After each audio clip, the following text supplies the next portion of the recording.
In the Flesh by Clive Barker. Copyright 1986 by Clive Barker. Narrated by David Palmer. This book was originally created for audio cassette playback. Any announcements concerning cassettes do not apply to this recording. This version contains markers allowing direct access to major portions of the book. Annotation: 4 fiendish horror novellas to awaken terror. In one, a prison inmate is haunted by the spirit of his grandfather. In another, a young woman studying graffiti in a seedy housing project encounters a local legend in the flesh.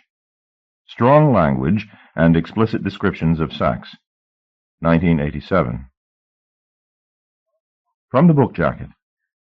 With his first collections of short fiction, Clive Barker has streaked like a comet across the literary horizon, establishing himself firmly in the tradition of such luminaries of horror as Poe, Lovecraft, and King. In this new collection, Barker proves once again how entertaining, erotic, and resonant the best horror fiction can be. For he knows the sins the flesh is heir to, and he is not afraid to peel away that flesh and explore the deeper aberrations of the psyche that lie beneath.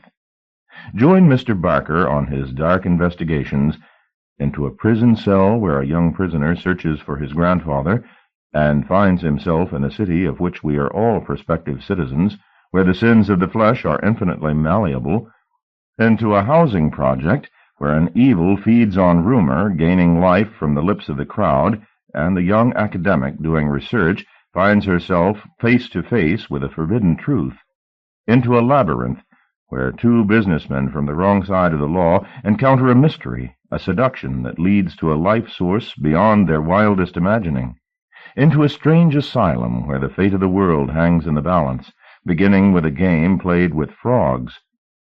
Mr. Barker will lead you to new and terrifying places. He will prove himself a disarmingly elegant and graphic guide. He will make you understand why there is no delight the equal of dread. About the author. Clive Barker is the author of 4 previous collections of short fiction. He has twice won the British Fantasy Award, as well as winning the World Fantasy Award in 1985.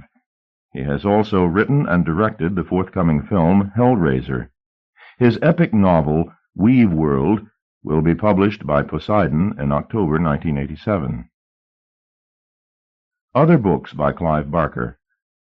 The Inhuman Condition. Dedication to Julie.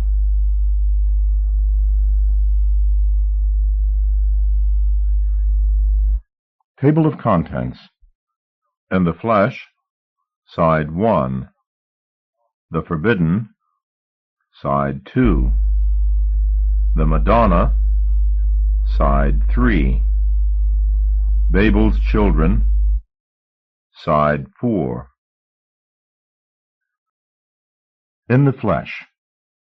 When Cleveland Smith returned to his cell after the interview with the landing officer, his new bunkmate was already in residence, staring at the dust-infested sunlight through the reinforced glass window. It was a short display. For less than half an hour each afternoon, clouds permitting, the sun found its way between the wall and the administration building, and edged its way along the side of B Wing, not to appear again until the following day. "You're Tate?" Cleve said. The prisoner looked away from the sun. Mayflower had said the new boy was 22, but Tate looked 5 years younger. He had the face of a lost dog, an ugly dog at that, a dog left by its owners to play in traffic. Eyes too wide, mouth too soft, arms too slender. A born victim. Cleve was irritated to have been encumbered with the boy. Tate was dead weight, and Cleve had no energies to expend on the boy's protection, despite Mayflower's pep talk about extending a welcoming hand. "Yes," the dog replied. "William." "People call you William?" "No," the boy said. "They call me Billy." "Billy." Cleve nodded and stepped into the cell. The regime at Pentonville was relatively enlightened.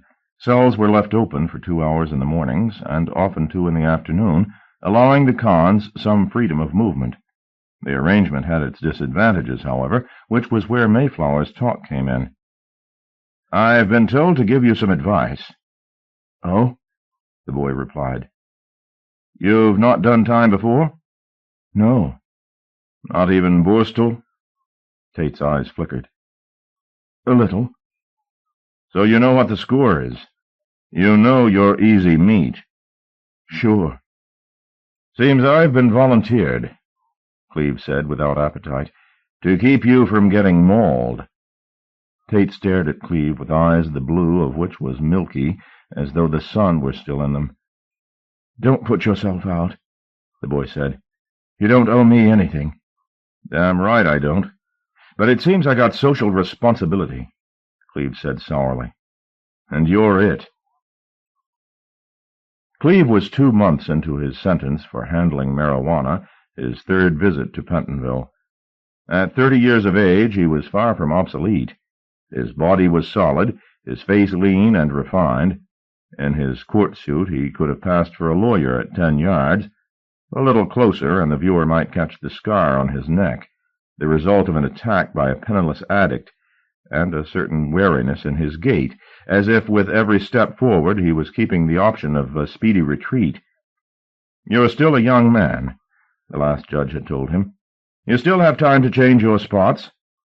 He hadn't disagreed out loud, but Cleve knew in his heart he was a leopard born and bred. Crime was easy, work was not. Until somebody proved otherwise, he would do what he did best, and take the consequences if caught. Doing time wasn't so unpalatable if you had the right attitude toward it. The food was edible, the company select. As long as he had something to keep his mind occupied, he was content enough. At present he was reading about sin. Now there was a subject. In his time he'd heard so many explanations of how it had come into the world from probation officers and lawyers and priests. Theories sociological, theological, ideological. Some were worthy of a few minutes' consideration. Most were so absurd, sin from the womb, sin from the state. He laughed in their apologists' faces. None held water for long. It was a good bone to chew over, though. He needed a problem to occupy the days. And nights. He slept badly in prison. It wasn't his guilt that kept him awake, but that of others. He was, after all, just a hash-pusher, supplying wherever there was a demand. A minor cog in the consumerist machine. He had nothing to feel guilty about. But there were others here. Many others, it seemed, whose dreams were not so benevolent, nor nights so peaceful. They would cry, they would complain, they would curse judges local and celestial. Their din would have kept the dead awake. "Is it always like this?" Billy asked Cleve after a week or so. A new inmate was making a ruckus down the landing. One moment tears, the next obscenities. "Yes, most of the time," said Cleve. "Some of them need to yell a bit. It keeps their minds from curdling." "Not you," observed the unmusical voice from the bunk below. "You just read your books and keep out of harm's way. I've watched you. It doesn't bother you, does it?" "I can live with it," Cleve replied. "I got no wife to come here every week and remind me what I'm missing." "You been in before?" "Twice." The boy hesitated an instant before saying, "I suppose you know your way around the place, do you?"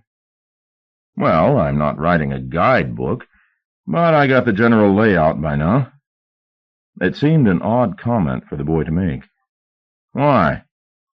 "I just wondered," said Billy. "You got a question?" Tate didn't answer for several seconds, then said, "I heard they used to hang people here." Whatever Cleve had been expecting the boy to come out with, that wasn't it. But then he had decided several days back that Billy Tate was a strange one.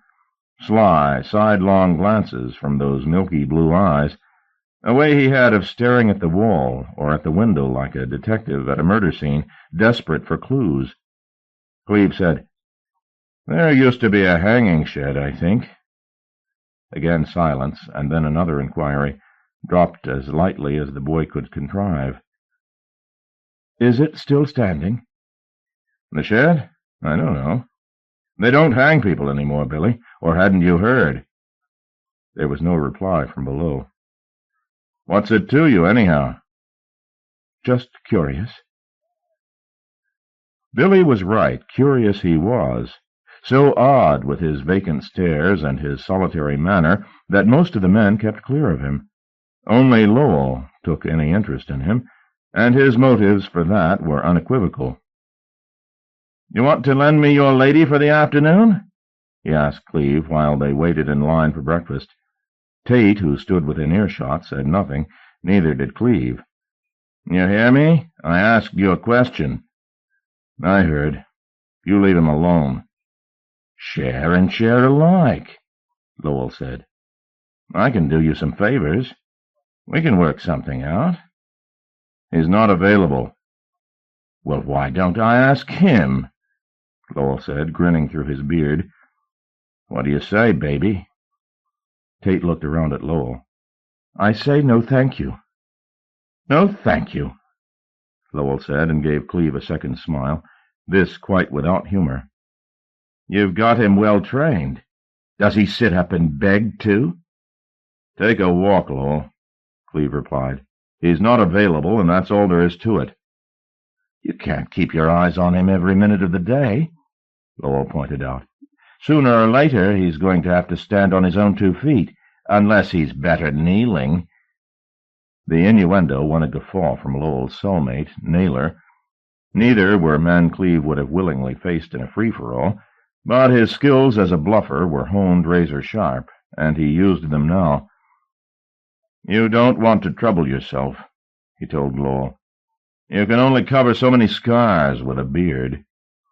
Lowell looked at Cleve. All humor fled.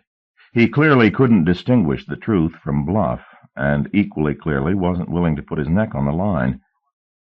"Just don't look the other way," he said, and said no more.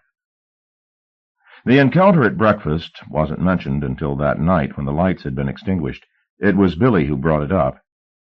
"You shouldn't have done that," he said. "Lowell's a bad bastard. I've heard the talk." "You want to get raped, then, do you?" "No," he said quickly. "Christ, no. I got to be fit." "You'll be fit for nothing if Lowell gets his hands on you." Billy slipped out from his bunk and stood in the middle of the cell, barely visible in the gloom. "I suppose you want something in return?" he said. Cleve turned on his pillow and looked at the uncertain silhouette standing a yard from him. "What have you got that I'd want, Billy boy?" he said. "What Lowell wanted." "Is that what you think that bluster was all about? Me staking a claim?" "Yeah." "Like you said, no thank you." Cleve rolled over again to face the wall. "I didn't mean—" "I don't care what you meant. I just don't want to hear about it, all right? You stay out of Lowell's way and don't give me shit." "Hey," Billy murmured. "Don't get like that, please. Please. You're the only one friend I've got." "I'm nobody's friend," Cleve said to the wall. "I just don't want any inconvenience. Understand me?" "No inconvenience," the boy repeated, dull-tongued. "Right. Now, I need my beauty sleep." Tate said no more, but returned to the bottom bunk and lay down, the springs creaking as he did so. Cleve lay in silence, turning the exchange over in his head. He had no wish to lay hands on the boy, but perhaps he had made his point too harshly. Well, it was done. From below he could hear Billy murmuring to himself almost inaudibly. He strained to eavesdrop on what the boy was saying. It took several seconds of ear-pricking attention before Cleve realized that Billy Boy was saying his prayers. Cleve dreamed that night. What of, he couldn't remember in the morning, though as he showered and shaved, tantalizing grains of the dream sifted through his head. Scarcely 10 minutes went by that morning without something: salt overturned on the breakfast table, the sound of shouts in the exercise yard, promising to break his dream. But the revelation did not come. It left him uncharacteristically edgy and short-tempered. When Wesley, a small-time forger whom he knew from his previous vacation here, approached him in the library and started to talk as though they were bosom pals, Cleve told the runt to shut up. but Wesley insisted on speaking. "You got trouble." "Oh? How so?" "That boy of yours, Billy." "What about him?" "He's asking questions. He's getting pushy. People don't like it. They're saying you should take him in hand." "I'm not his keeper." Wesley pulled a face. "I'm telling you as a friend." "Spare me." "Don't be stupid, Cleveland. You're making enemies." "Oh?" said Cleve. "Name one." "Lowell," Wesley said, quick as a flash. "Naylor, for another. All kinds of people. They don't like the way Tate is." "And how is he?" Cleve snapped back. Wesley made a small grunt of protest. "I'm just trying to tell you," he said. "He's sly, like a fucking rat. There'll be trouble." "Spare me the prophecies." The law of averages demands the worst prophet be right some of the time. This was Wesley's moment, it seemed. The day after, coming back from the workshop, where he'd exercised his intellect putting wheels on plastic cars, Cleve found Mayflower waiting for him on the landing. "I asked you to look after William Tate, Smith," the officer said. "Don't you give a damn?" "What's happened?" "No, I suppose you don't." "I asked what happened, sir." "Nothing much. Not this time. He's been roughed up, that's all. Seems Lowell has a hankering after him. Am I right?" Mayflower peered at Cleve, and when he got no response, went on. "I made an error with you, Smith. I thought there was something worth appealing to under the hard man. My mistake." Billy was lying on the bunk, his face bruised, his eyes closed. He didn't open them when Cleve came in. "You okay?" "Sure," the boy said softly. "No bones broken?" "I'll survive." "You've got to understand—" "Listen." Billy opened his eyes. The pupils had darkened somehow, or that was the trick the light performed with them. "I'm alive, okay? I'm not an idiot, you know. I knew what I was letting myself in for, coming here." He spoke as if he'd had a choice in the matter. "I can take Lowell," he went on, "so don't fret." He paused, then said, "You were right." "About what?" "About not having friends. I'm on my own. You're on your own, right? I'm just a slow learner, but I'm getting the hang of it." He smiled to himself. "You've been asking questions," Cleve said. "Oh, yeah?" Billy replied offhandedly. "Who says?" "If you've got questions, ask me. People don't like snoopers. They get suspicious. And then they turn their backs when Lowell and his like get heavy." Naming the man brought a painful frown to Billy's face. He touched his bruised cheek. "He's dead," the boy murmured, almost to himself. "Some chance," Cleve commented. The look that Tate returned could have sliced steel. "I mean it," he said, without a trace of doubt in his voice. "Lowell won't get out alive." Cleve didn't comment. The boy needed this show of bravado, laughable as it was. "What do you want to know that you go snooping around?" "Nothing much," Billy replied. He was no longer looking at Cleve, but staring at the bunk above. Quietly, he said, "I just wanted to know where the graves were, that was all." "The graves?" "Where they buried the men they'd hanged. Somebody told me there's a rose bush where Crippen's buried. You ever hear that?" Cleve shook his head. Only now did he remember the boy asking about the hanging shed, and now the graves. Billy looked up at him. The bruise was ripening by the minute. "You know where they are, Cleve?" he asked. Again that feigned nonchalance. "I could find out if you do me the courtesy of telling me why you want to know." Billy looked out from the shelter of the bunk. The afternoon sun was describing its short arc on the painted brick of the cell wall. It was weak today. The boy slid his legs off the bunk and sat on the edge of the mattress, staring at the light as he had on that first day.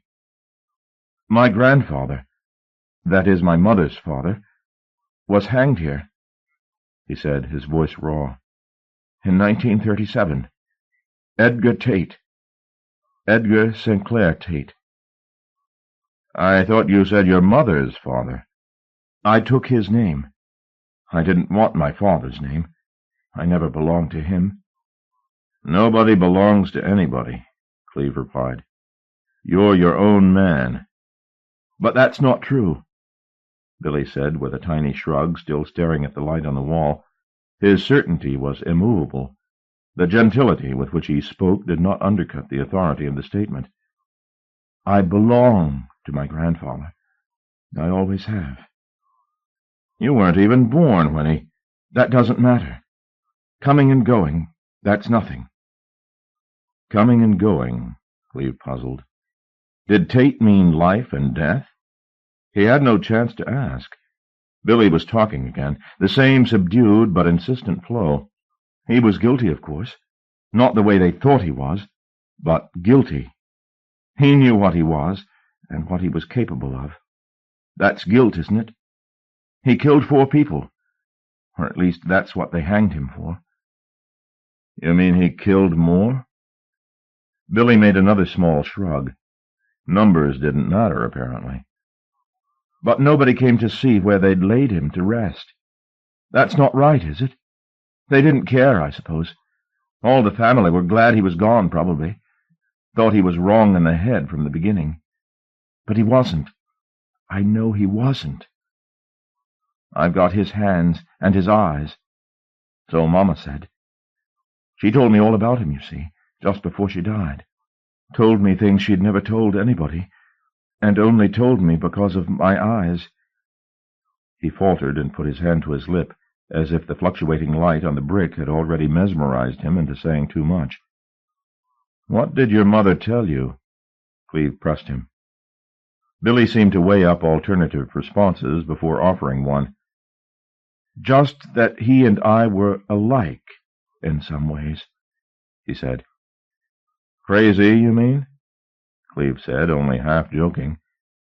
Something like that, Billy replied, eyes still on the wall. He sighed, then allowed himself a further confession. That's why I came here, so my grandfather would know he hadn't been forgotten. Came here? Said Cleve. What are you talking about? You were caught and sentenced. You had no choice. The light on the wall was extinguished as a cloud passed over the sun. Billy looked up at Cleve. The light was there, in his eyes. I committed a crime to get here, the boy replied. It was a deliberate act. Cleve shook his head. The claim was preposterous.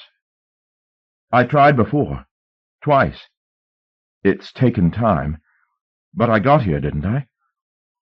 Don't take me for a fool, Billy, Cleve warned. I don't, the other replied. He stood up now. He seemed somehow lighter for the story he'd told. He even smiled, if tentatively, as he said, You've been good to me. Don't think I don't know that. I'm grateful. Now, he faced Cleve before saying, I want to know where the graves are. Find that out, and you won't hear another peep from me, I promise. Cleve knew next to nothing about the prison or its history, but he knew somebody who did. There was a man by the name of Bishop, so familiar with the inmates that his name had acquired the definite article, who was often at the workshop at the same time as Cleve. The Bishop had been in and out of prison for much of his 40-odd years, mostly for misdemeanors, and with all the fatalism of a one-legged man who makes a life study of monopedia, had become an expert on prisons and the penal system. Little of his information came from books. He had gleaned the bulk of his knowledge from old lags and screws who wanted to talk the hours away, and by degrees he had turned himself into a walking encyclopedia on crime and punishment. He had made it his trade, and he sold his carefully accrued knowledge by the sentence, sometimes as geographical information to the would-be escapee, sometimes as prison mythology to the godless con in search of a local divinity. Now Cleve sought him out and laid down his payment in tobacco and IOUs. "What can I do for you?" the bishop asked. He was heavy, but not unhealthily so. The needle-thin cigarettes he was perpetually rolling and smoking were dwarfed by his butcher's fingers, stained sepia by nicotine. "I want to know about the hangings here." The bishop smiled. "Such good stories," he said, and began to tell. On the plain details, Billy had been substantially correct. There had been hangings in Pentonville up until the middle of the century, but the shed had long since been demolished. On the spot now stood the probation office and B wing. As to the story of Crippen's roses, there was truth in that, too.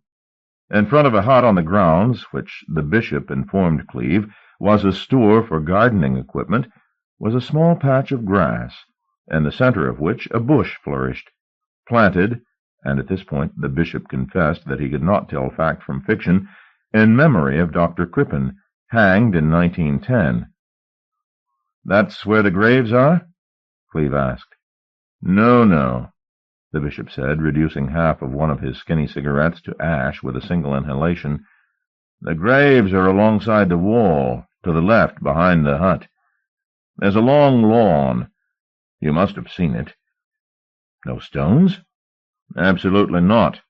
The plots have always been left unmarked. Only the governor knows who's buried where, and he's probably lost the plans." The bishop ferreted for his tobacco tin in the breast pocket of his prison-issue shirt and began to roll another cigarette with such familiarity he scarcely glanced down at what he was doing. "Nobody's allowed to come and mourn, you see. Out of sight, out of mind, that's the idea. Of course, that's not the way it works, is it? People forget prime ministers, but they remember murderers. You walk on that lawn, and just 6 feet under are some of the most notorious men who ever graced this green and pleasant land, and not even a cross to mark the spot. Criminal, isn't it? You know who's buried there?" "Some very wicked gentlemen," the bishop replied, as if fondly admonishing them for their mischief-mongering. "You heard of a man called Edgar Tate?" Bishop raised his eyebrows. The fat of his brow furrowed. "Saint Tate? Oh, certainly. He is not easily forgotten." "What do you know about him?" "He killed his wife and then his children. Took a knife to them all, as I live and breathe." "All?" The bishop put the freshly rolled cigarette to his thick lips. "Maybe not all," he said, narrowing his eyes as he tried to recall the specific details. "Maybe one of them survived. I think perhaps a daughter." He shrugged dismissively. "I'm not very good at remembering the victims, but then who is?" He fixed his bland gaze on Cleve. "Why are you so interested in Tate?" "He was hanged before the war." 1937. He'll be well gone, eh?" The bishop raised a cautionary forefinger. "Not so," he said. "You see, the land this prison is built upon has special properties. Bodies buried here don't rot the way they do elsewhere." Cleve shot the bishop an incredulous glance. "It's true," the fat man protested mildly. "I have it on unimpeachable authority. Take it from me, whenever they've had to exhume a body from the plot, it's always been found in almost perfect condition." He paused to light his cigarette and drew upon it, exhaling the smoke through his mouth with his next words. "When the end of the world is upon us, the good men of Marylebone and Camden Town will rise up as rot and bone. But the wicked? They'll dance to judgment as fresh as the day they dropped. Imagine that." This perverse notion clearly delighted him. His pudgy face puckered and dimpled with pleasure at it. "Ah," he mused, "and who'll be calling who corrupt on that fine morning?" Cleve never worked out precisely how Billy talked his way on to the gardening detail, but he managed it. Perhaps he had appealed directly to Mayflower, who'd persuaded his superiors that the boy could be trusted out in the fresh air. However, he worked the maneuver. In the middle of the week following Cleve's discovery of the grave's whereabouts, Billy was out in the cold April morning cutting grass. What happened that day filtered back down the grapevine around recreation time. Clive had the story from 3 independent sources, none of whom had been on the spot. The accounts had a variety of colorations, but were clearly of the same species. The bare bones went as follows. The gardening detail, made up of 4 men watched over by a single prison guard, were moving around the blocks, trimming grass and weeding beds in preparation for the spring planting. Custody had been lax, apparently. It was 2 or 3 minutes before the guard even noticed that one of his charges had edged to the periphery of the party and slipped away. The alarm was raised. The guards did not have to look far, however. Tate had made no attempt to escape, or if he had, he'd been stymied in his bid by a fit of some kind, which had crippled him. He was found, and here the stories parted company considerably, on a large patch of lawn beside the wall, lying on the grass. Some reports claimed he was black in the face, his body knotted up and his tongue all but bitten through. Others that he was found face down, talking to the earth, weeping and cajoling. The consensus was that the boy had lost his mind. The rumors made Clive the center of attention, a situation he did not relish. For the next day he was scarcely left alone, men wanting to know what it was like to share a cell with a lunatic. He had nothing to tell, he insisted. Tate had been the perfect cellmate, quiet, undemanding, and unquestionably sane. He told the same story to Mayflower when he was grilled the following day, and later to the prison doctor.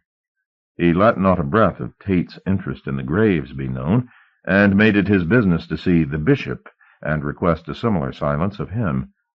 The man was willing to oblige, only if vouchsafed the full story in due course. This Clive promised. The bishop, as befitted his assumed clerisy, was as good as his word. Billy was gone for 2 days. In the interim, Mayflower disappeared from his duties as landing officer. No explanation was given. In his place, a man called Devlin was transferred from D-Wing. His reputation went before him. He was not, it seemed, a man of rare compassion. The impression was confirmed when, the day of Billy Tate's return, Clive was summoned into Devlin's office. "I'm told you and Tate are close," Devlin said. He had a face as giving as granite. "Not really, sir. I'm not going to make Mayflower's mistake, Smith. As far as I'm concerned, Tate is trouble. I'm going to watch him like a hawk, and when I'm not here, you're going to do it for me. Understand? If he so much as crosses his eyes, it's the ghost train. I'll have him out of here and into a special unit before he can fart. Do I make myself clear?" "Paying your respects, were you?" Billy had lost weight in the hospital, pounds his scrawny frame could scarcely afford. His shirt hung off his shoulders, his belt was on its tightest notch. The thinning, more than ever, emphasized his physical vulnerability. A featherweight blow would floor him, Clive thought, but it lent his face a new, almost desperate intensity. He seemed all eyes, and those had lost all trace of captured sunlight. Gone, too, was the pretense of vacuity, replaced with an eerie purposefulness. "I asked a question." "I heard you," Billy said. There was no sun today, but he looked at the wall anyway. "Yes, if you must know, I was paying my respects." "I've been told to watch you by Devlin. He wants you off the landing. Transferred entirely, maybe." "Out?" The panicked look Billy gave Clive was too naked to be met for more than a few seconds. "Away from here, you mean?" "I would think so." "They can't." "Oh, they can. They call it the ghost train. 1 minute you're here, the next—" "No," the boy said, hands suddenly fists.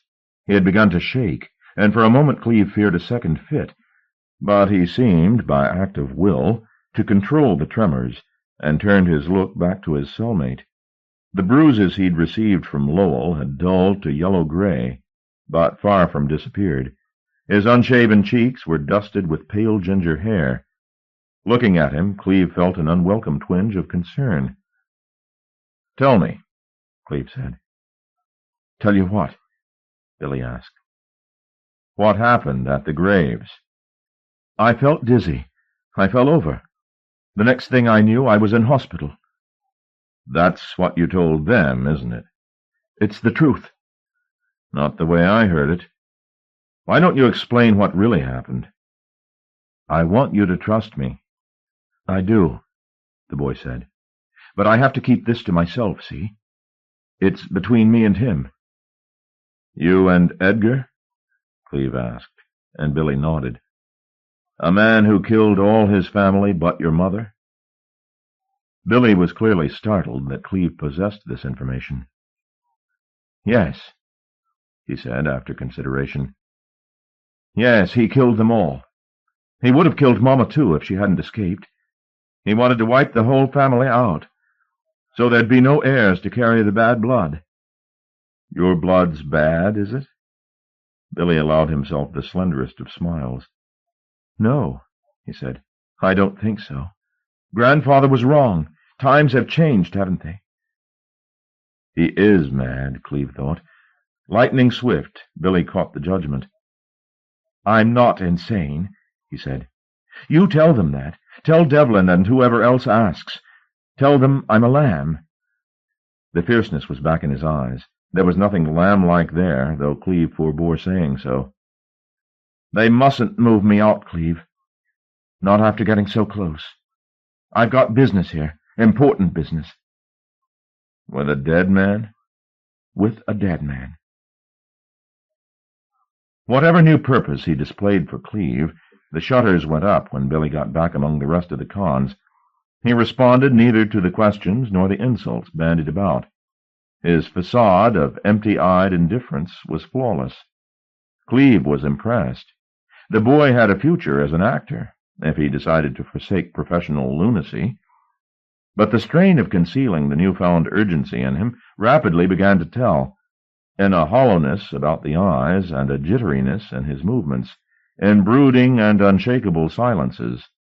The physical deterioration was apparent to the doctor, to whom Billy continued to report. He pronounced the boy suffering from depression and acute insomnia, and prescribed sedatives to aid sleep.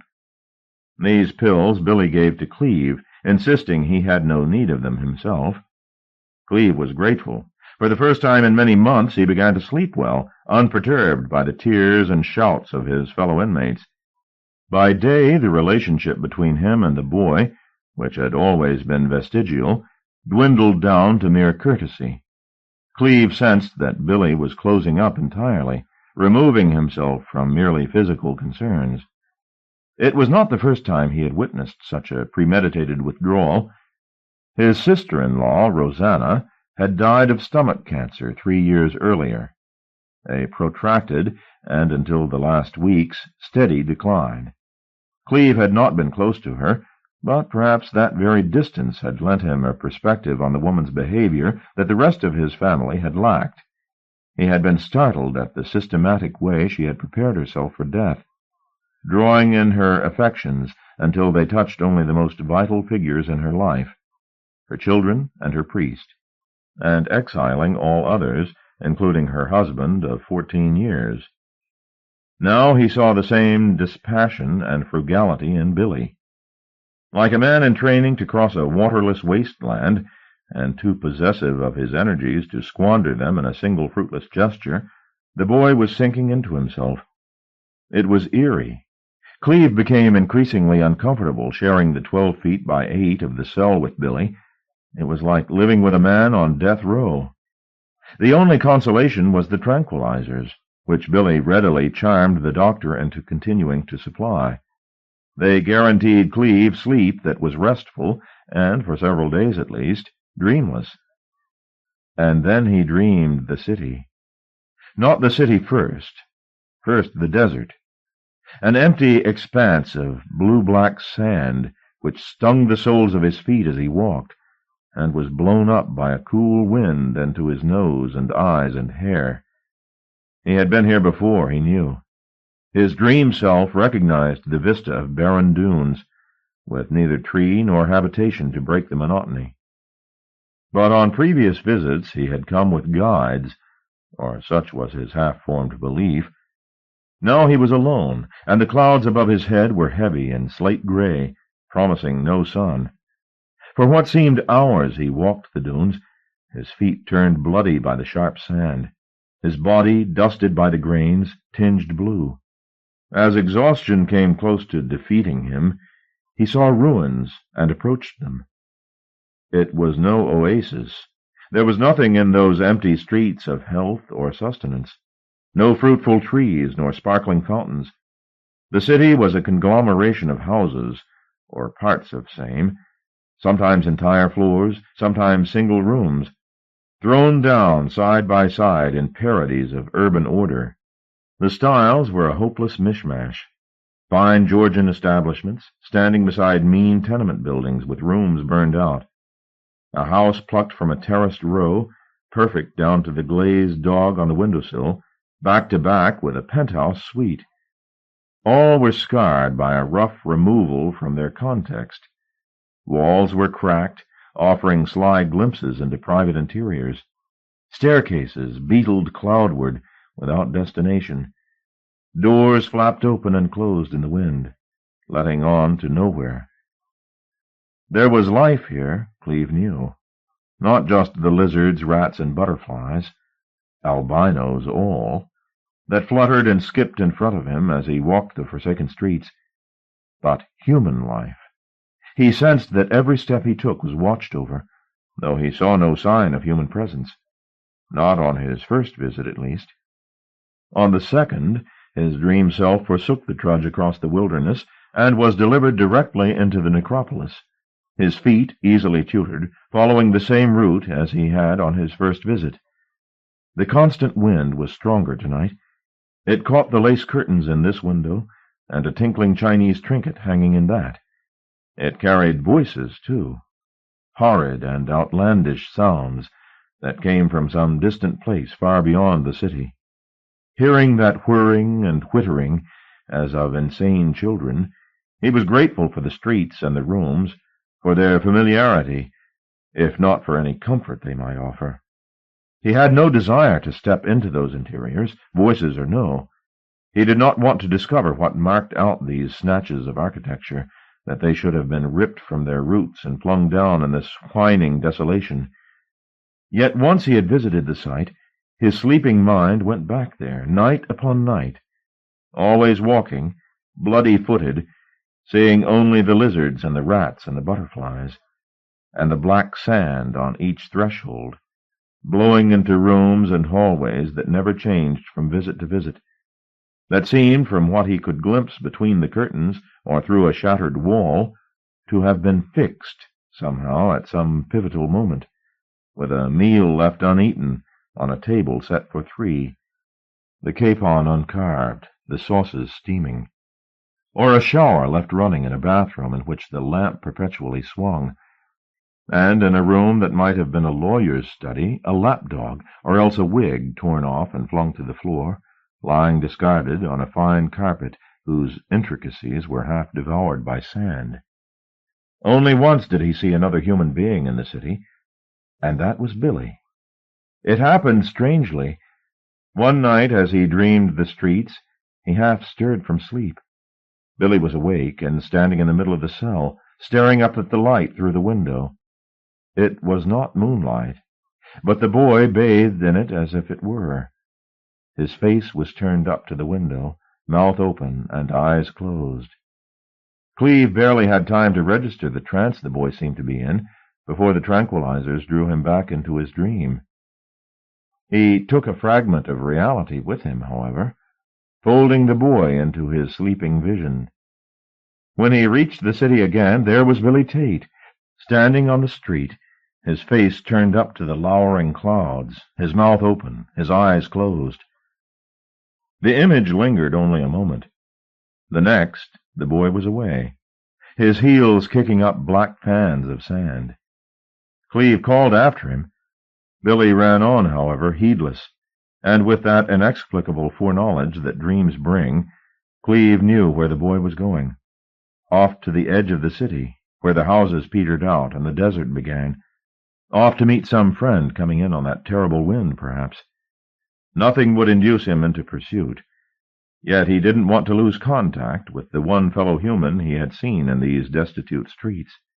He called Billy's name again, more loudly. This time he felt a hand on his arm, and started up in terror to find himself being jostled awake in his cell.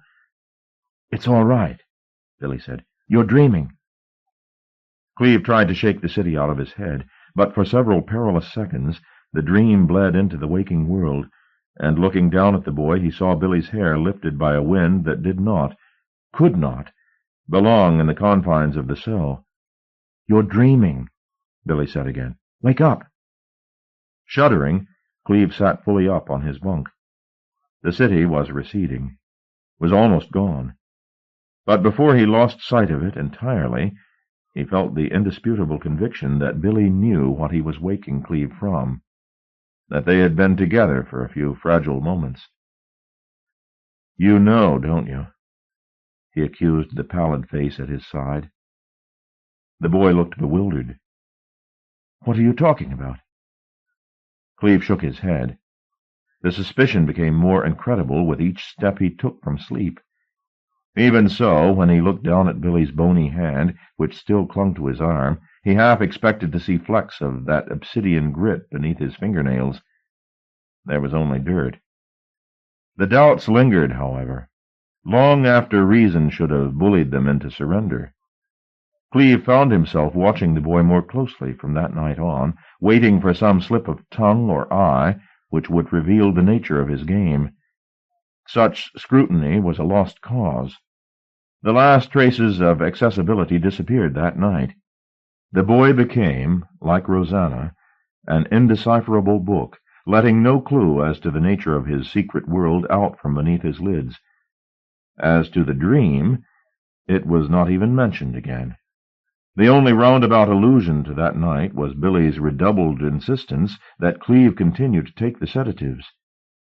"You need your sleep," he said after coming back from the infirmary with a further supply. "Take them." "You need sleep, too," Cleve replied, curious to see how far the boy would push the issue. "I don't need this stuff any more." "But you do," Billy insisted, proffering the vial of capsules. "You know how bad the noise is." "Someone said they're addictive," Cleve replied, not taking the pills. "I'll do without." "No," said Billy, and now Cleve sensed a level of insistence which confirmed his deepest suspicions. The boy wanted him drugged, and had all along. "I sleep like a babe," Billy said. "Please take them. They'll only be wasted otherwise." Cleve shrugged. "If you're sure," he said, content, fears confirmed, to make a show of relenting. "I'm sure." "Then thanks." He took the vial. Billy beamed. With that smile and a sense, the bad times really began. That night, Cleve answered the boy's performance with one of his own, appearing to take the tranquilizers, as he usually did, but failing to swallow them. Once lying on his bunk, face to the wall, he slipped them from his mouth and under his pillow. Then he pretended sleep. Prison days both began and finished early. By 8:45 or 9, most of the cells in the 4 wings were in darkness, the inmates locked up until dawn and left to their own devices. Tonight was quieter than most. The weeper in the next cell, but one, had been transferred to D-wing. There were few other disturbances along the landing. Even without the pill, Cleve felt sleep tempting him. From the bunk below he heard practically no sound, except for the occasional sigh. It was impossible to guess if Billy was actually asleep or not. Cleve kept his silence, occasionally stealing a moment-long glance at the luminous face of his watch. The minutes were leaden, and he feared, as the first hours crept by, that all too soon his imitation of sleep would become the real thing. Indeed, he was turning this very possibility around in his mind when unconsciousness overcame him. He woke much later. His sleep position seemed not to have altered. The wall was in front of him, the peeled paint like a dim map of some nameless territory. It took him a minute or two to orient himself. There was no sound from the bunk below. Disguising the gesture as one made in sleep, He drew his arm up within eye range and looked at the pale green dial of his watch. It was 1:51. Several hours yet until dawn. He lay in the position he'd awakened in for a full quarter of an hour, listening for every sound in the cell, trying to locate Billy. He was loath to roll over and look for himself, for fear that the boy was standing in the middle of the cell as he had been the night of the visit to the city. The world, though benighted, was far from silent. He could hear dull footsteps as somebody paced back and forth in the corresponding cell on the landing above, could hear water rushing in the pipes, and the sound of a siren on Caledonian Road. What he couldn't hear was Billy, not a breath of the boy. Another quarter of an hour passed, and Cleve could feel the familiar torpor closing in to reclaim him. If he lay still much longer, he would fall asleep again, and the next thing he'd know, it would be morning. If he was going to learn anything, he had to roll over and look.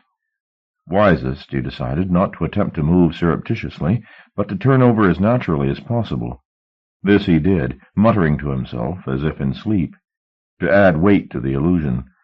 Once he had turned completely and positioned his hand beside his face to shield his spying, he cautiously opened his eyes. The cell seemed darker than it had the night he had seen Billy with his face up to the window. As to the boy, he was not visible.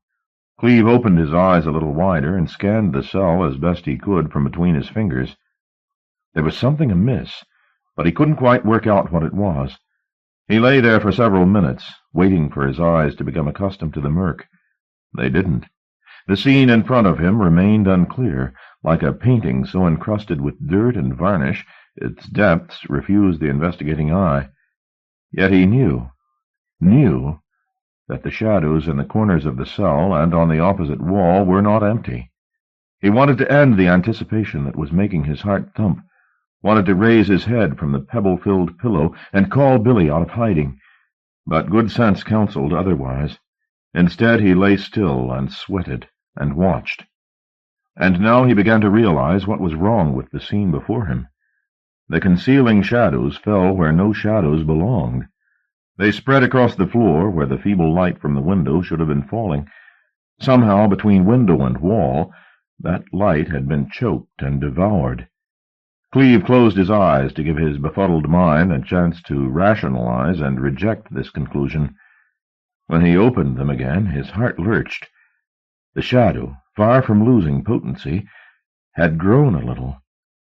He had never been afraid like this before, never felt a coldness in his innards, akin to the chill that found him now. It was all he could do to keep his breath even and his hands where they lay. His instinct was to wrap himself up and hide his face like a child. Two thoughts kept him from doing so. One was that the slightest movement might draw unwelcome attention to him. The other, that Billy was somewhere in the cell, and perhaps as threatened by this living darkness as he.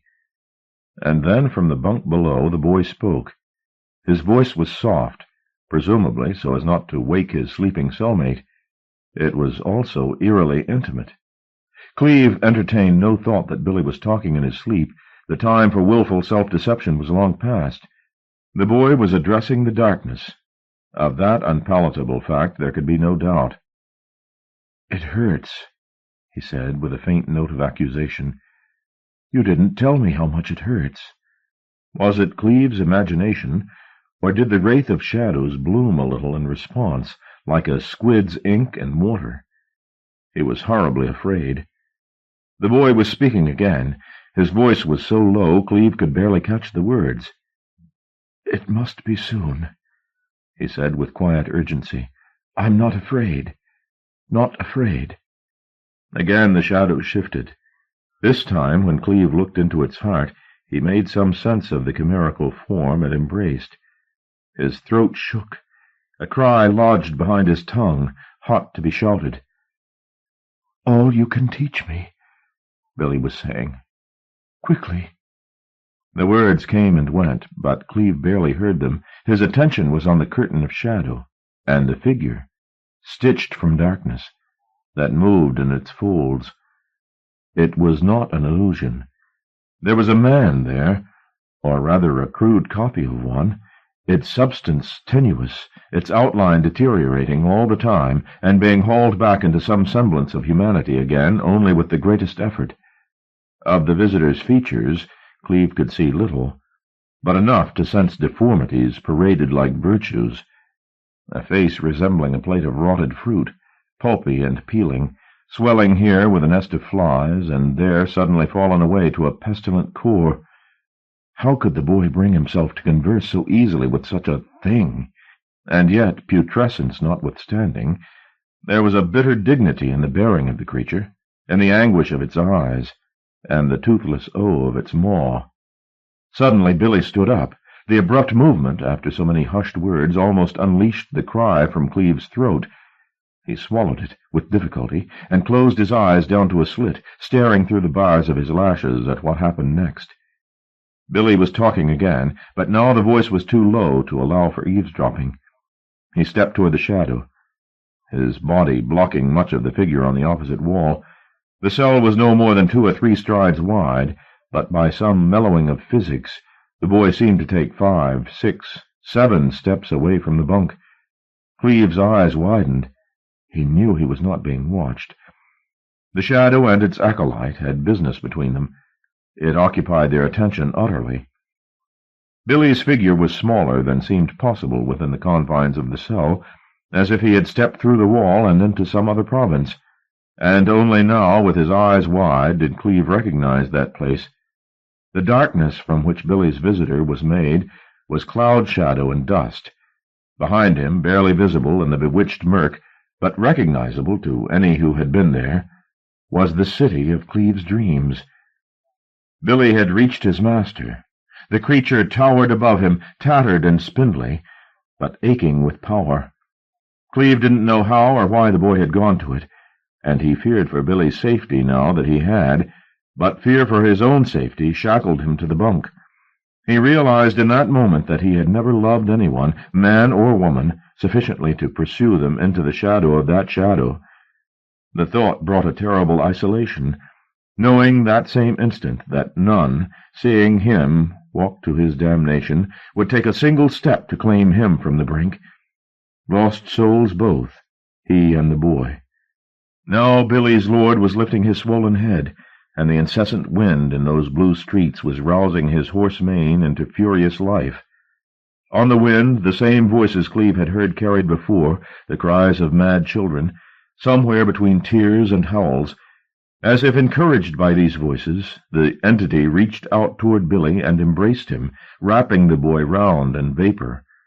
Billy did not struggle in his embrace, but rather returned it. Clive, unable to watch this horrid intimacy, closed his eyes against it.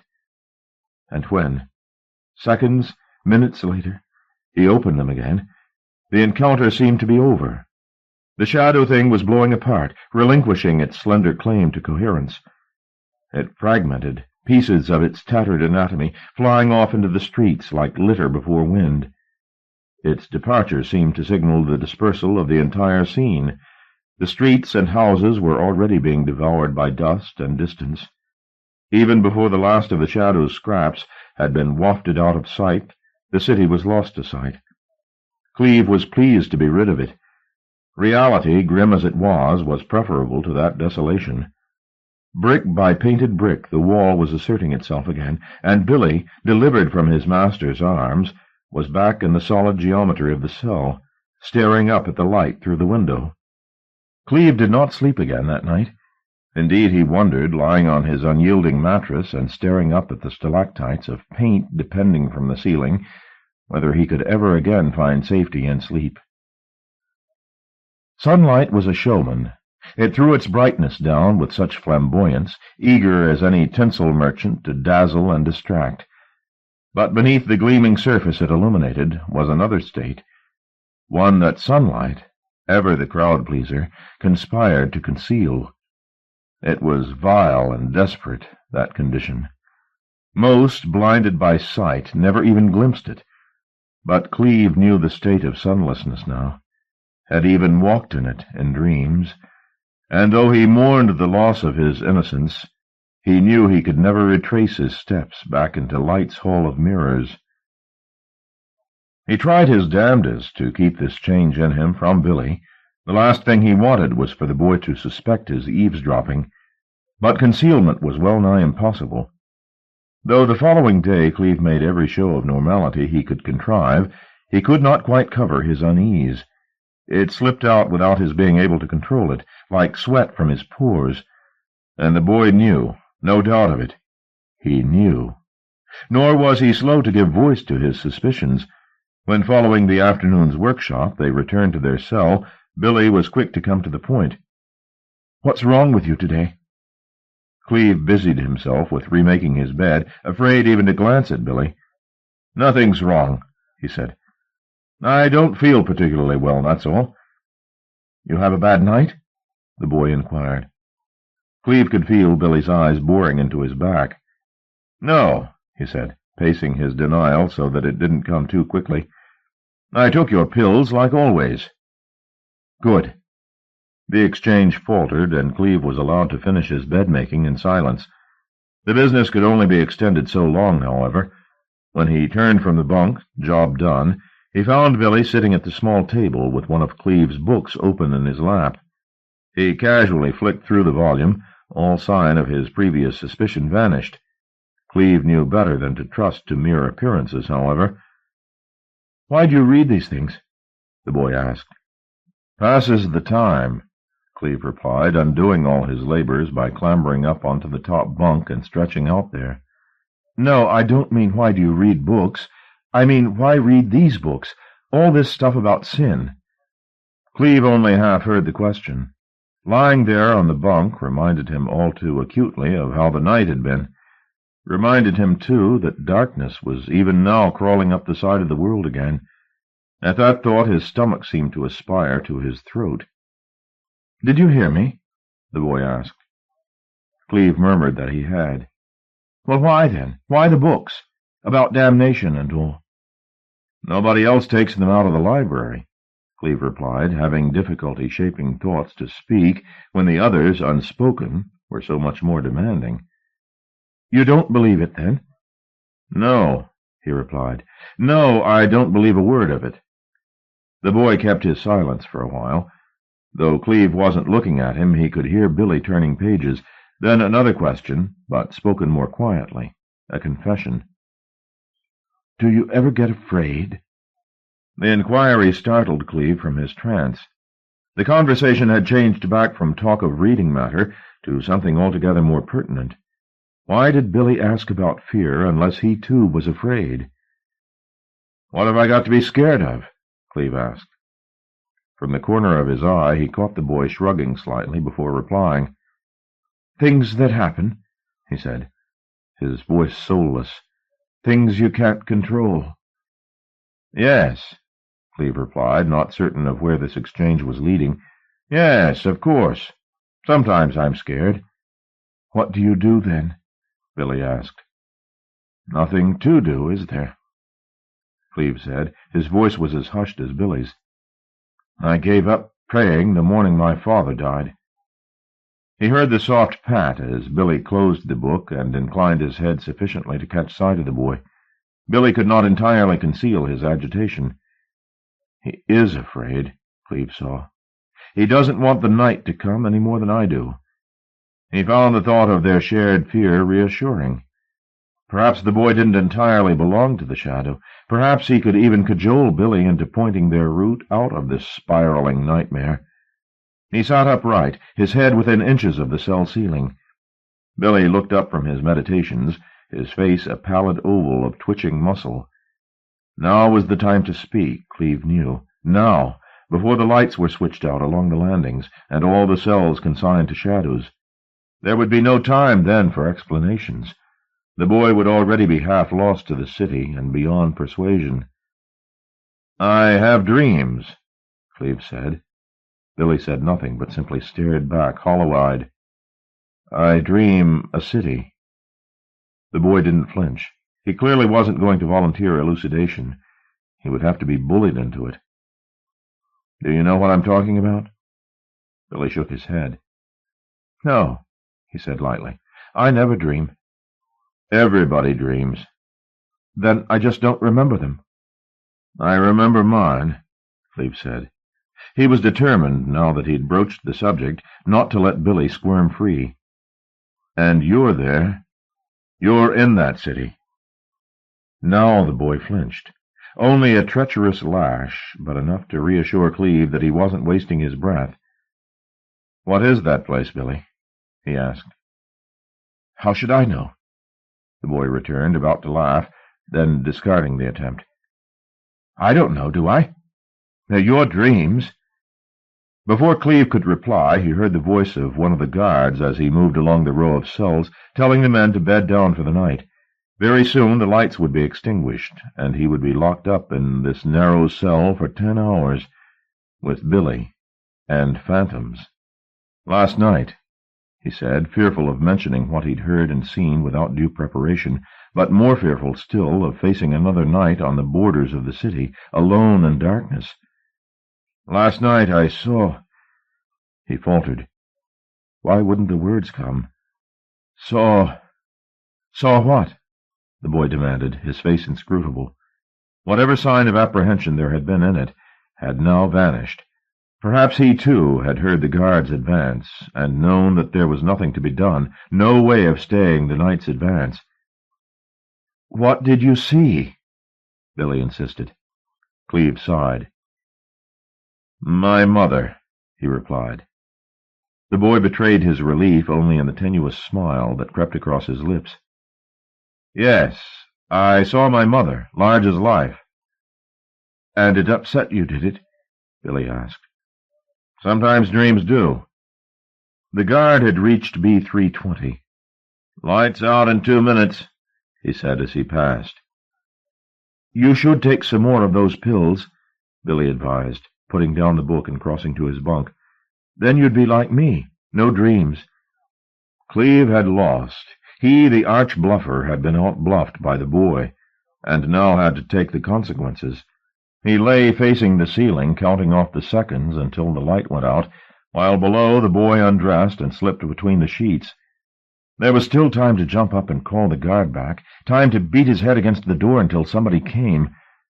But what would he say to justify his histrionics? That he had bad dreams? Who didn't? That he was afraid of the dark? Who wasn't? They would laugh in his face and tell him to go back to bed, leaving him with all camouflage blown, and the boy and his master waiting at the wall. There was no safety in such tactics. Nor in prayer either. He had told Billy the truth about his giving up God when his prayers for his father's life had gone unanswered. Of such divine neglect was atheism made. Belief could not be rekindled now, however profound his terror. Thoughts of his father led inevitably to thoughts of childhood. Few other subjects, if any, could have engrossed his mind sufficiently to steal him from his fears but this. When the lights were finally extinguished, his frightened mind took refuge in memories. His heart rate slowed, his fingers ceased to tremble, and eventually, without his being the least aware of it, sleep stole him. The distractions available to his conscious mind were not available to his unconscious. Once asleep, fond recollection was banished. Childhood memories became a thing of the past, and he was back, bloody-footed, in that terrible city.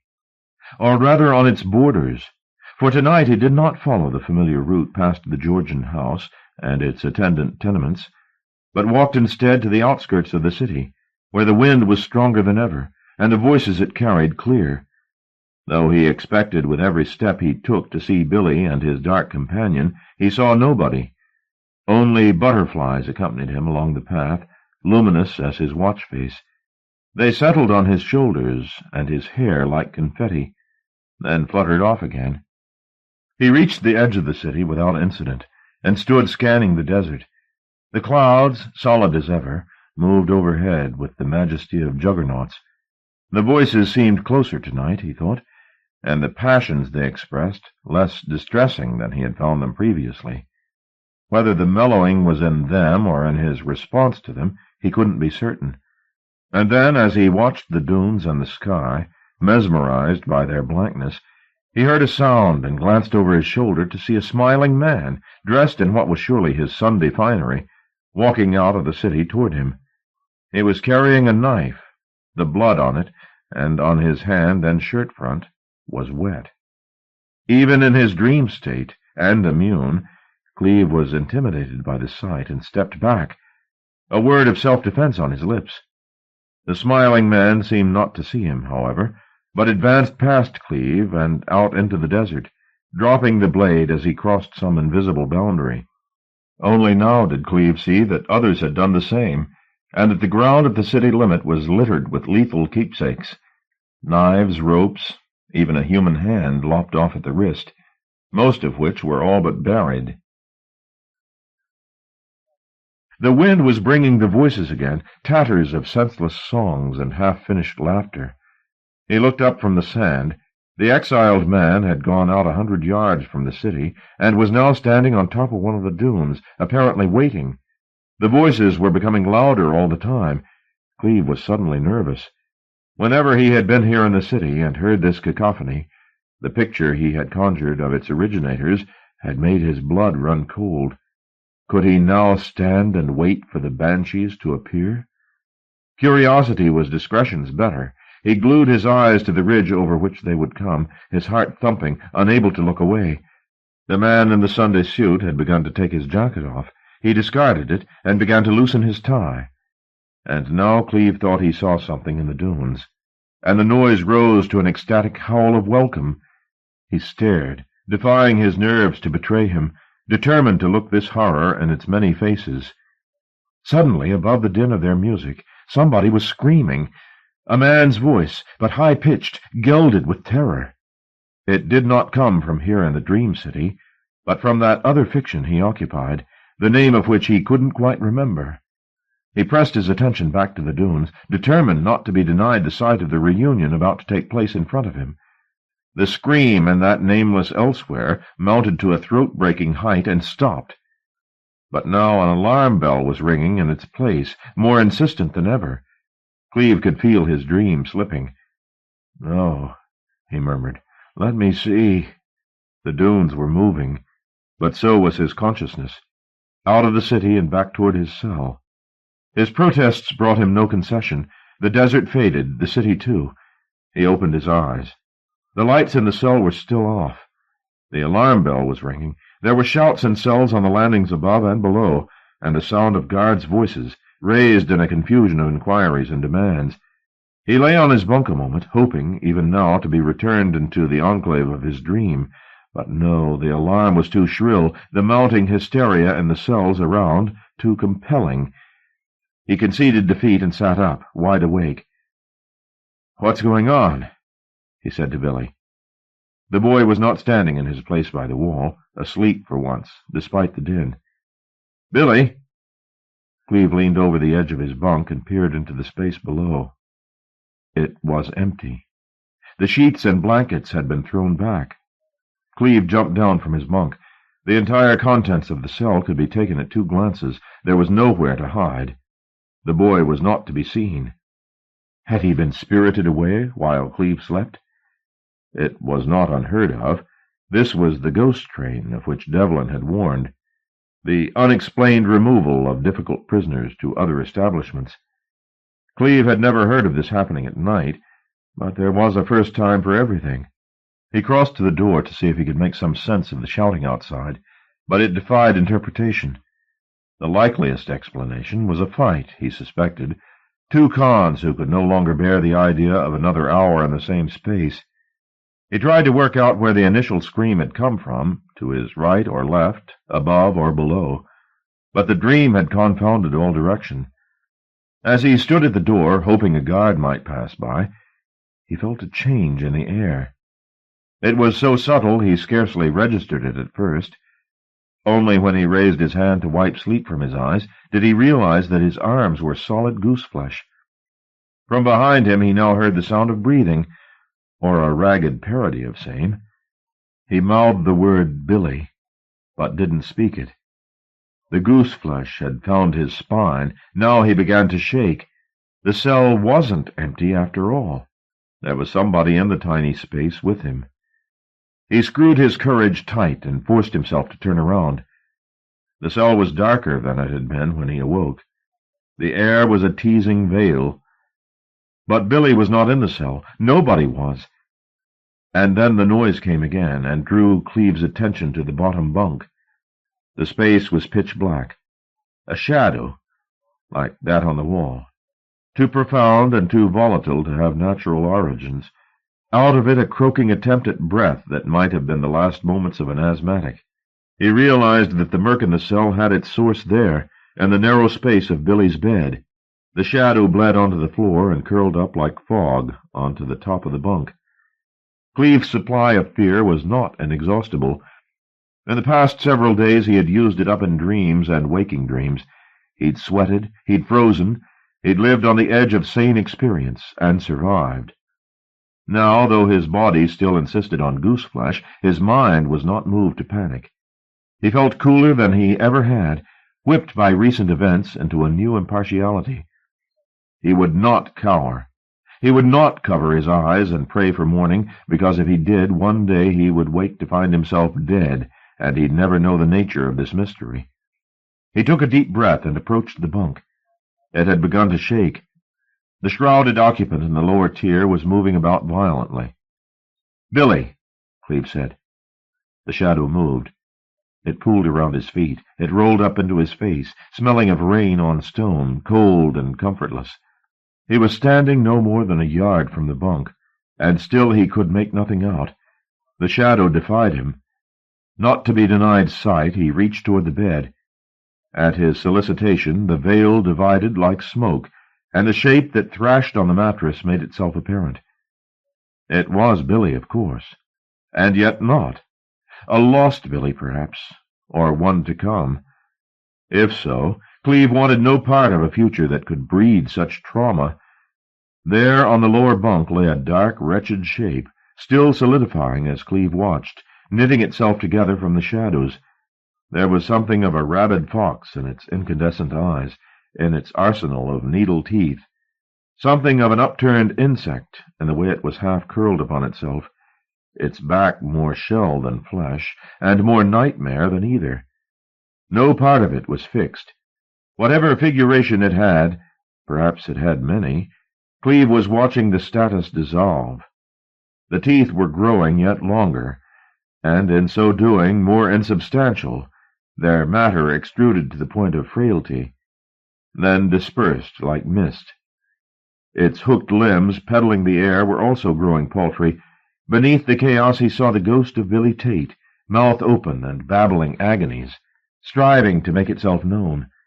He wanted to reach into the maelstrom and snatch the boy out, but he sensed that the process he was watching had its own momentum, and it might be fatal to intervene.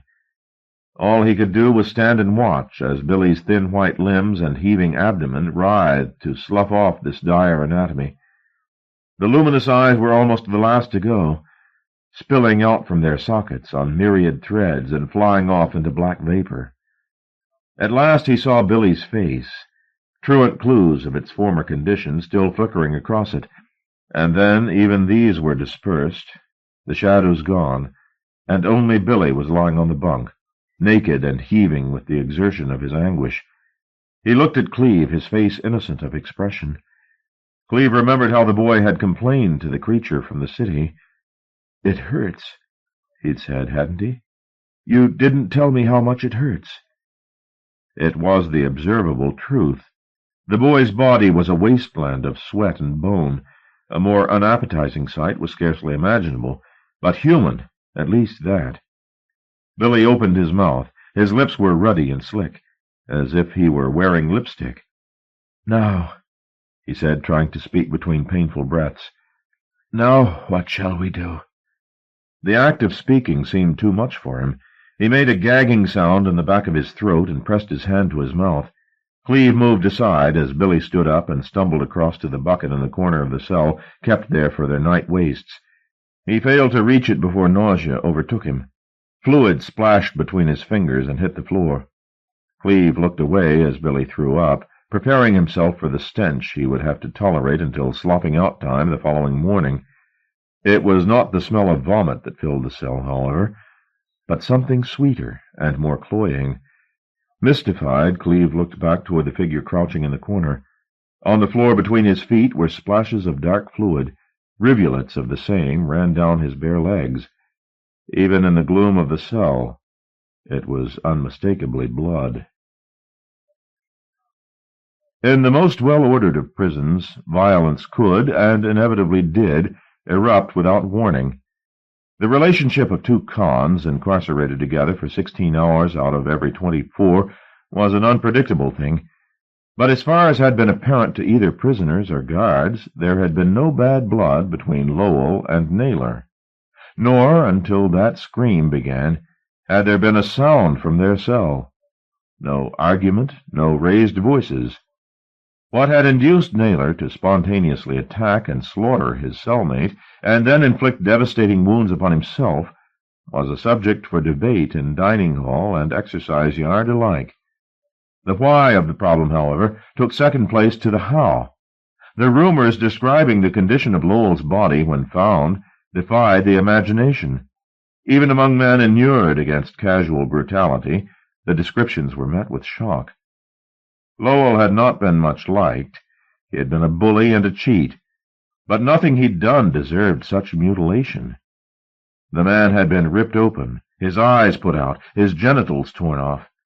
Naylor, the only possible antagonist, had then contrived to open up his own belly.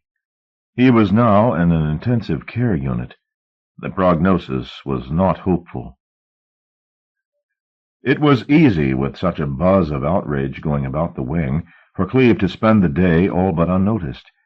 He, too, had a story to tell, but who would believe it? He barely believed it himself. In fact, on and off through the day, when the images came back to him afresh, he asked himself if he was entirely sane. But then sanity was a movable feast, wasn't it? One man's madness might be another's politics. All he knew for certain was that he had seen Billy Tate transform. He clung to that certainty with a tenaciousness born of near despair. If he ceased to believe the evidence of his own eyes, he had no defense left to hold the darkness at bay. After ablutions and breakfast, the entire wing was confined to cells.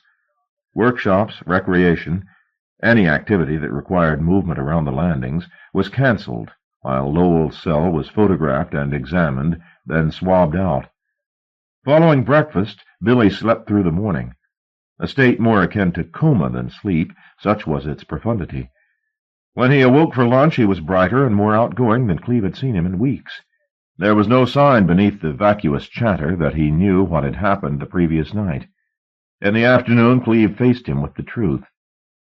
"You killed Lowell," he said. There was no point in trying to pretend ignorance any longer. If the boy didn't remember now what he'd done, he would surely recall in time. And with that memory, how long before he remembered that Cleve had watched him transform? Better to confess it now. "I saw you," Cleve said. "I saw you change." Billy didn't seem much disturbed by these revelations. "Yes," he said. "I killed Lowell. Do you blame me?" The question, begging 100 others, was put lightly as a matter of mild interest, no more. "What happened to you?" Cleve said. "I saw you there." He pointed, appalled at the memory, at the lower bunk. "You weren't human."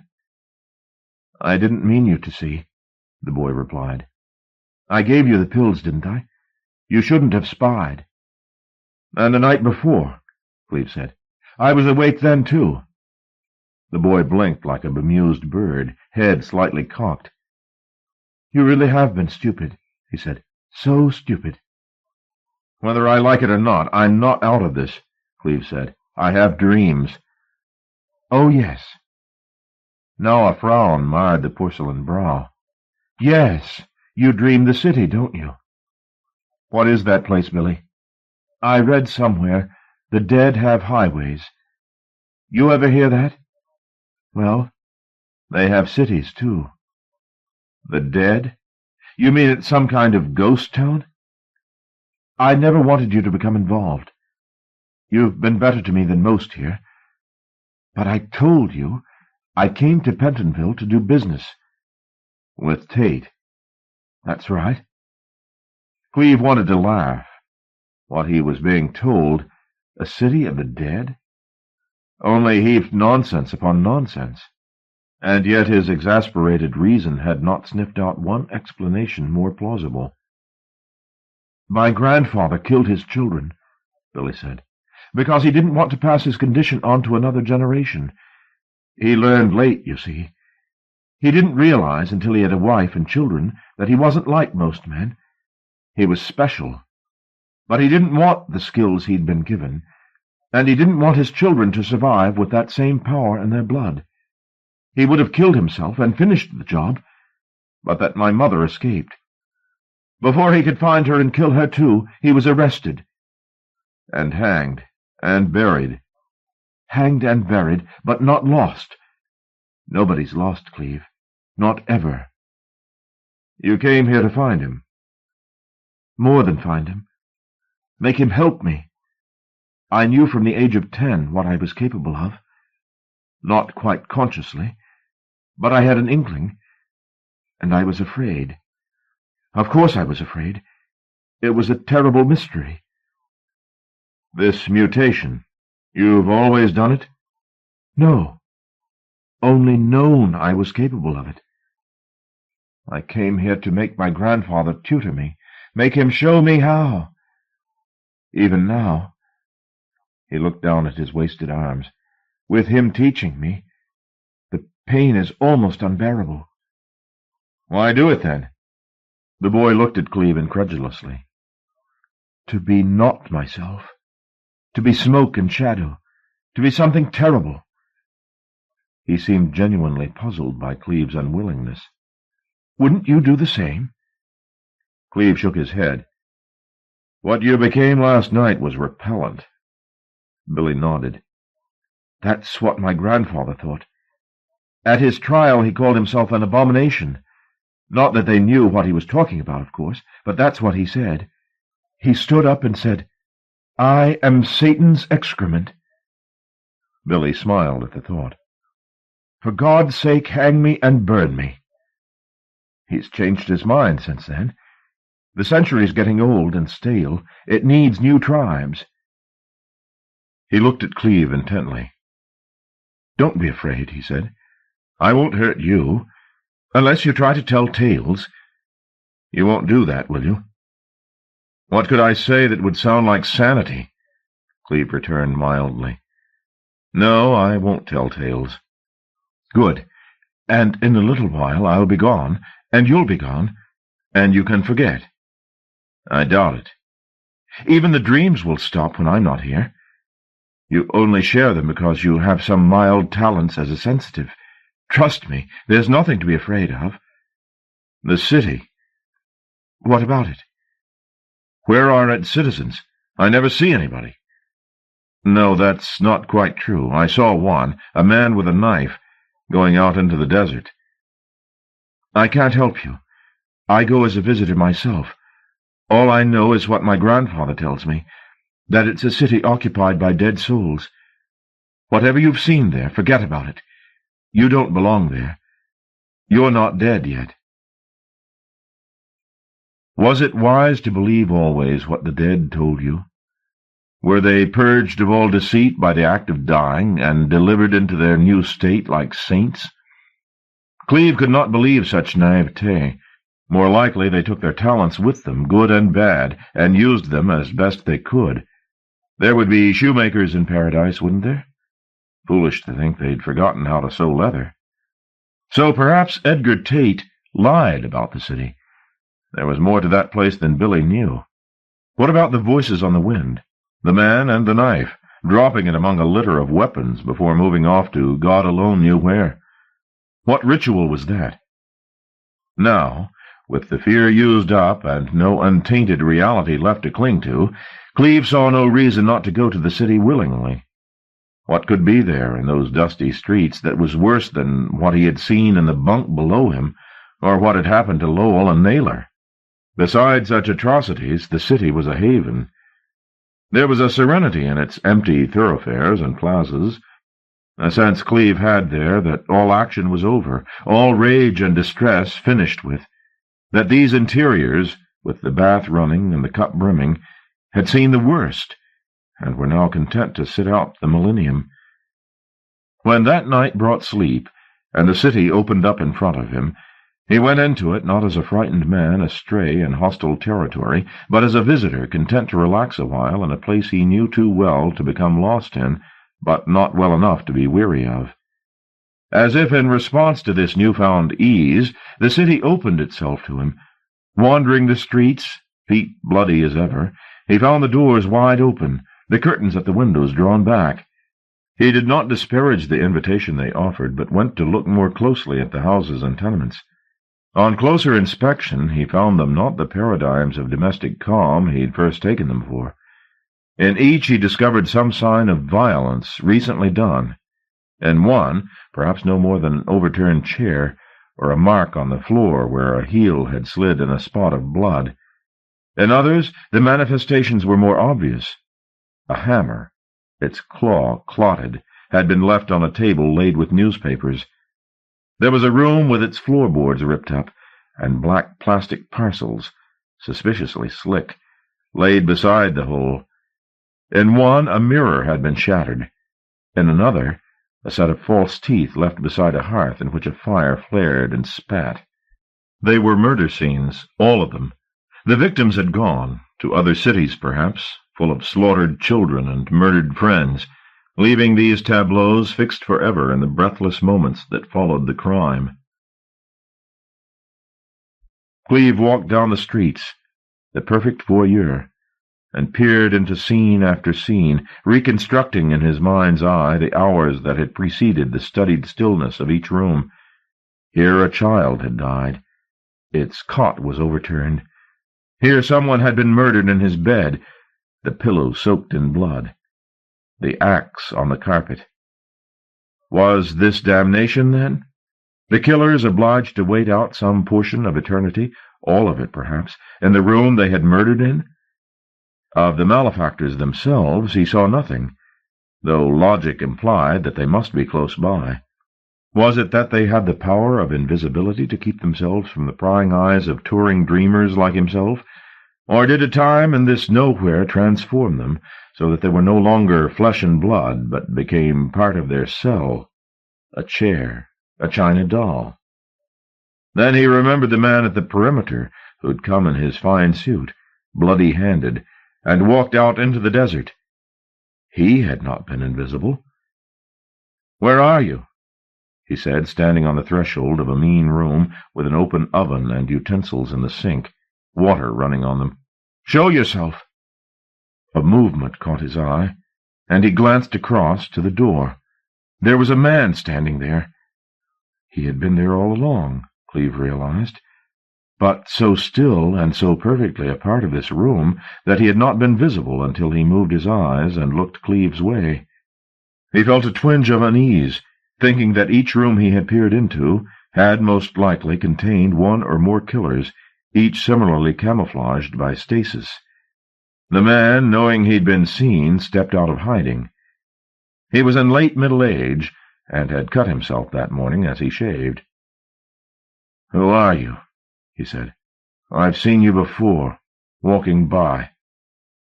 He spoke softly and sadly. An unlikely killer, Clive thought. "Just a visitor," he told the man. "There are no visitors here," he replied. "Only prospective citizens."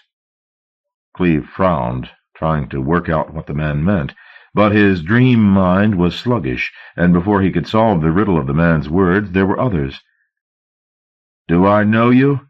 the man asked. "I find I forget more and more. That's no use, is it? If I forget, I'll never leave, will I?" "Leave?" Clive repeated. "Make an exchange," the man said, realigning his toupee. "And go where?" "Back. Do it over." Now he approached Clive across the room. He stretched out his hands, palms up. They were blistered. "You can help me," he said. "I can make a deal with the best of them." "I don't understand you." The man clearly thought he was bluffing. His upper lip, which boasted a dyed black mustache, curled. "Yes, you do," he said. "You understand perfectly. You just want to sell yourself, the way everybody does. Highest bidder, is it? What are you, an assassin?" Cleve shook his head. "I'm just dreaming," he replied. The man's fit of pique subsided. "Be a friend," he said. "I've got no influence, not like some. Some of them, you know, they come here and they're out again in a matter of hours. They're professionals. They make arrangements. But me? With me it was a crime of passion. I didn't come prepared. I'll stay here till I can make a deal. Please be a friend." "I can't help you," Cleve said, not even certain of what the man was requesting. The killer nodded. "Of course not," he said. "I didn't expect—" He turned from Cleve and moved to the oven. Heat flared up from it and made a mirage of the hob. Casually he put one of his blistered palms on the door and closed it. Almost as soon as he had done so, it creaked open again. "Do you know just how appetizing it is? The smell of cooking flesh," he said as he returned to the oven door and attempted to close it a second time.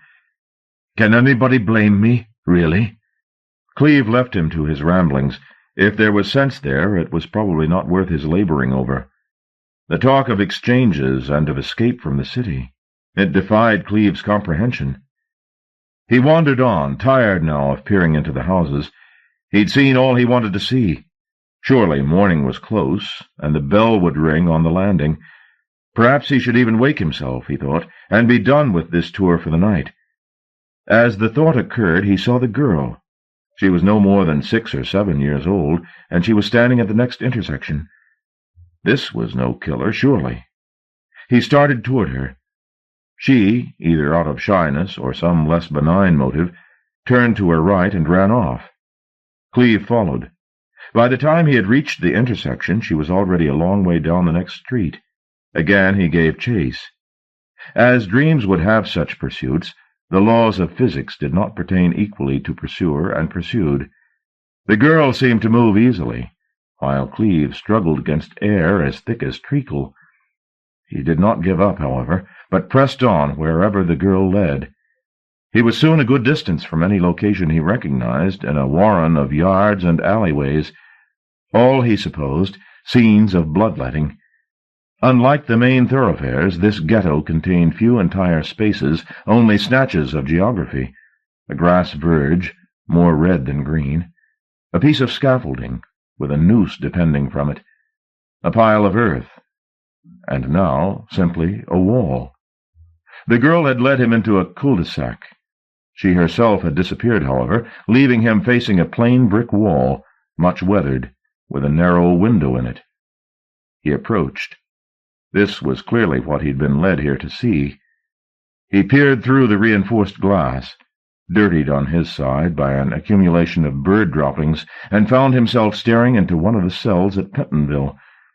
His stomach flipped over. What kind of game was this? Led out of a cell and into this dream city, only to be led back into prison? But a few seconds of study told him that it was not his cell. It was Lowell and Naylor's. Theirs were the pictures taped to the gray brick. Theirs the blood spread over floor and wall and bunk and door. This was another murder scene.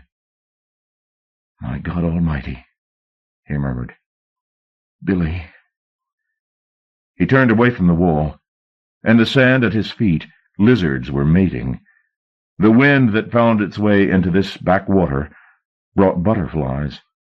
As he watched them dance, the bell rang in B-wing, and it was morning. It was a trap. Its mechanism was by no means clear to Cleve, but he had no doubt of its purpose. Billy would go to the city soon. The cell in which he had committed murder already awaited him, and of all the wretched places Cleve had seen in that assemblage of charnel houses, surely the tiny, blood-drenched cell was the worst. The boy could not know what was planned for him. His grandfather had lied about the city by exclusion, failing to tell Billy what special qualifications were required to exist there. And why? Cleve returned to the oblique conversation he'd had with the man in the kitchen. That talk of exchanges, of deal-making, of going back. Edgar Tate had regretted his sins, hadn't he? He decided, as the years passed, that he was not the devil's excrement, that to be returned into the world would not be so bad an idea. Billy was somehow an instrument in that return. "My grandfather doesn't like you," the boy said when they were locked up again after lunch. For the second consecutive day, all recreation and workshop activities had been cancelled, while a cell-by-cell inquiry was undertaken regarding Lowell's and, as of the early hours of that day, Naylor's deaths. "Doesn't he?" Cleve said. "And why?" "Says you're too inquisitive, in the city." Cleve was sitting on the top bunk, Billy on the chair against the opposite wall. The boy's eyes were bloodshot. A small but constant tremor had taken over his body. "You're going to die," Cleve said. What other way to state that fact was there, but baldly? "I saw, in the city." Billy shook his head. "Sometimes you talk like a crazy man. My grandfather says I shouldn't trust you." "He's afraid of me, that's why." Billy laughed derisively. It was an ugly sound, learned, Cleve guessed, from Grandfather Tate. "He's afraid of no one," Billy retorted. "Afraid of what I'll see, of what I'll tell you." "No," the boy said with absolute conviction. "He told you to kill Lowell, didn't he?" Billy's head jerked up. "Why'd you say that?" "You never wanted to murder him. Maybe scare them both a bit, but not kill them. It was your loving grandfather's idea." "Nobody tells me what to do," Billy replied, his gaze icy. "Nobody." "All right," Cleve conceded. "Maybe he persuaded you, eh? Told you it was a matter of family pride, something like that?" The observation clearly touched a nerve. The tremors had increased. "So? What if he did?" "I've seen where you're going to go, Billy. A place just waiting for you." The boy stared at Cleve, but didn't interrupt. "Only murderers occupy the city, Billy. That's why your grandfather's there. And if he can find a replacement, if he can reach out and make more murder, he can go free." Billy stood up, face like a fury. All trace of derision had gone. "What do you mean, free?" "Back to the world. Back here." "You're lying." "Ask him." "He wouldn't cheat me. His blood's my blood." "You think he cares? After 50 years in that place, waiting for a chance to be out and away, you think he gives a damn how he does it?" "I'll tell him how you lie," Billy said. The anger was not entirely directed at Cleve. There was an undercurrent of doubt there, which Billy was trying to suppress. "You're dead," he said. "When he finds out how you're trying to poison me against him, you'll see him then. Oh, yes, you'll see him, and you'll wish to Christ you hadn't." There seemed to be no way out. Even if Cleve could convince the authorities to move him before night fell, a slim chance indeed, he would have to reverse all that he had claimed about the boy, tell them Billy was dangerously insane or something similar, certainly not the truth. Even if he were to have himself transferred to another cell, there was no promise of safety in such a maneuver. The boy had said he was smoke and shadow. Neither door nor bars could keep such insinuations at bay. The fate of Lowell and Naylor was proof positive of that. Nor was Billy alone.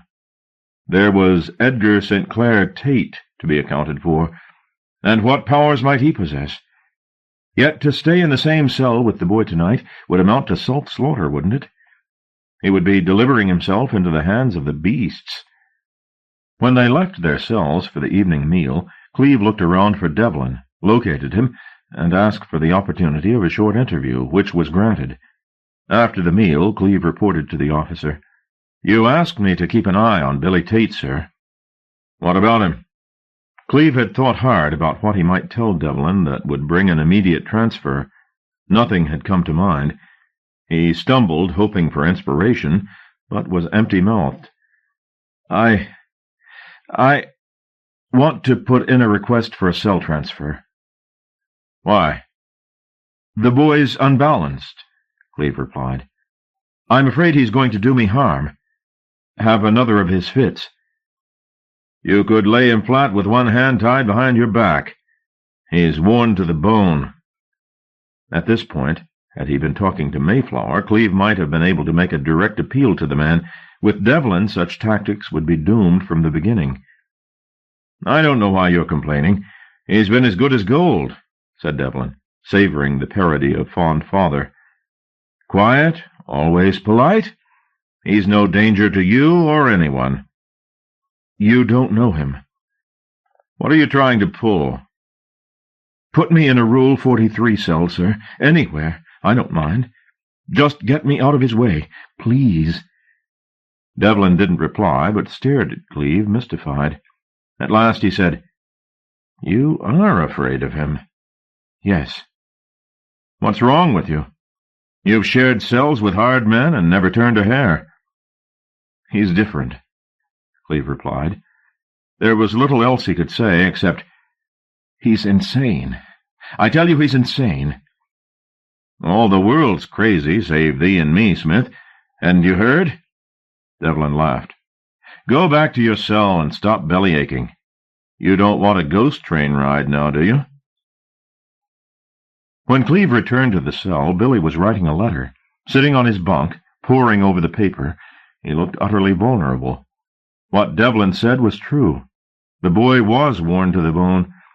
It was difficult to believe, looking at the ladder of his vertebrae, visible through his T-shirt, that this frail form could survive the throes of transformation. But then maybe it would not. Maybe the rigors of change would tear him apart with time, but not soon enough. "Billy." The boy didn't take his eyes from his letter. "What I said about the city—" He stopped writing. "Maybe I was imagining it all, just dreaming," and started again. "I only told you because I was afraid for you. That was all. I want us to be friends." Billy looked up. "It's not in my hands," he said very simply. "Not now. It's up to Grandfather.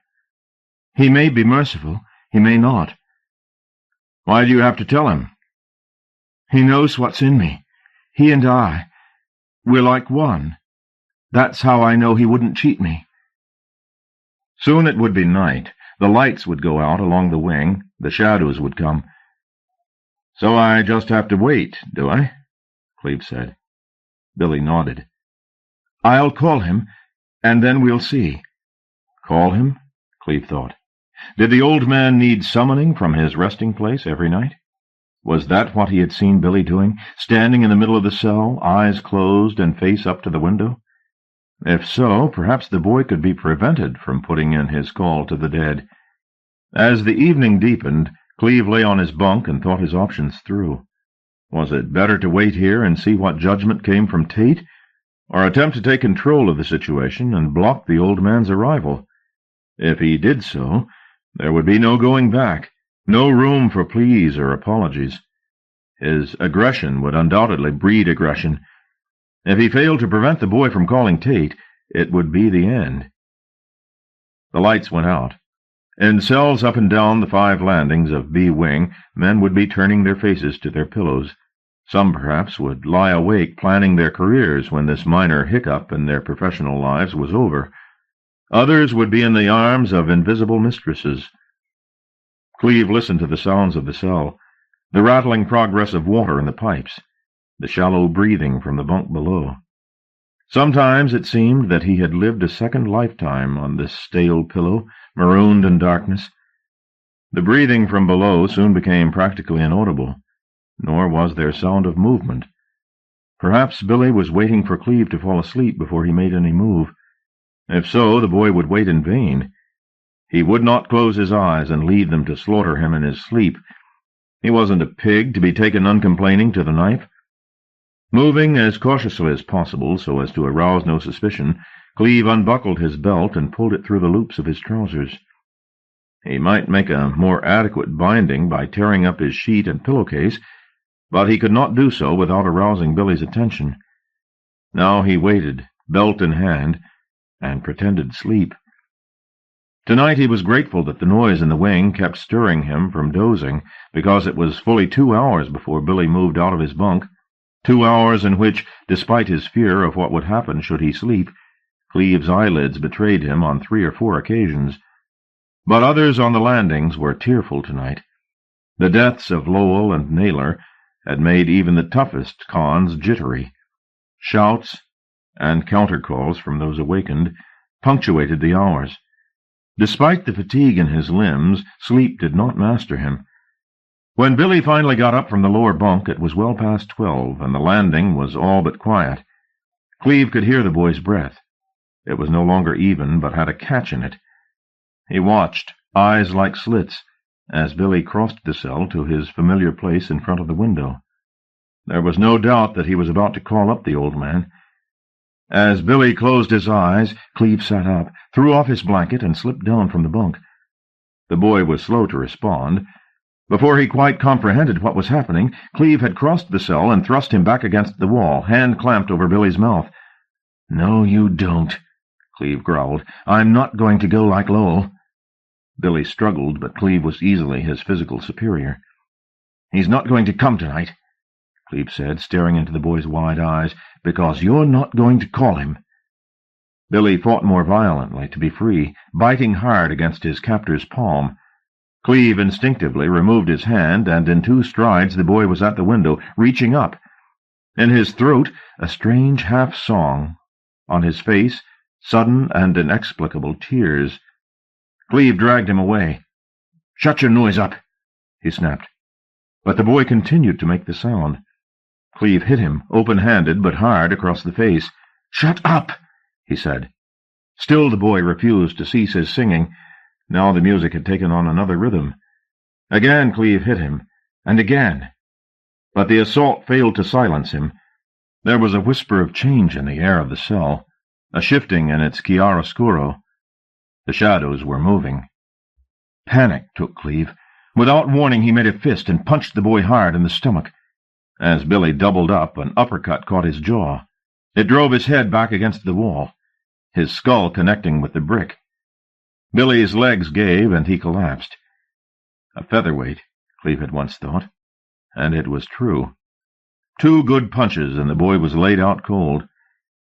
Cleve glanced around the cell. The movement in the shadows had been arrested.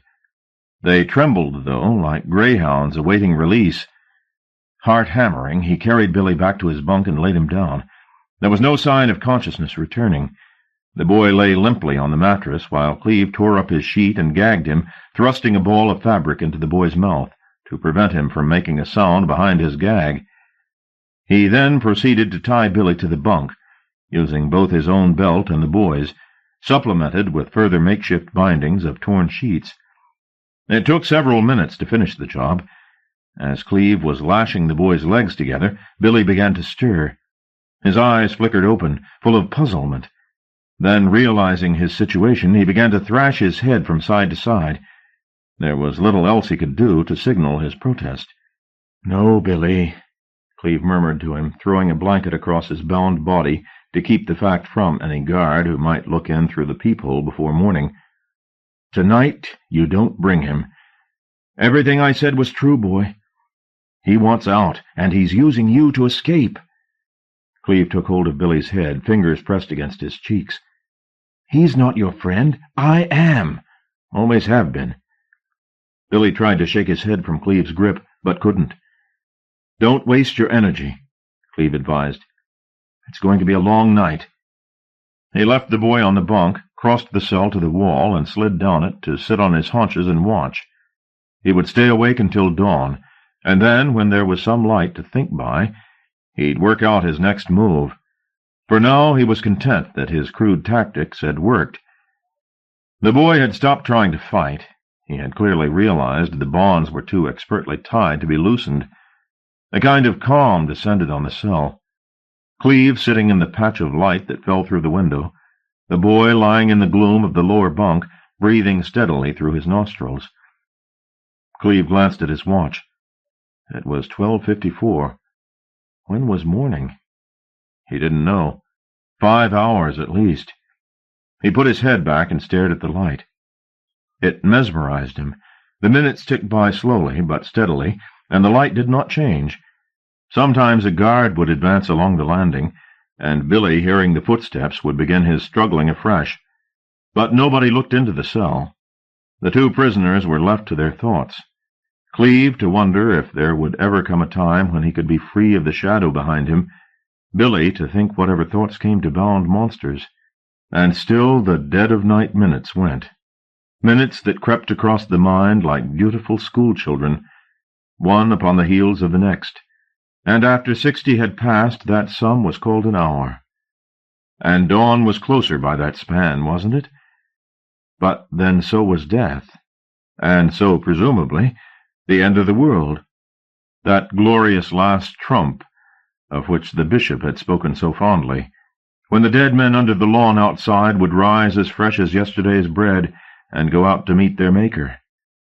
And sitting there against the wall, listening to Billy's inhalations and exhalations, and watching the light in the glass and through the glass, Clive knew without doubt that even if he escaped this trap, it was only a temporary respite, that this long night, its minutes, its hours, were a foretaste of a longer vigil. He almost despaired then, felt his soul sink into a hole from which there seemed to be no hope of retrieval. Here was the real world. He wept. Not joy, not light, not looking forward. Only this waiting and ignorance, without hope, even of fear, for fear came only to those with dreams to lose. The hole was deep and dim. He peered up out of it at the light through the window, and his thoughts became one wretched round. He forgot the bunk and the boy lying there. He forgot the numbness that had overtaken his legs.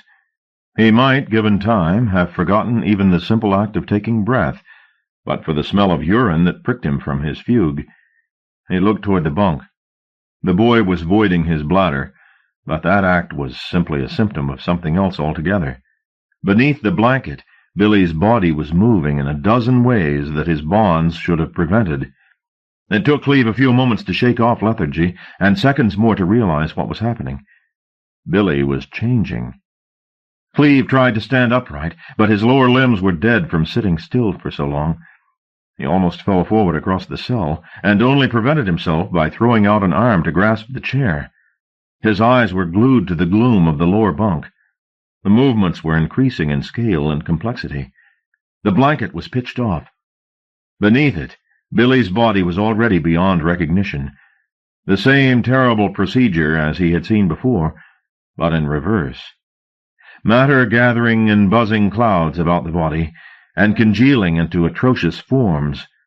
Limbs and organs summoned from the ineffable, teeth shaping themselves like needles and plunging into place, and a head grown large and swelling still. He begged for Billy to stop, but with every drawn breath there was less of humanity to appeal to. The strength the boy had lacked was granted to the beast. It had already broken almost all its constraints, and now, as Clive watched, it struggled free of the last, and rolled off the bunk onto the floor of the cell. Clive backed off toward the door, his eyes scanning Billy's mutated form.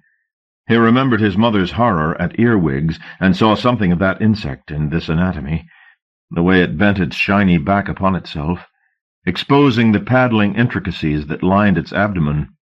Elsewhere, no analogy offered a hold on the sight. Its head was rife with tongues that licked its eyes clean in place of lids, and ran back and forth across its teeth, wetting and re-wetting them constantly. From seeping holes along its flanks came a sewer stench. Yet even now there was a residue of something human trapped in this foulness, its rumor only serving to heighten the filth of the hole. Seeing its hooks and its spines, Clive remembered Lowell's rising scream, and felt his own throat pulse, ready to loose a sound its equal, should the beast turn on him. But Billy had other intentions. He moved, limbs in horrible array, to the window and clambered up, pressing his head against the glass like a leech. The music he made was not like his previous song, but Clive had no doubt it was the same summoning. He turned to the door and began to beat upon it, hoping that Billy would be too distracted with his call to turn on him before assistance came. "Quick! For Christ's sake, quick!" He yelled as loudly as exhaustion would allow, and glanced over his shoulder once to see if Billy was coming for him. He was not. He was still clamped to the window, though his call had all but faltered. Its purpose was achieved. Darkness was tyrant in the cell. Panicking, Cleve turned back to the door and renewed his tattoo. There was somebody running along the landing now. He could hear shouts and imprecations from other cells. "Jesus Christ, help me!" he shouted. He could feel a chill at his back. He didn't need to turn to know what was happening behind him. The shadow growing, the wall dissolving so that the city and its occupant could come through. Tate was here. He could feel the man's presence, vast and dark. Tate the child killer, Tate the shadow thing, Tate the transformer. Cleve beat on the door till his hands bled. The feet seemed a continent away. Were they coming? Were they coming?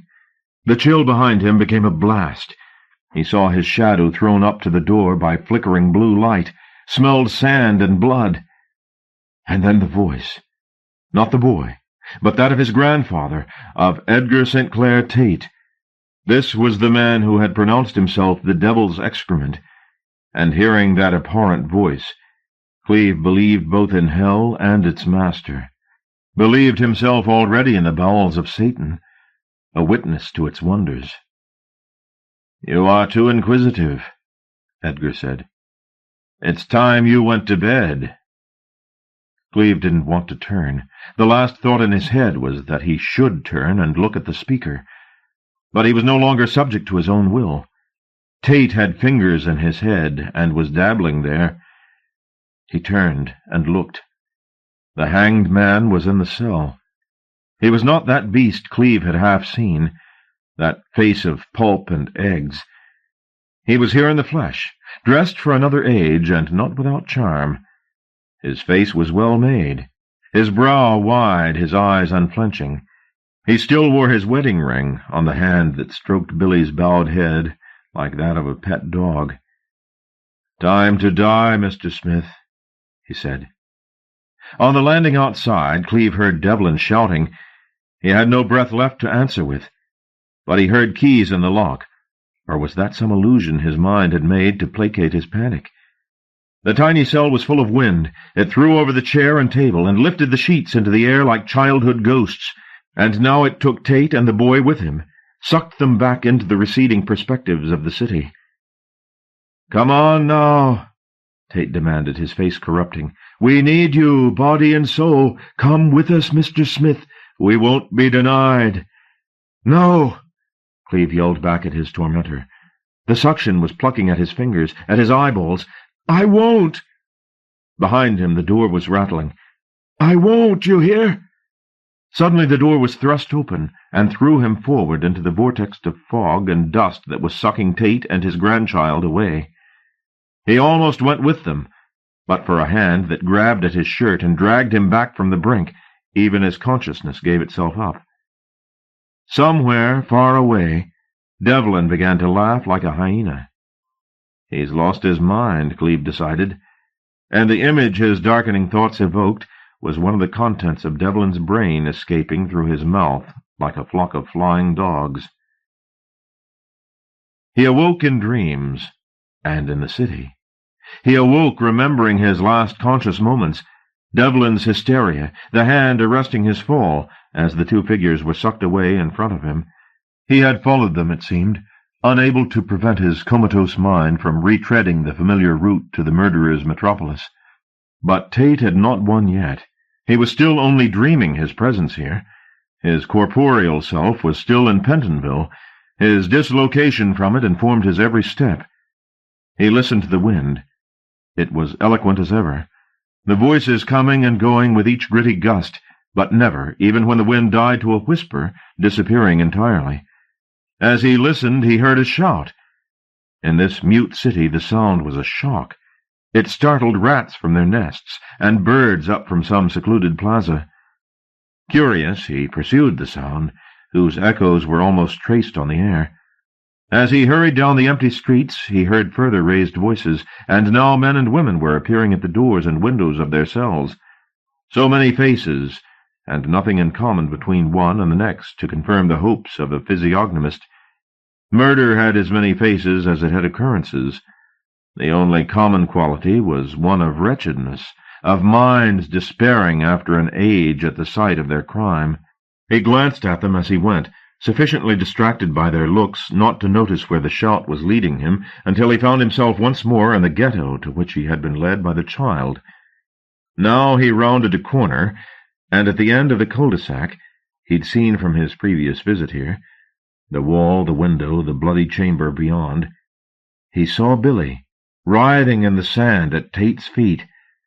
The boy was half himself and half that beast he had become in front of Cleve's eyes. The better part was convulsing in its attempt to climb free of the other, but without success. In one moment the boy's body would surface, white and frail, only to be subsumed the next into the flux of transformation. Was that an arm forming, and being snatched away again before it could gain fingers? Was that a face pressed from the house of tongues that was the beast's head? The sight defied analysis. As soon as Cleve fixed upon some recognizable feature, it was drowned again. Edgar Tate looked up from the struggle in front of him, and bared his teeth at Cleve. It was a display a shark might have envied. "He doubted me, Mr. Smith," the monster said, "and came looking for his cell." The mouth appeared from the patchwork on the sand and gave out a sharp cry, full of pain and terror.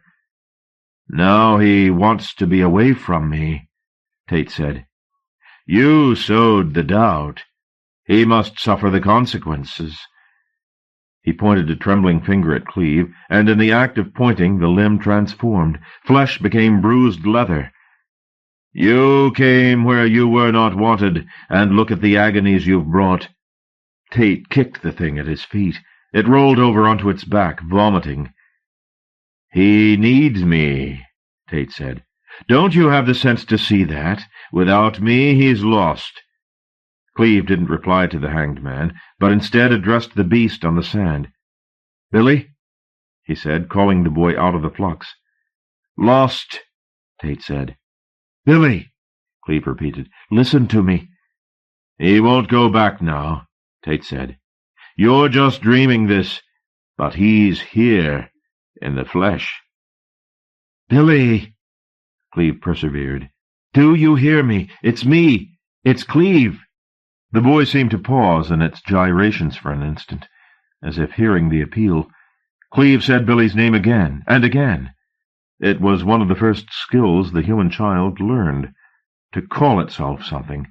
If anything could reach the boy, it was surely his own name. "Billy! Billy!" At the repeated word, the body rolled itself over. Tate seemed to have become uneasy. The confidence he'd displayed was now silenced. His body was darkening, the head becoming bulbous. Cleve tried to keep his eyes off the subtle distortions in Edgar's anatomy and concentrate on winning Billy back. The repetition of the name was paying dividends. The beast was being subdued. Moment by moment there was more of the boy emerging. He looked pitiful, skin and bones on the black sand, but his face was almost reconstructed now, and his eyes were on Cleve. "Billy?" He nodded. His hair was plastered to his forehead with sweat. His limbs were in a spasm.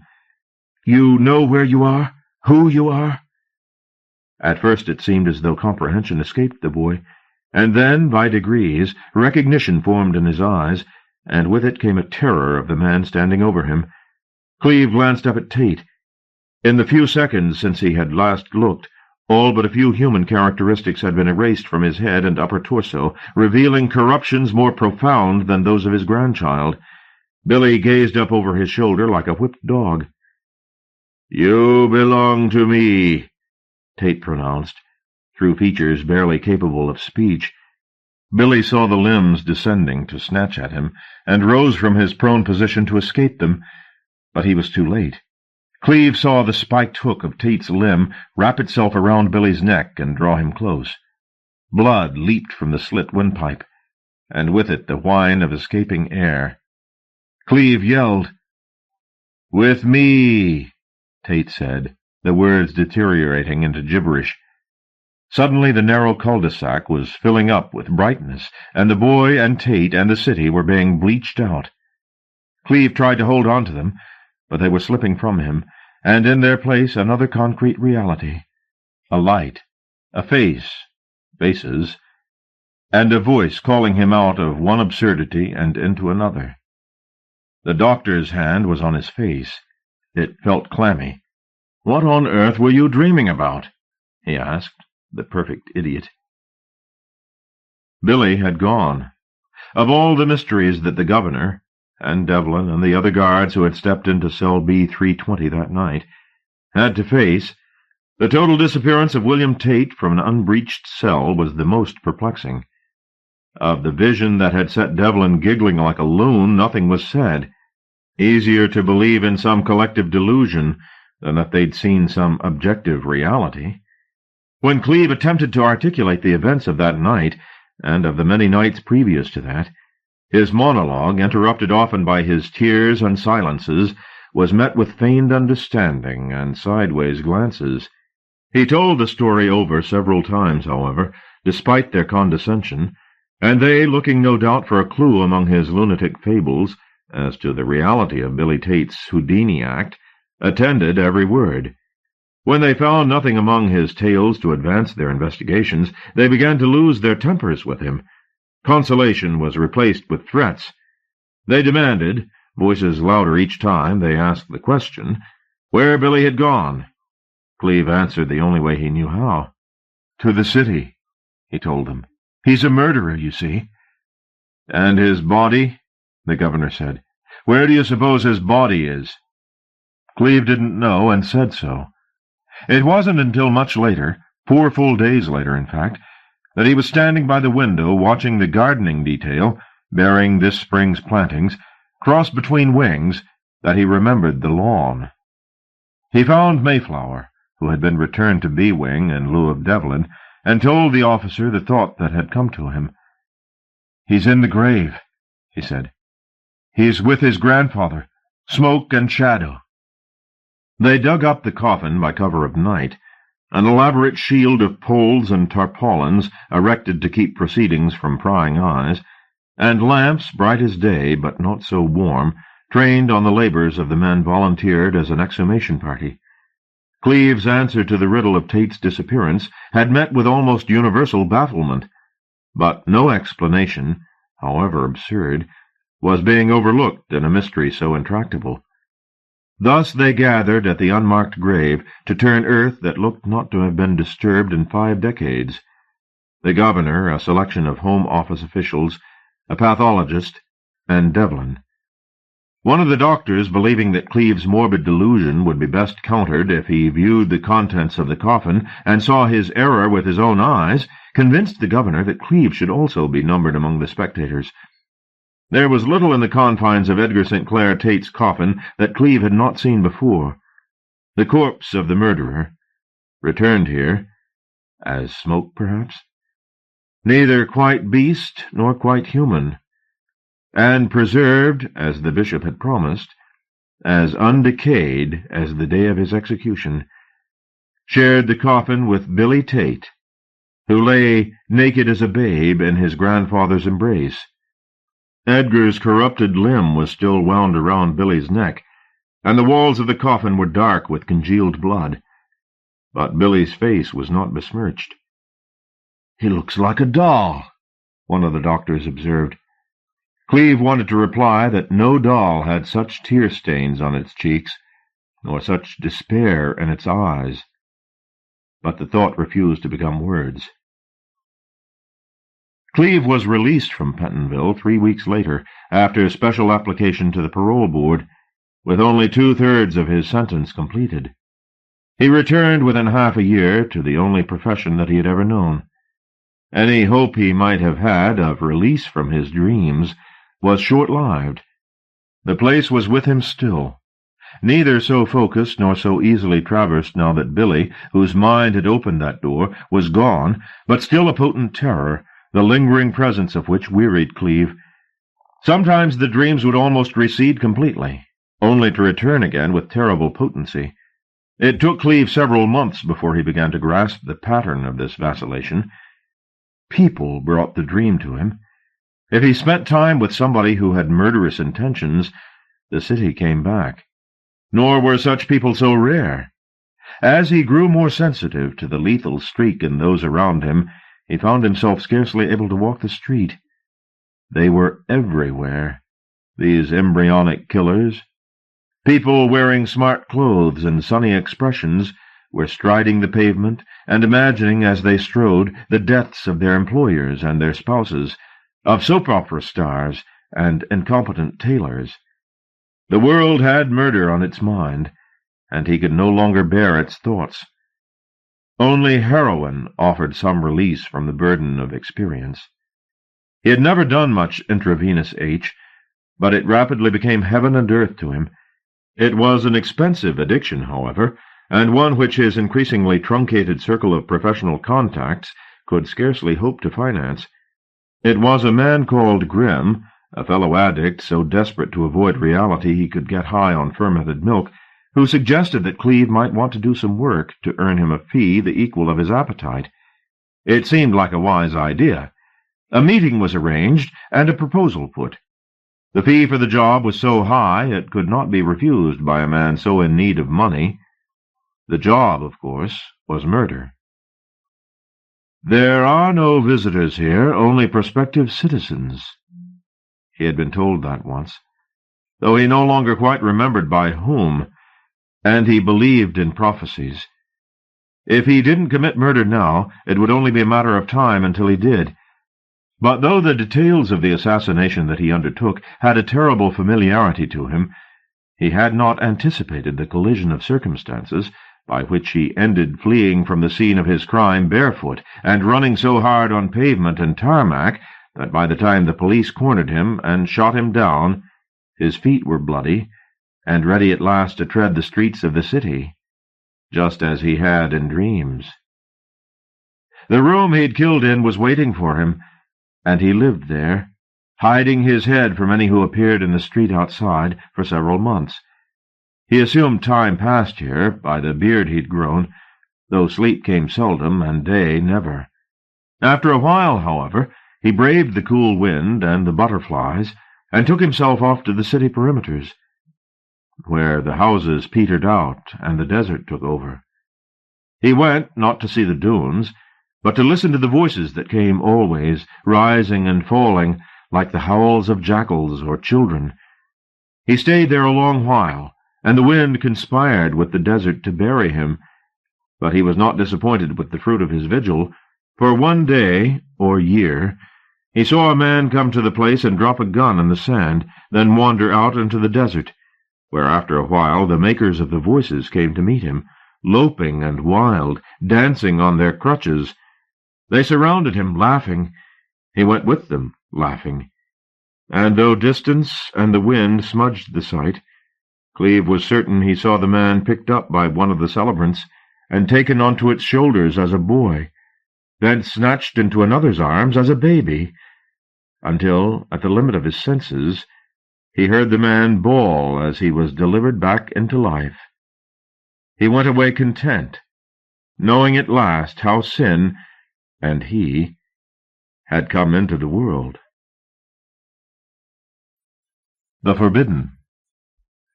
Like a flawless tragedy, the elegance of which structure is lost upon those suffering in it, the perfect geometry of the Spectre Street estate was visible only from the air. Walking in its drear canyons, passing through its grimy corridors from one gray concrete rectangle to the next, there was little to seduce the eye or stimulate the imagination. What few saplings had been planted in the quadrangles had long since been mutilated or uprooted. The grass, though tall, resolutely refused a healthy green. No doubt the estate and its two companion developments had once been an architect's dream. No doubt the city planners had wept with pleasure at a design that housed 36 persons per hectare, and still boasted space for a children's playground. Doubtless fortunes and reputations had been built upon Spectre Street, and at its opening fine words had been spoken of its being a yardstick by which all future developments would be measured. But the planners, tears wept, words spoken, had left the estate to its own devices. The architects occupied restored Georgian houses at the other end of the city, and probably never set foot here. They would not have been shamed by the deterioration of the estate, even if they had. Their brainchild, they would doubtless argue, was as brilliant as ever, its geometries as precise, its ratios as calculated. It was people who had spoiled Spectre Street, nor would they have been wrong in such an accusation. Helen had seldom seen an inner-city environment so comprehensively vandalized. Lamps had been shattered and backyard fences overthrown. Cars, whose wheels and engines had been removed and chassis then burned, blocked garage facilities. In one courtyard, 3 or 4 ground-floor maisonettes had been entirely gutted by fire, their windows and doors boarded up with planks and corrugated metal shutters. More startling still were the graffiti. That was what she had come here to see, encouraged by Archie's talk of the place, and she was not disappointed. It was difficult to believe, staring at the multiple layers of designs, names, obscenities, and dogmas that were scrawled and sprayed on every available brick, that Spectre Street was barely 3.5 years old. The walls, so recently virgin, were now so profoundly defaced that the council cleaning department could never hope to return them to their former condition. A layer of whitewash to cancel this visual cacophony would only offer the scribes a fresh and yet more tempting surface on which to make their mark. Helen was in seventh heaven. Every corner she turned offered some fresh material for her thesis. Graffiti, the semiotics of urban despair. It was a subject that married her 2 favorite disciplines, sociology and aesthetics. And as she wandered around the estate, she began to wonder if there wasn't a book, in addition to her thesis, in the subject. She walked from courtyard to courtyard, copying down a large number of the more interesting scrawlings and noting their location. Then she went back to the car for her camera and tripod, and returned to the most fertile of the areas to make a thorough visual record of the walls. It was a chilly business. She was not an expert photographer, and the late October sky was in full flight, shifting the light on the bricks from one moment to the next. As she adjusted and readjusted the exposure to compensate for the light changes, her fingers steadily became clumsier, her temper correspondingly thinner. But she struggled on, the idle curiosity of passers-by notwithstanding. There were so many designs to document. She reminded herself that her present discomfort would be amply repaid when she showed the slides to Trevor, whose doubt of the project's validity had been perfectly apparent from the beginning. "The writing on the wall," he'd said, half smiling in that irritating fashion of his. "It's been done 100 times. This was true, of course, and yet not. There certainly were learned works on graffiti, chock full of sociological jargon. Cultural disenfranchisement, urban alienation.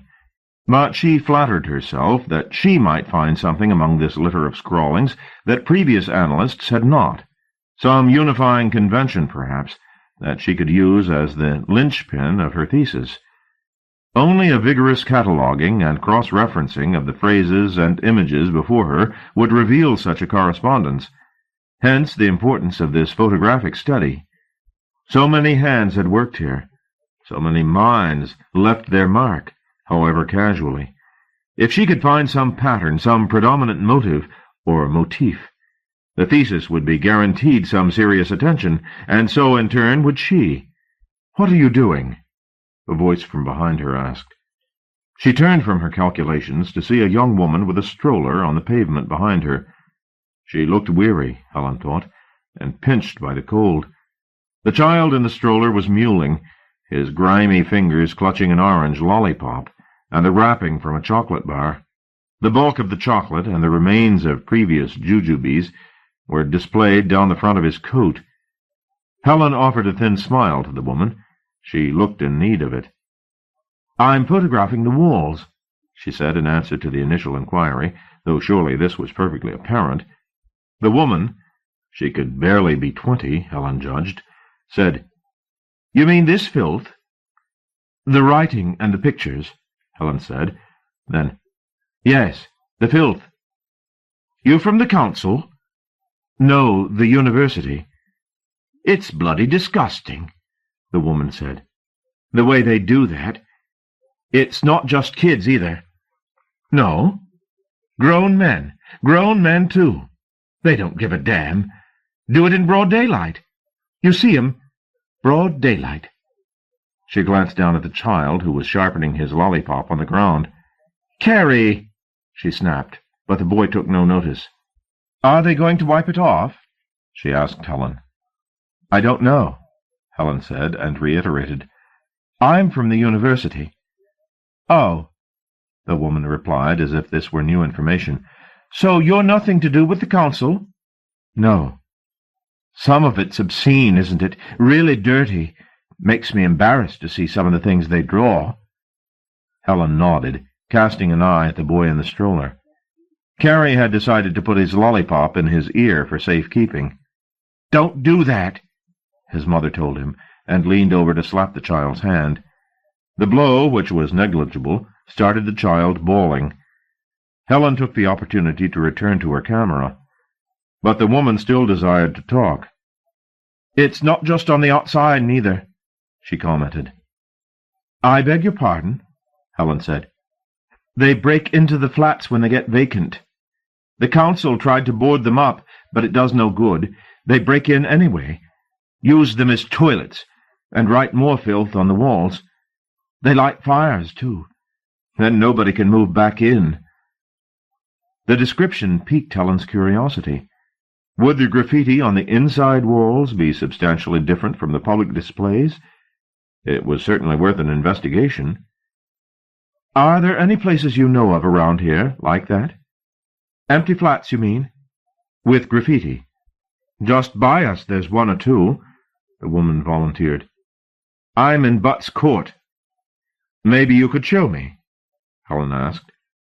The woman shrugged. By the way, my name's Helen Buchanan. Anne-Marie, the mother replied. I'd be very grateful if you could point me to one of those empty flats. Anne-Marie was baffled by Helen's enthusiasm, and made no attempt to disguise it, but she shrugged again and said, There's nothing much to see, only more of the same stuff. Helen gathered up her equipment, and they walked side by side through the intersecting corridors between one square and the next. Though the estate was low-rise, each court only 5 stories high, the effect of each quadrangle was horribly claustrophobic. The walkways and staircases were a thief's dream, rife with blind corners and ill-lit tunnels. The rubbish-dumping facilities, chutes from the upper floors down which bags of refuse could be pitched, had long since been sealed up, thanks to their efficiency as fire traps. Now plastic bags of refuse were piled high in the corridors, many torn open by roaming dogs, their contents strewn across the ground. The smell, even in the cold weather, was unpleasant. In high summer it must have been overpowering. I'm over the other side, Anne-Marie said, pointing across the quadrangle. The one with the yellow door. She then pointed along the opposite side of the court. 5 or 6 maisonettes from the far end, she said. There's 2 of them been emptied out. Few weeks now. One of the families moved into Ruskin Court. The other did a bunk in the middle of the night. With that she turned her back on Helen and wheeled Carrie, who had taken to trailing spittle from the side of his stroller, around the side of the square. Thank you, Helen called after her. Anne-Marie glanced over her shoulder briefly, but did not reply. Appetite whetted, Helen made her way along the row of ground-floor maisonettes, many of which, though inhabited, showed little sign of being so. Their curtains were closely drawn. There were no milk bottles on the doorsteps, or children's toys left where they had been played with. Nothing, in fact, of life here. There were more graffiti, however, sprayed shockingly on the doors of occupied houses. She granted the scrawlings only a casual perusal, in part because she feared that one of the doors might open as she examined a choice obscenity sprayed upon it, but more because she was eager to see what revelations the empty flats ahead might offer. The malign scent of urine, both fresh and stale, welcomed her at the threshold of number 14, and beneath that the smell of burned paint and plastic. She hesitated for fully 10 seconds, wondering if stepping into the maisonette was a wise move. The territory of the estate behind her was indisputably foreign, sealed off in its own misery. But the rooms in front of her were more intimidating still, a dark maze which her eyes could barely penetrate. But when her courage faltered, she thought of Trevor, and how badly she wanted to silence his condescension. So thinking, she advanced into the place, deliberately kicking a piece of charred timber aside as she did so, in the hope that she would alert any tenant into showing himself. There was no sound of occupancy, however. Gaining confidence, she began to explore the front room of the maisonette, which had been, to judge by the remains of a disemboweled sofa in one corner and the sodden carpet underfoot, a living room. The pale green walls were, as Anne-Marie promised, extensively defaced, both by minor scribblers, content to work in pen or even more crudely in soft charcoal, and by those with aspirations to public works, who had sprayed the walls in half a dozen colors. Some of the comments were of interest, though many she had already seen on the walls outside. Familiar names and couplings repeated themselves.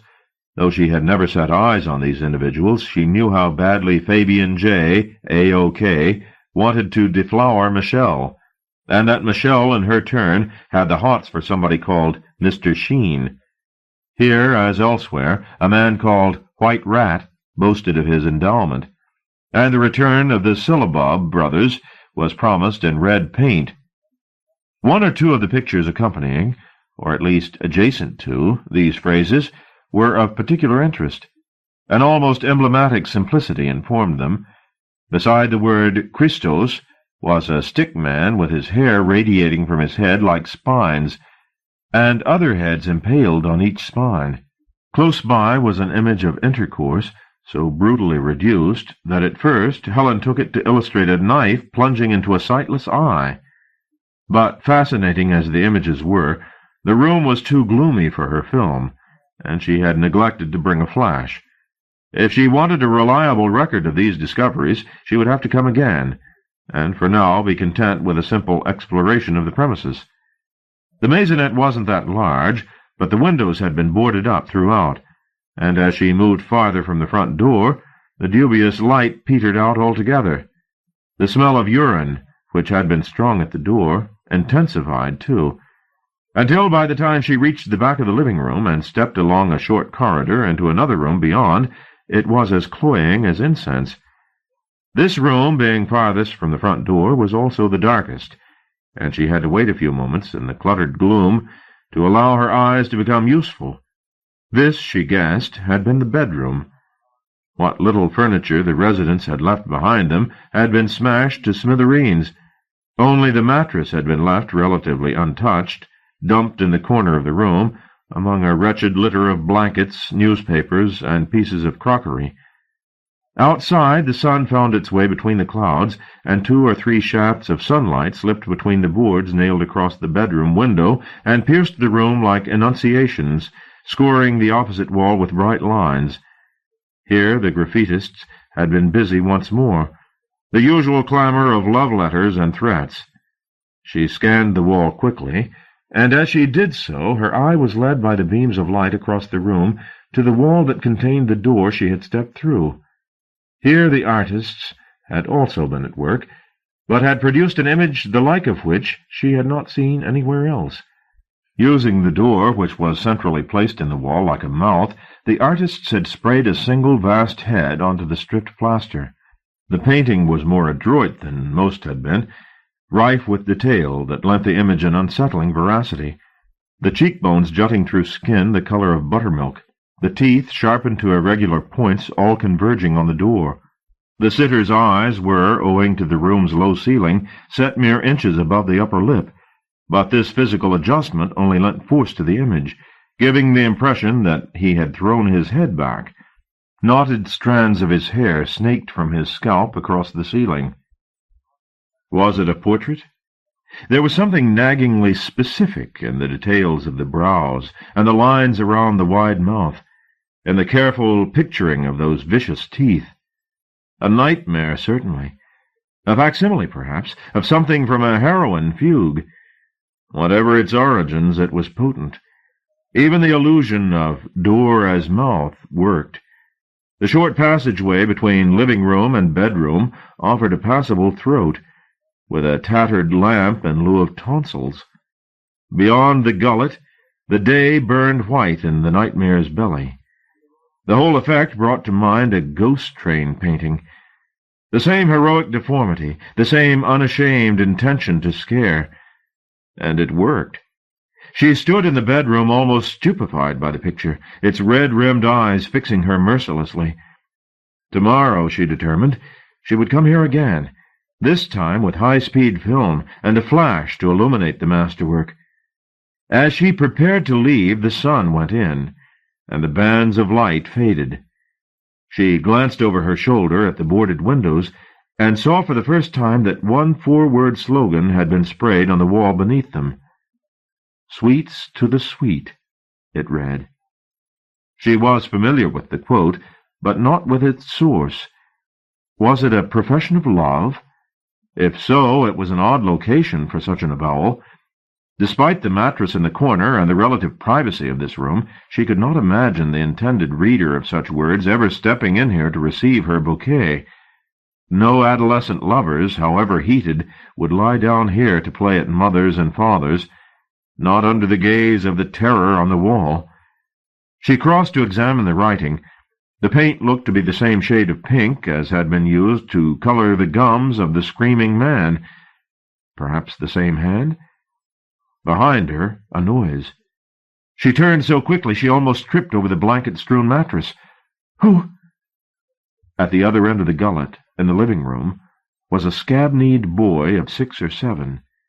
He stared at Helen, eyes glittering in the half-light, as if waiting for a cue. "Yes," she said. "Anne-Marie says, do you want a cup of tea?" he declared without pause or intonation. Her conversation with the woman seemed hours past. She was grateful for the invitation, however. The damp in the maisonette had chilled her. "Yes," she said to the boy. "Yes, please." The child didn't move, but simply stared at her. "Are you going to lead the way?" she asked him. "If you want," he replied, unable to raise a trace of enthusiasm. "I'd like that." "You taking photographs?" he asked. "Yes, I am. But not in here." "Why not?" "It's too dark," she told him. "Don't it work in the dark?" he wanted to know. "No." The boy nodded at this, as if the information somehow fitted well into his scheme of things, and about turned without another word, clearly expecting Helen to follow. If she had been taciturn in the street, Anne-Marie was anything but in the privacy of her own kitchen. Gone was the guarded curiosity, to be replaced by a stream of lively chatter and a constant scurrying between half a dozen minor domestic tasks, like a juggler keeping several plates spinning simultaneously. Helen watched this balancing act with some admiration. Her own domestic skills were negligible. At last the meandering conversation turned back to the subject that had brought Helen here. "Them photographs," Anne-Marie said. "Why do you want to take them?" "I'm writing about graffiti.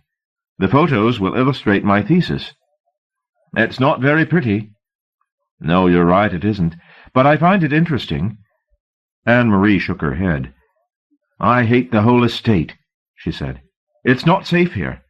People getting robbed on their own doorsteps. Kids setting fire to the rubbish day in, day out.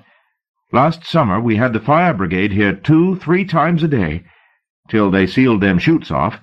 Now people just dump the bags in the passageways, and that attracts rats." "Do you live here alone?" "Yes," she said. "Since Davy walked out." "That your husband?" "He was Carrie's father, but we weren't never married. We lived together 2 years, you know. We had some good times.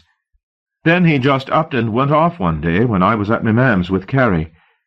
She peered into her cup of tea. "I'm better off without him," she said. "But you get scared sometimes. Want some more tea?" "I don't think I've got time." "Just a cup?" Anne-Marie said, already up and unplugging the electric kettle to take it to the sink for a refill. As she was about to turn on the tap, she saw something on the draining board and drove her thumb down, grinding it out. "Got you, you bugger," she said, and then turned to Helen. "We got these bloody ants." "Ants?" "Whole estates infected. From Egypt they are. Pharaoh ants, they're called. Little brown sods.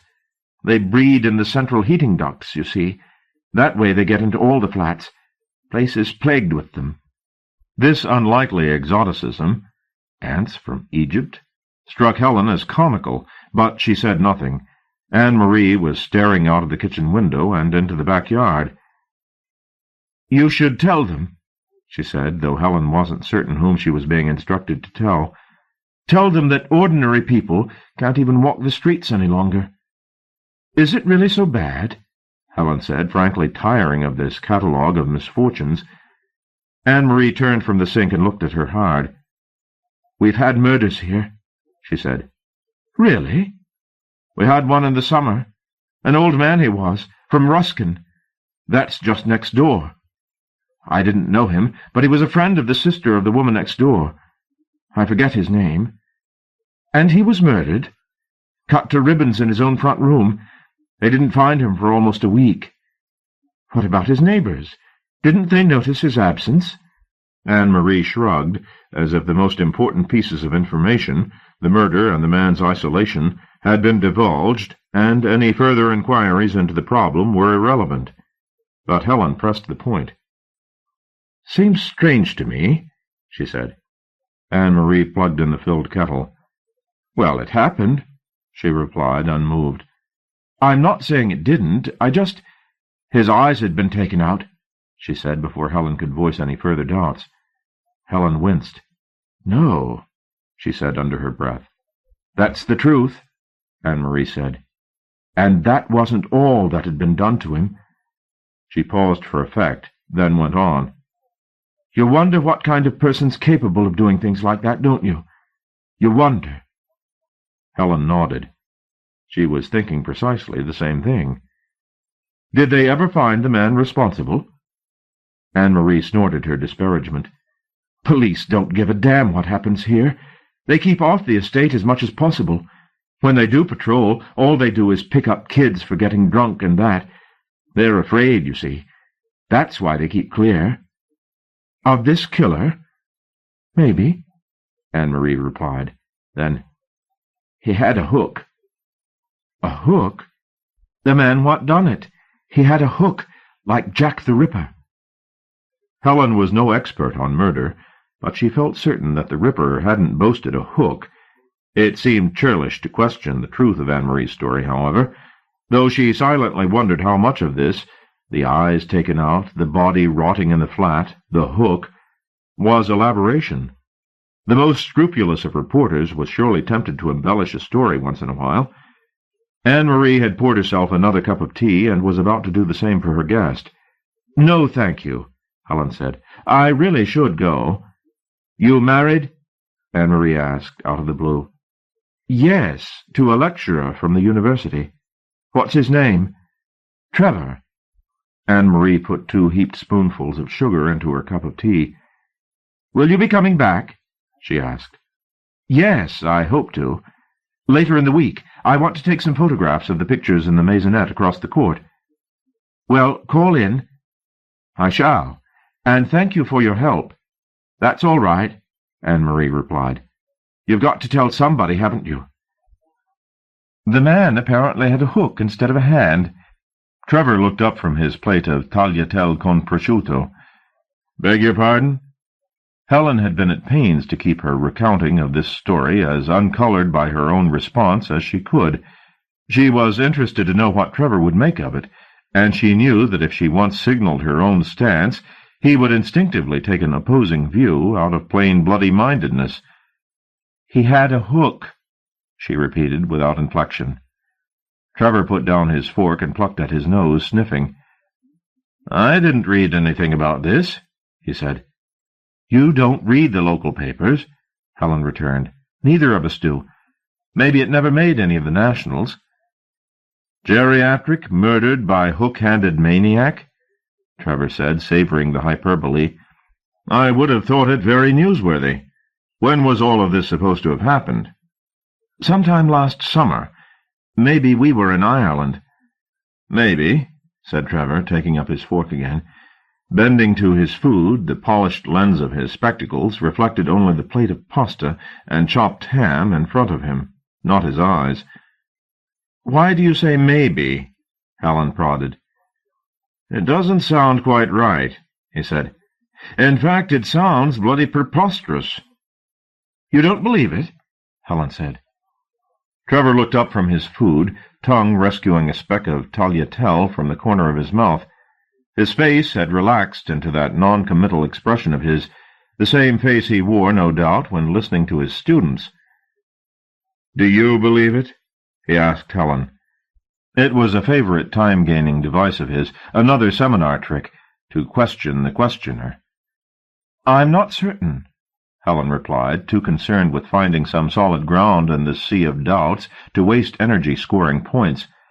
All right, forget the tale, Trevor said, deserting his food for another glass of red wine. What about the teller? Did you trust her?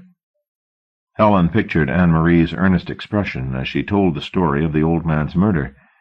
Yes, she said. Yes, I think I would have known if she'd been lying to me. So why is it so important, anyhow? I mean, whether she's lying or not, what the fuck does it matter? It was a reasonable question, if irritatingly put. Why did it matter? Was it that she wanted to have her worst feelings about Spectre Street proved false? That such an estate be filthy, be hopeless, be a dump, where the undesirable and the disadvantaged were tucked out of public view, all that was a liberal commonplace, and she accepted it as an unpalatable social reality. But the story of the old man's murder and mutilation was something other.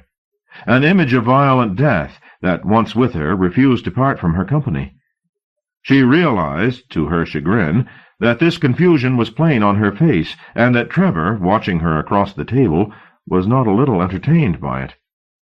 "If it bothers you so much," he said, "why don't you go back there and ask around, instead of playing believe it or not over dinner?" She couldn't help but rise to his remark. "I thought you liked guessing games," she said. He threw her a sullen look. "Wrong again," he said. The suggestion that she investigate was not a bad one, though doubtless he had ulterior motives for offering it. She viewed Trevor less charitably day by day. What she had once thought in him a fierce commitment to debate, she now recognized as mere power play. He argued not for the thrill of dialectic, but because he was pathologically competitive. She had seen him time and again take up attitudes she knew he did not espouse, simply to spill blood. Nor, more's the pity, was he alone in this sport. Academe was one of the last strongholds of the professional time-waster.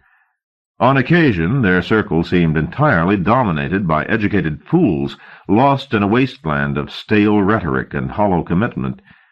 From one wasteland to another. She returned to Spectre Street the following day, armed with a flash gun in addition to her tripod and high-sensitivity film. The wind was up today, and it was arctic, more furious still for being trapped in the maze of passageways and courts. She made her way to number 14 and spent the next hour in its befouled confines, meticulously photographing both the bedroom and living-room walls. She had half expected the impact of the head in the bedroom to be dulled by reacquaintance. It was not.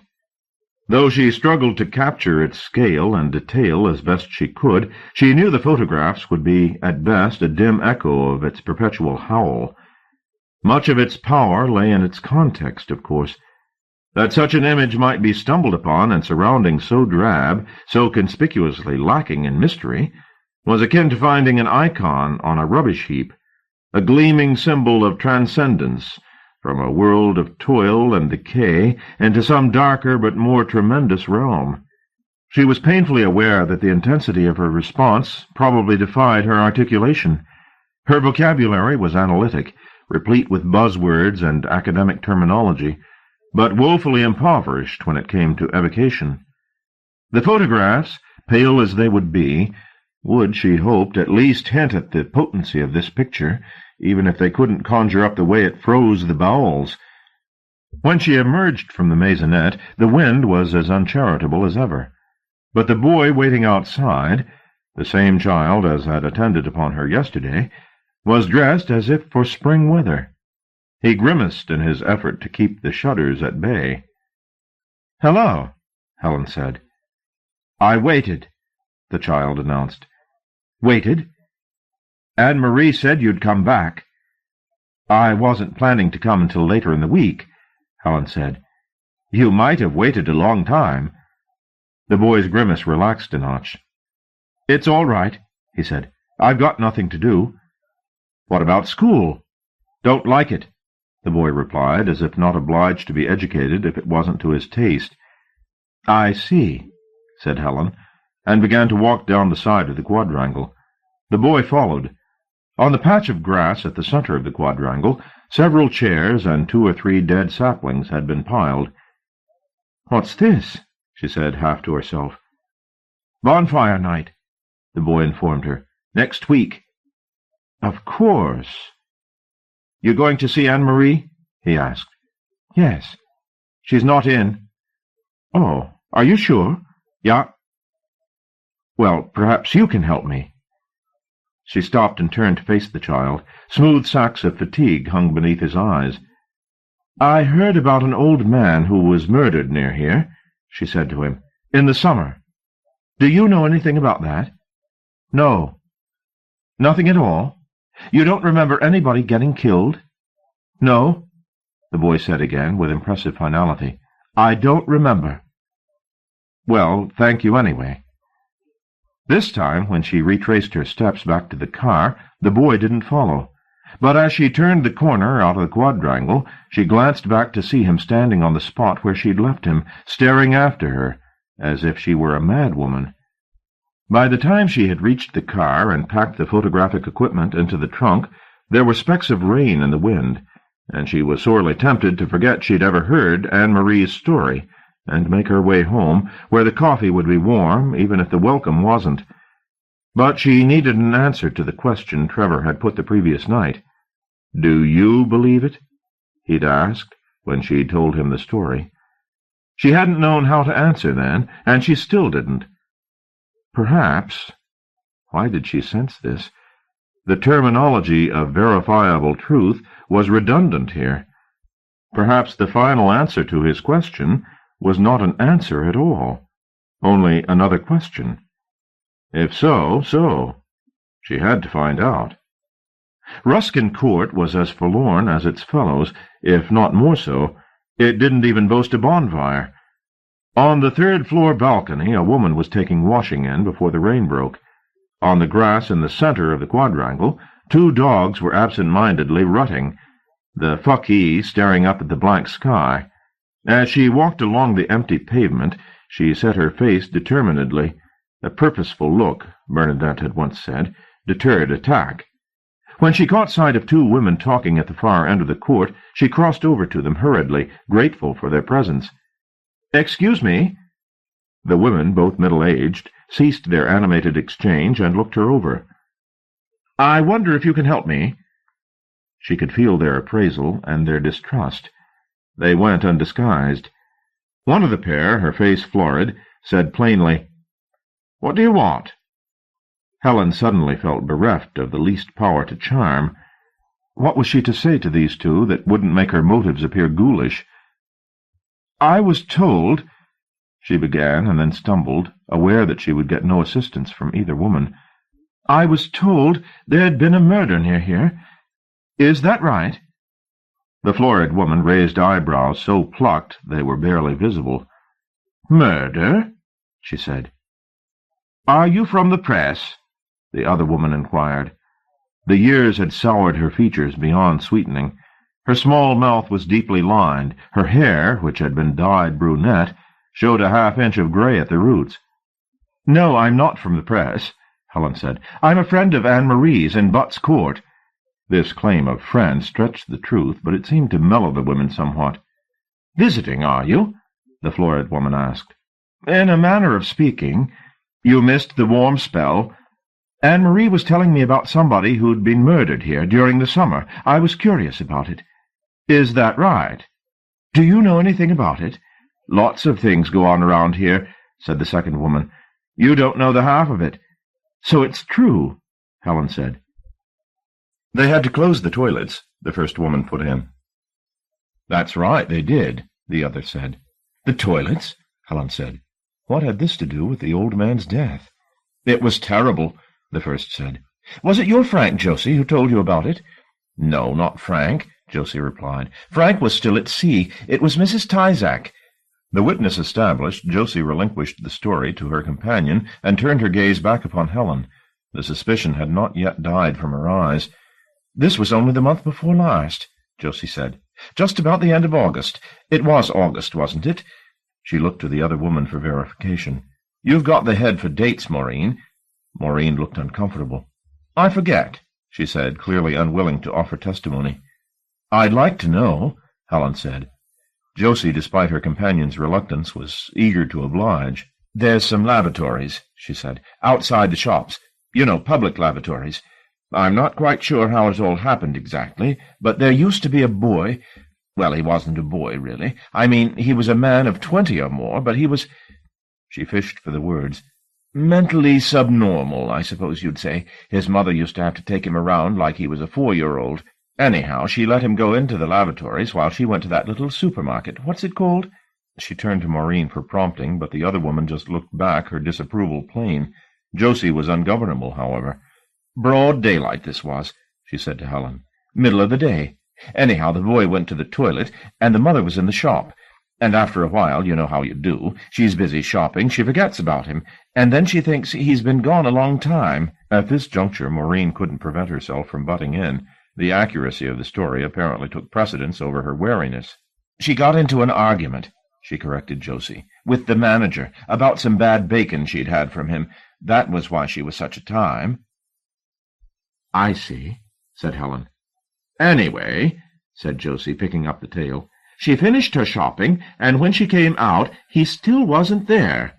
So she asked someone from the supermarket, Maureen began, but Josie wasn't about to have her narrative snatched away at this vital juncture. She asked one of the men from the supermarket, she repeated over Maureen's interjection, to go down into the lavatory and find him.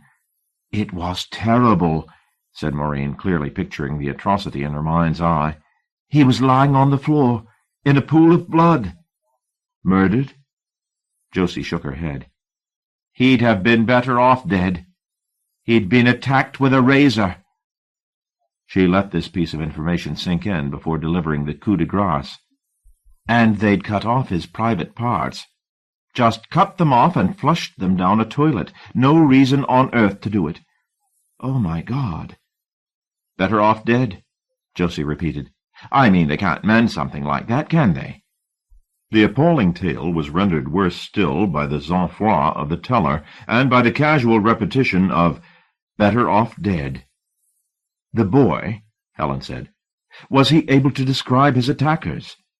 No, said Josie. He's practically an imbecile. He can't string more than 2 words together. And nobody saw anyone go into the lavatory or leaving it? People come and go all the time, Maureen said. This, though it sounded like an adequate explanation, had not been Helen's experience. There was not a great bustle in the quadrangle and passageways, far from it. Perhaps the shopping mall was busier, she reasoned, and might offer adequate cover for such a crime. So they haven't found the culprit, she said. No, Josie replied, her eyes losing their fervor. The crime and its immediate consequences were the nub of this story. She had little or no interest in either the culprit or his capture.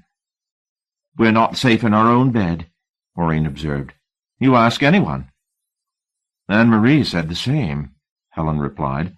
That's how she came to tell me about the old man. Said he was murdered during the summer here in Ruskin Court. I do remember something, Josie said. There was some talk, I heard. An old man and his dog. He was battered to death, and the dog ended up— I don't know. It certainly wasn't here. It must have been one of the other estates. Are you sure? The woman looked offended by this slur on her memory. "Oh, yes," she said. "I mean, if it had been here, we'd have known the story, wouldn't we?" Helen thanked the pair for their help and decided to take a stroll around the quadrangle anyway, just to see how many more maisonettes were unoccupied. As in Butt's Court, many of the curtains were drawn and all the doors locked.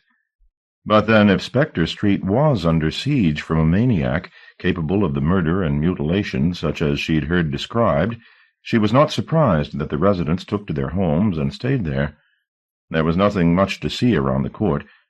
All the unoccupied maisonettes and flats had been recently sealed, to judge by a litter of nails left on a doorstep by the council workmen. One sight did catch her attention, however.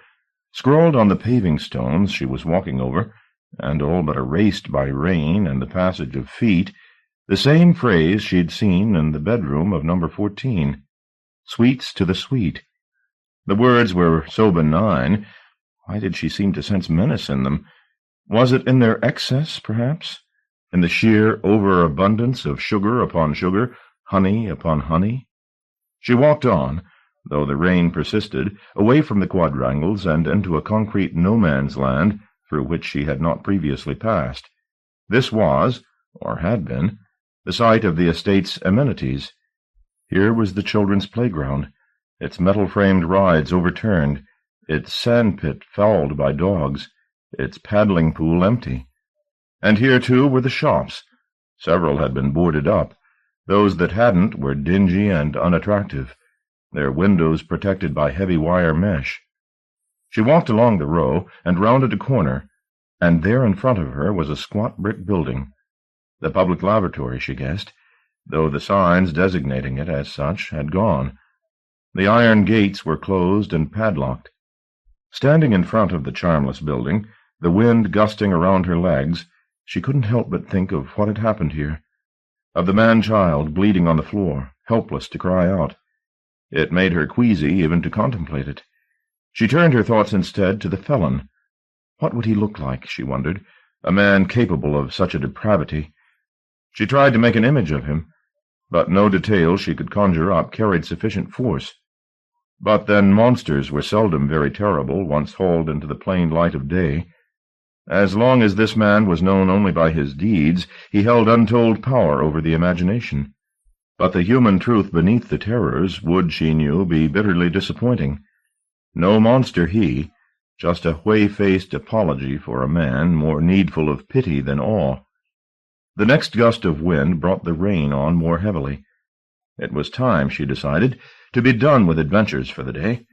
Turning her back on the public lavatories, she hurried back through the quadrangles to the refuge of the car, the icy rain needling her face to numbness. The dinner guests looked gratifyingly appalled at the story, and Trevor, to judge by the expression on his face, was furious. It was done now, however. There was no taking it back. Nor could she deny the satisfaction she took in having silenced the interdepartmental babble about the table. It was Bernadette, Trevor's assistant in the history department, who broke the agonizing hush. "When was this?" "During the summer," Helen told her. "I don't recall reading about it," said Archie, much the better for 2 hours of drinking. It mellowed a tongue that was otherwise fulsome in its self-coruscation. "Perhaps the police are suppressing it," Daniel commented. "Conspiracy?" said Trevor, plainly cynical.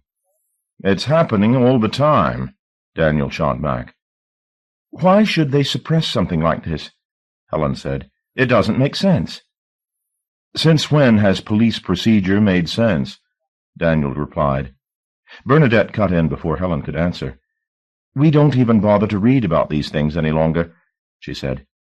"Speak for yourself," somebody piped up, but she ignored them and went on. "We're punch-drunk with violence. We don't see it any longer, even when it's in front of our noses." "On the screen every night," Archie put in. "Death and disaster in full color." "There's nothing very modern about that," Trevor said. "An Elizabethan would have seen death all the time. Public executions were a very popular form of entertainment." The table broke up into a cacophony of opinions. After 2 hours of polite gossip, the dinner party had suddenly caught fire.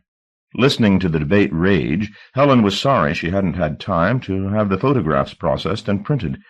The graffiti would have added further fuel to this exhilarating row. It was Purcell, as usual, who was the last to weigh in with his point of view, and, again, as usual, it was devastating. "Of course, Helen, my sweet," he began, that affected weariness in his voice edged with the anticipation of controversy. "Your witnesses could all be lying, couldn't they?" The talking around the table dwindled, and all heads turned in Purcell's direction. Perversely, he ignored the attention he'd garnered and turned to whisper in the ear of the boy he'd brought, a new passion, who would, as in the past, be discarded in a matter of weeks for another pretty urchin. "Lying?" Helen said. She could already feel herself bristling at the observation, and Purcell had spoken only a dozen words. "Why not?" the other replied, lifting his glass of wine to his lips. "Perhaps they're all weaving some elaborate fiction or other, the story of the spastic's mutilation in the public toilet, the murder of the old man, even that hook. All quite familiar elements.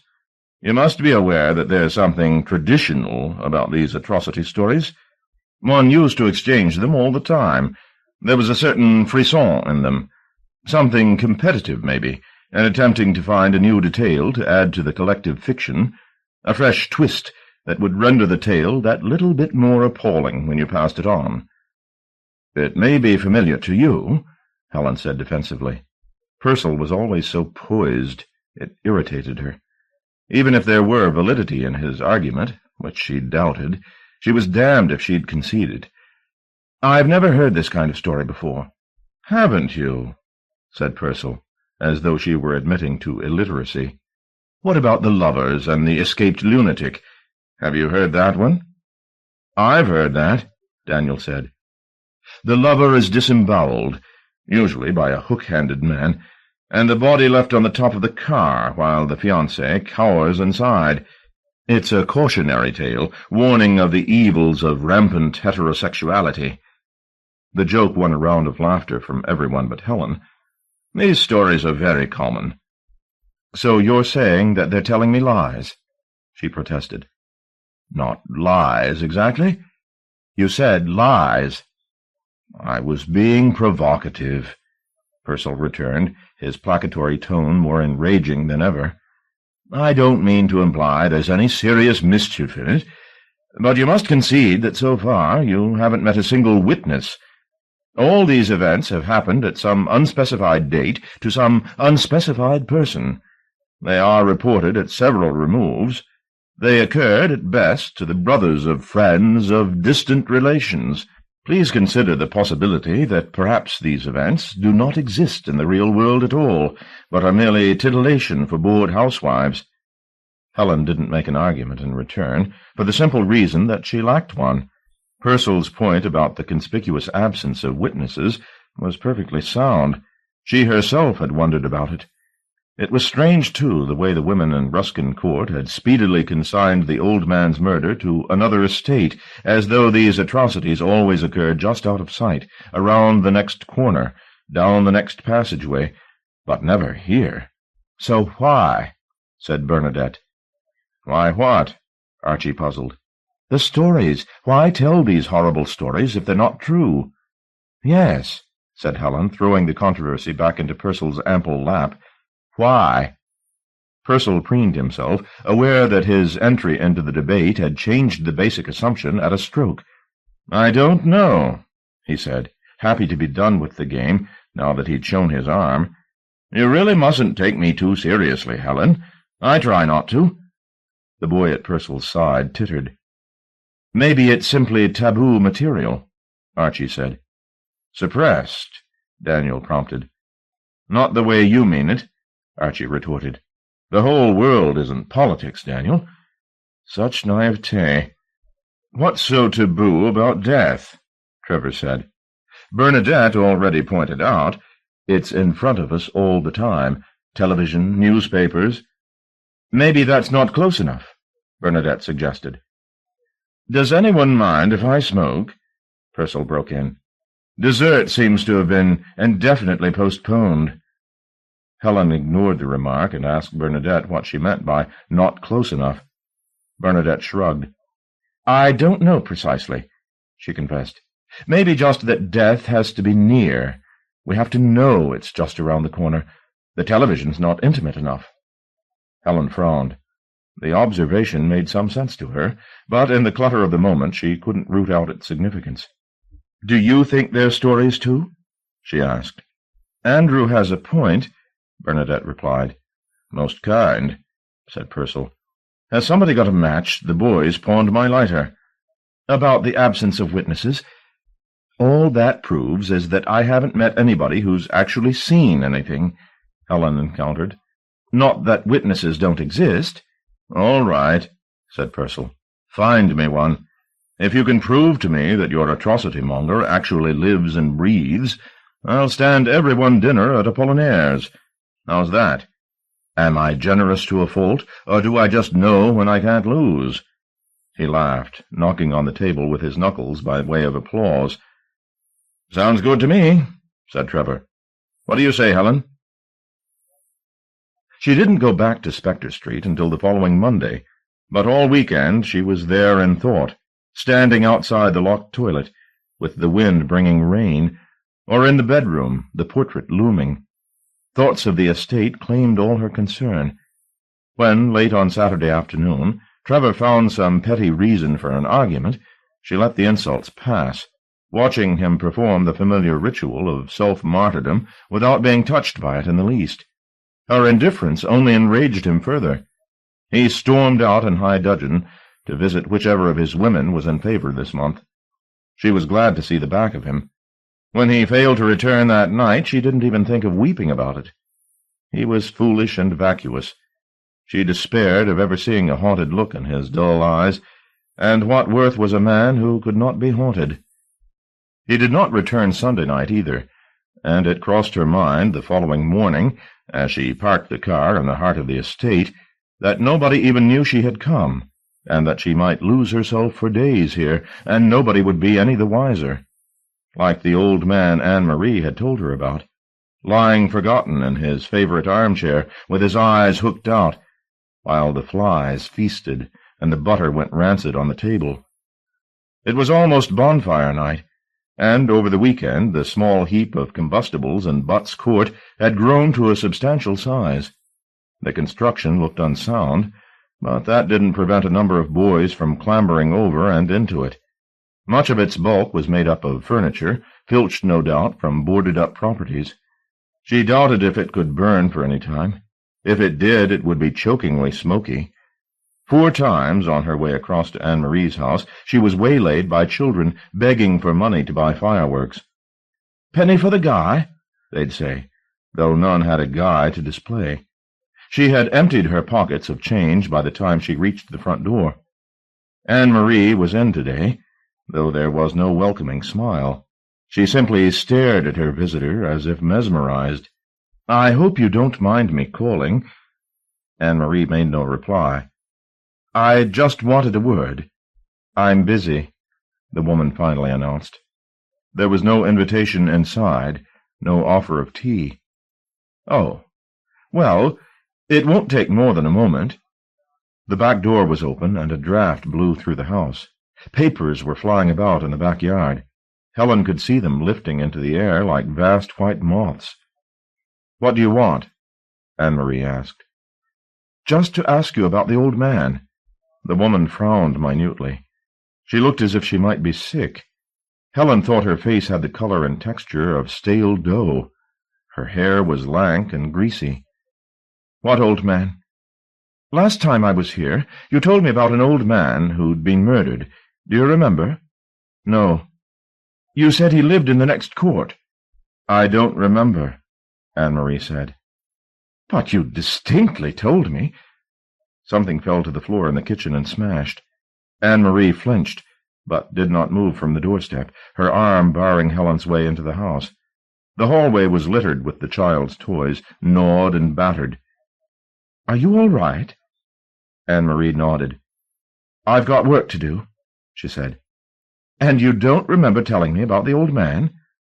"You must have misunderstood," Anne-Marie replied, and then her voice hushed.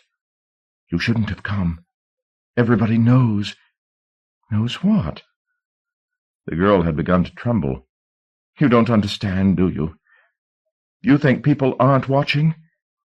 "What does it matter? All I asked was—" "I don't know anything," Anne-Marie reiterated. "Whatever I said to you, I lied about it."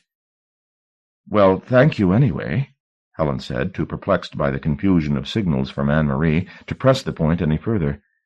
Almost as soon as she had turned from the door, she heard the lock snap closed behind her. That conversation was only one of several disappointments that morning brought. Helen went back to the row of shops and visited the supermarket that Josie had spoken of. There she inquired about the lavatories and their recent history. The supermarket had changed hands only in the last month, and the new owner, a taciturn Pakistani, insisted that he knew nothing of when or why the lavatories had been closed. She was aware, as she made her inquiries, of being scrutinized by the other customers in the store. She felt like a pariah. That feeling deepened when, after leaving the supermarket, she saw Josie emerging from the laundrette and called after her, only to have the woman pick up her pace and duck away into the maze of corridors. Helen followed, but rapidly lost both her quarry and her way. Frustrated to the verge of tears, she stood among the overturned rubbish bags and felt a surge of contempt for her foolishness. She didn't belong here, did she? How many times had she criticized others for their presumption in claiming to understand societies they had merely viewed from afar? And here was she, committing the same crime, coming here with her camera and her questions, using the lives and deaths of these people as fodder for party conversation. She didn't blame Anne-Marie for turning her back. Had she deserved better? Tired and chilled, she decided it was time to concede Purcell's point. It was all fiction, she had been told. They had played with her, sensing her desire to be fed some horrors, and she, the perfect fool, had fallen for every ridiculous word. It was time to pack up her credulity and go home.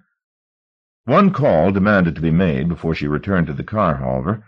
She wanted to look a final time at the painted head, not as an anthropologist among an alien tribe, but as a confessed ghost train rider, for the thrill of it.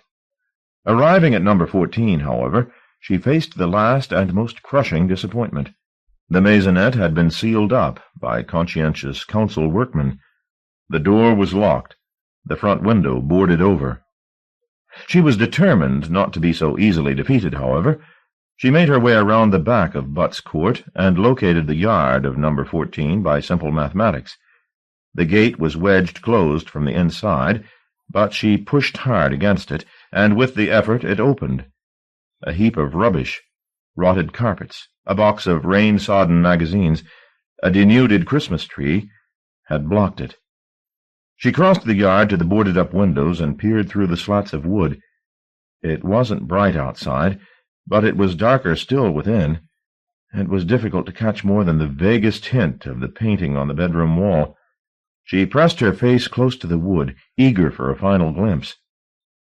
A shadow moved across the room, momentarily blocking her view.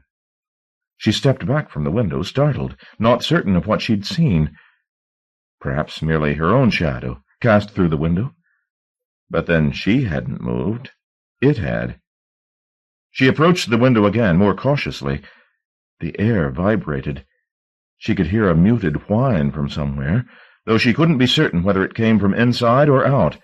Again she put her face to the rough boards, and suddenly something leaped at the window.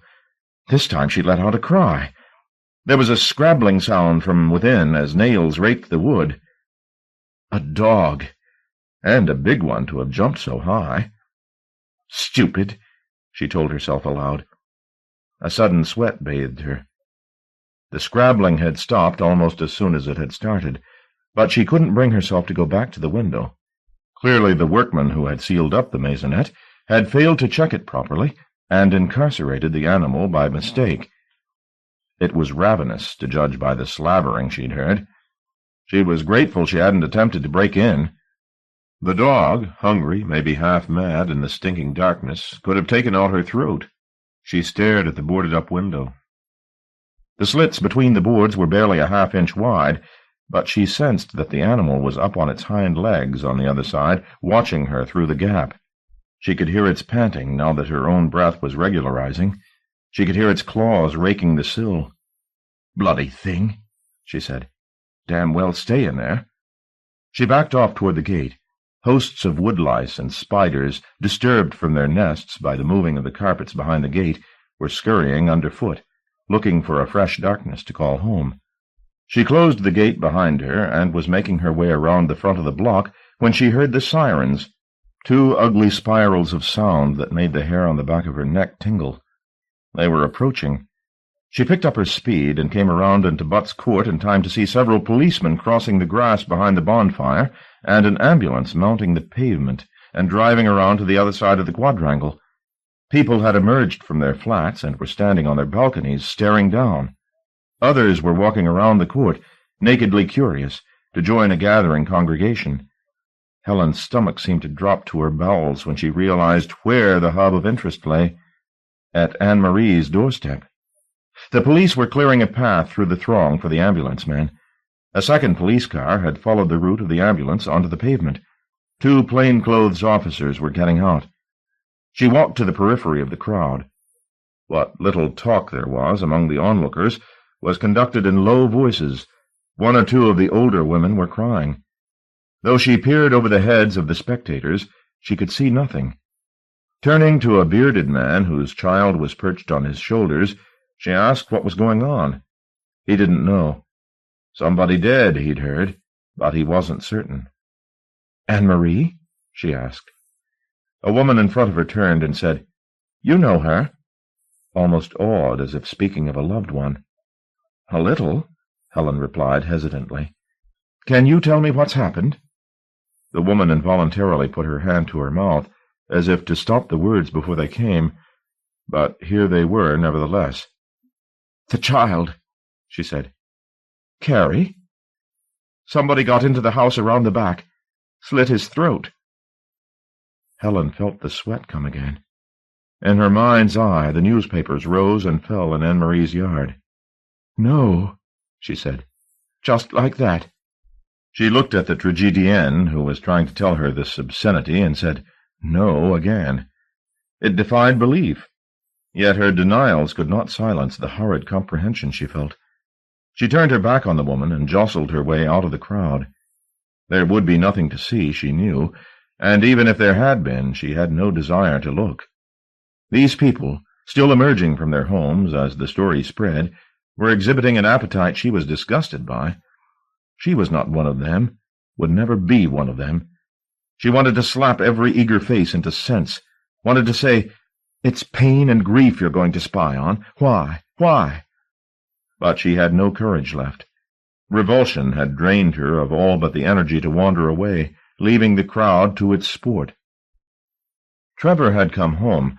He did not attempt an explanation of his absence, but waited for her to cross-question him. When she failed to do so, he sank into an easy bonhomie that was worse than his expectant silence. She was dimly aware that her lack of interest was probably more unsettling for him than the histrionics he had been anticipating. She couldn't have cared less. She tuned the radio to the local station and listened for news. It came surely enough, confirming what the woman in the crowd had told her. Carrie Latimer was dead. Person or persons unknown had gained access to the house via the backyard and murdered the child while he played on the kitchen floor. A police spokesman mouthed the usual platitudes, describing Carrie's death as an unspeakable crime, and the miscreant as a dangerous and deeply disturbed individual. For once the rhetoric seemed justified, and the man's voice shook discernibly when he spoke of the scene that had confronted the officers in the kitchen of Anne-Marie's house. "Why the radio?"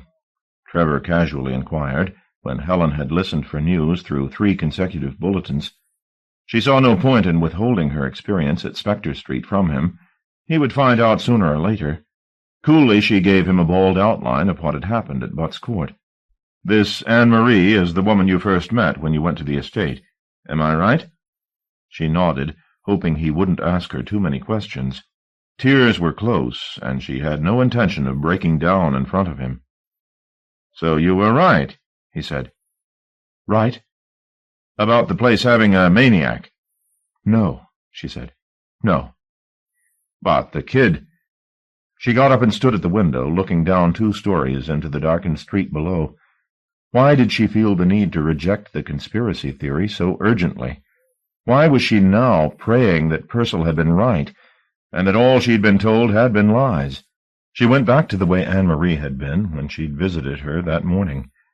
Pale, jittery, expectant.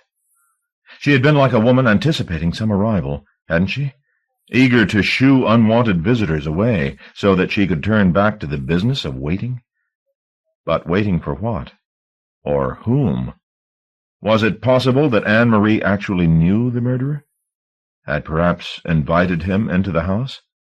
"I hope they find the bastard," she said, still watching the street. "They will," Trevor replied. "A baby murderer, for Christ's sake? They'll make it a high priority." A man appeared at the corner of the street, turned and whistled. A large Alsatian came to heel, and the 2 set off down toward the cathedral. "The dog," Helen murmured. "What?"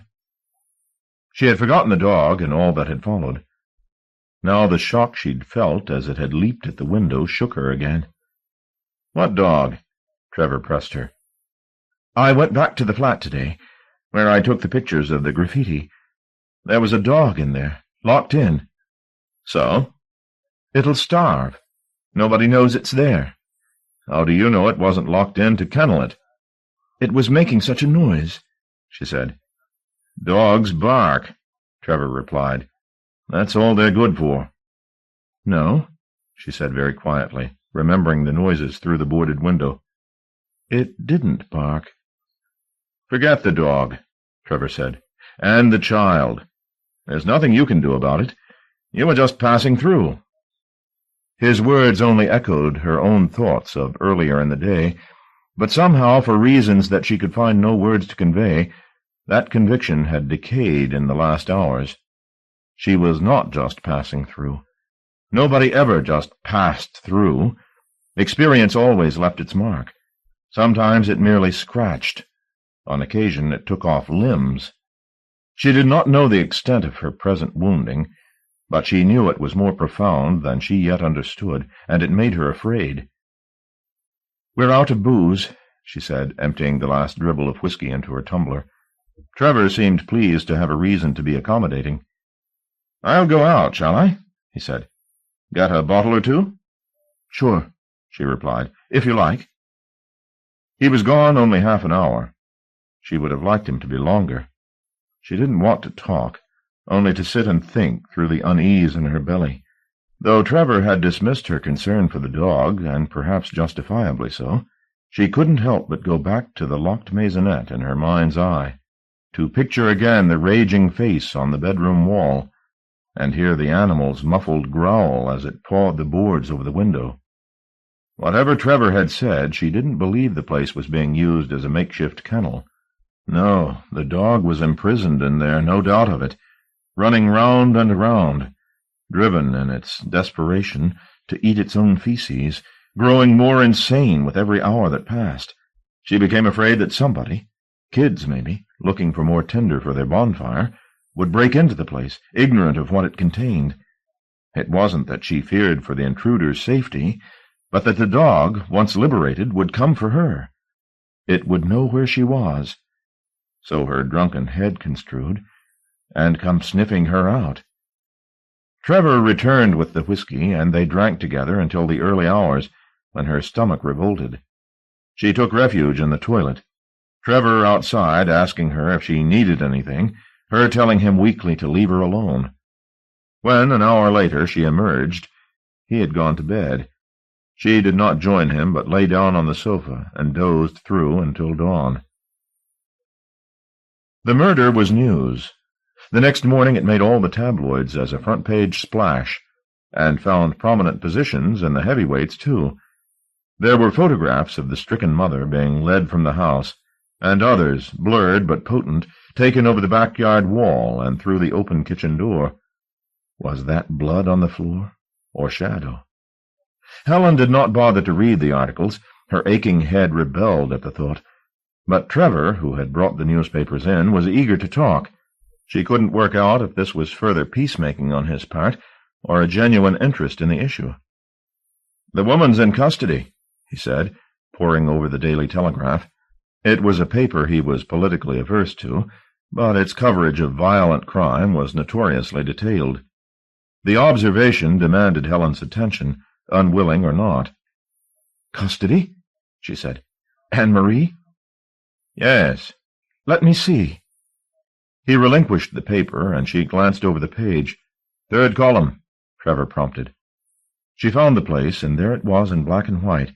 Anne-Marie had been taken into custody for questioning, to justify the time-lapse between the estimated hour of the child's death and the time that it had been reported. Helen read the relevant sentences over again, to be certain that she'd understood properly. Yes, she had. The police pathologist estimated Carey to have died between 6 and 6:30 that morning. The murder had not been reported until 12. She read the report over a third and fourth time, but repetition did not change the horrid facts. The child had been murdered before dawn. When she had gone to the house that morning, Carey had already been dead 4 hours. The body had been in the kitchen, a few yards down the hallway from where she had stood, and Anne-Marie had said nothing. That air of expectancy she had had about her, what had it signified? That she awaited some cue to lift the receiver and call the police? "My Christ," Helen said, and let the paper drop. "What?" "I have to go to the police." "Why?" "To tell them I went to the house," she replied. Trevor looked mystified. "The baby was dead, Trevor. When I saw Anne-Marie yesterday morning, Carey was already dead." She rang the number given in the paper for any persons offering information, and half an hour later a police car came to pick her up. There was much that startled her in the 2 hours of interrogation that followed, not least the fact that nobody had reported her presence on the estate to the police, though she had surely been noticed. "They don't want to know," the detective told her. "You'd think a place like that would be swarming with witnesses. If it is, they're not coming forward. A crime like this—" "Is it the first?" she said. He looked at her across a chaotic desk. "First? I was told some stories about the estate, murders, this summer." The detective shook his head. "Not to my knowledge. There's been a spate of muggings. One woman was put in hospital for a week or so. But no murders." She liked the detective. His eyes flattered her with their lingering, and his face with its frankness. Past caring whether she sounded foolish or not, she said, "Why do they tell lies like that? About people having their eyes cut out. Terrible things." The detective scratched his long nose. "We get it, too," he said. "People come in here, they confess to all kinds of crap. Talk all night, some of them, about things they've done or think they've done. Give you it all in the minutest detail, and when you make a few calls, it's all invented, out of their minds. Maybe if they didn't tell you the stories, they'd actually go out and do it." The detective nodded. "Yes," he said.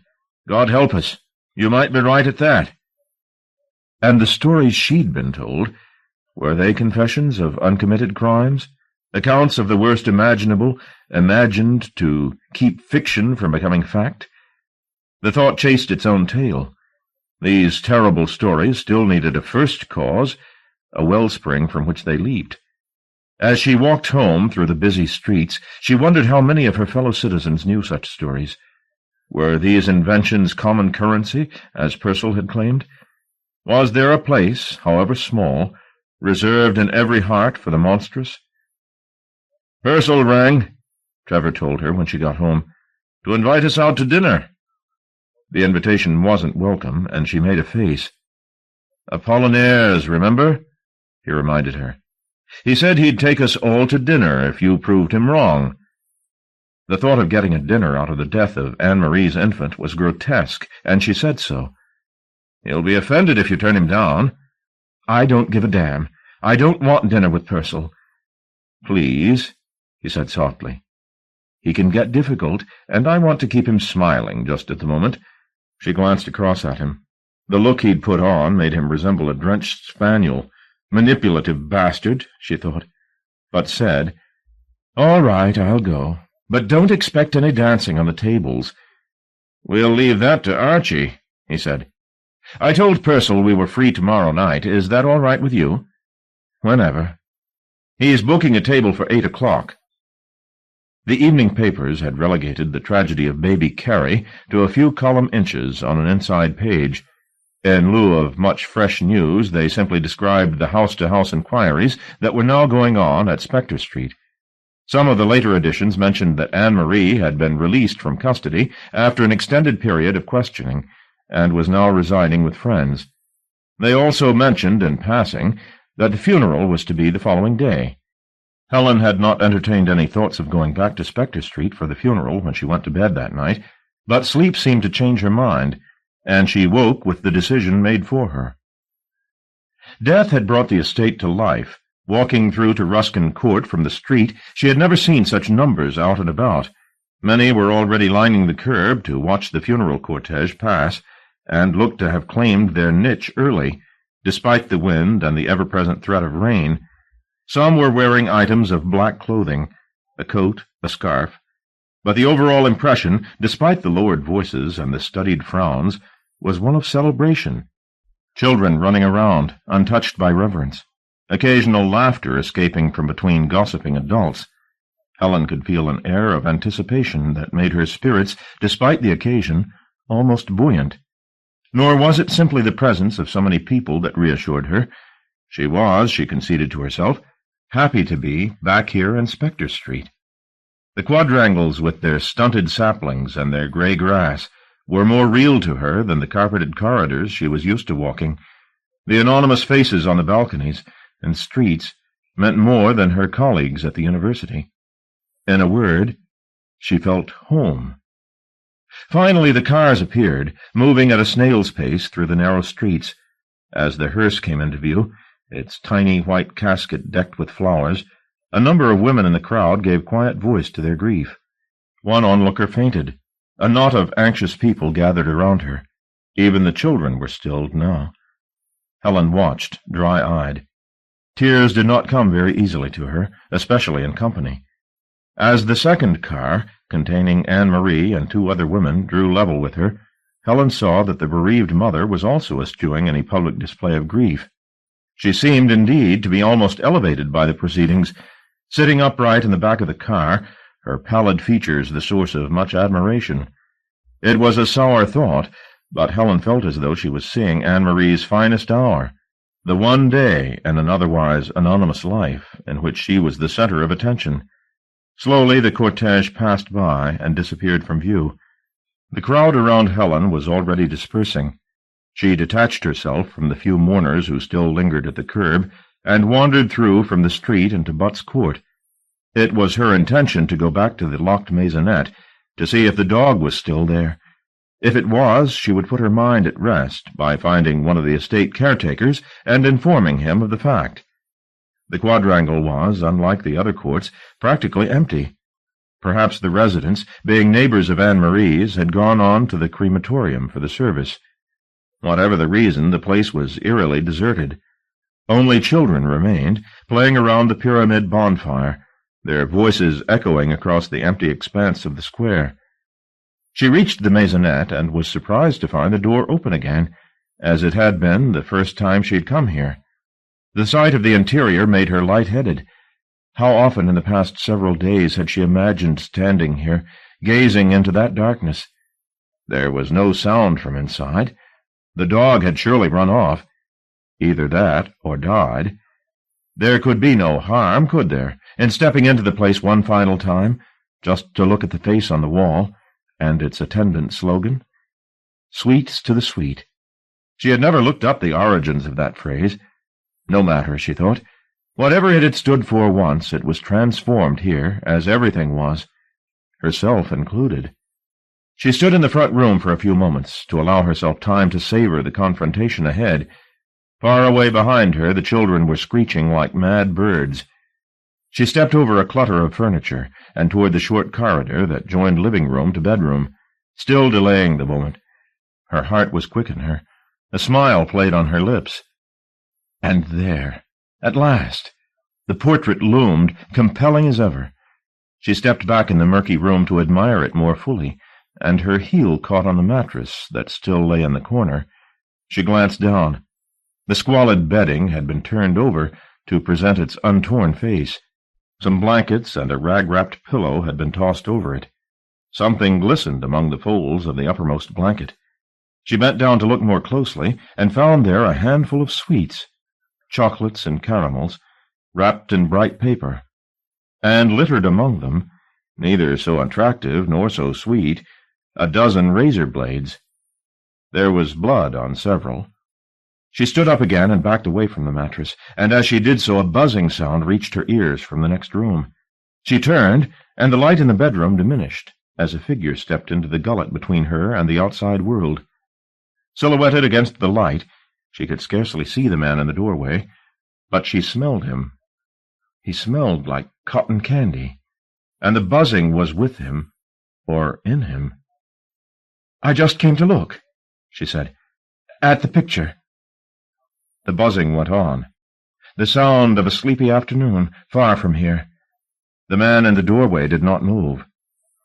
"Well," she said, "I've seen what I wanted to see."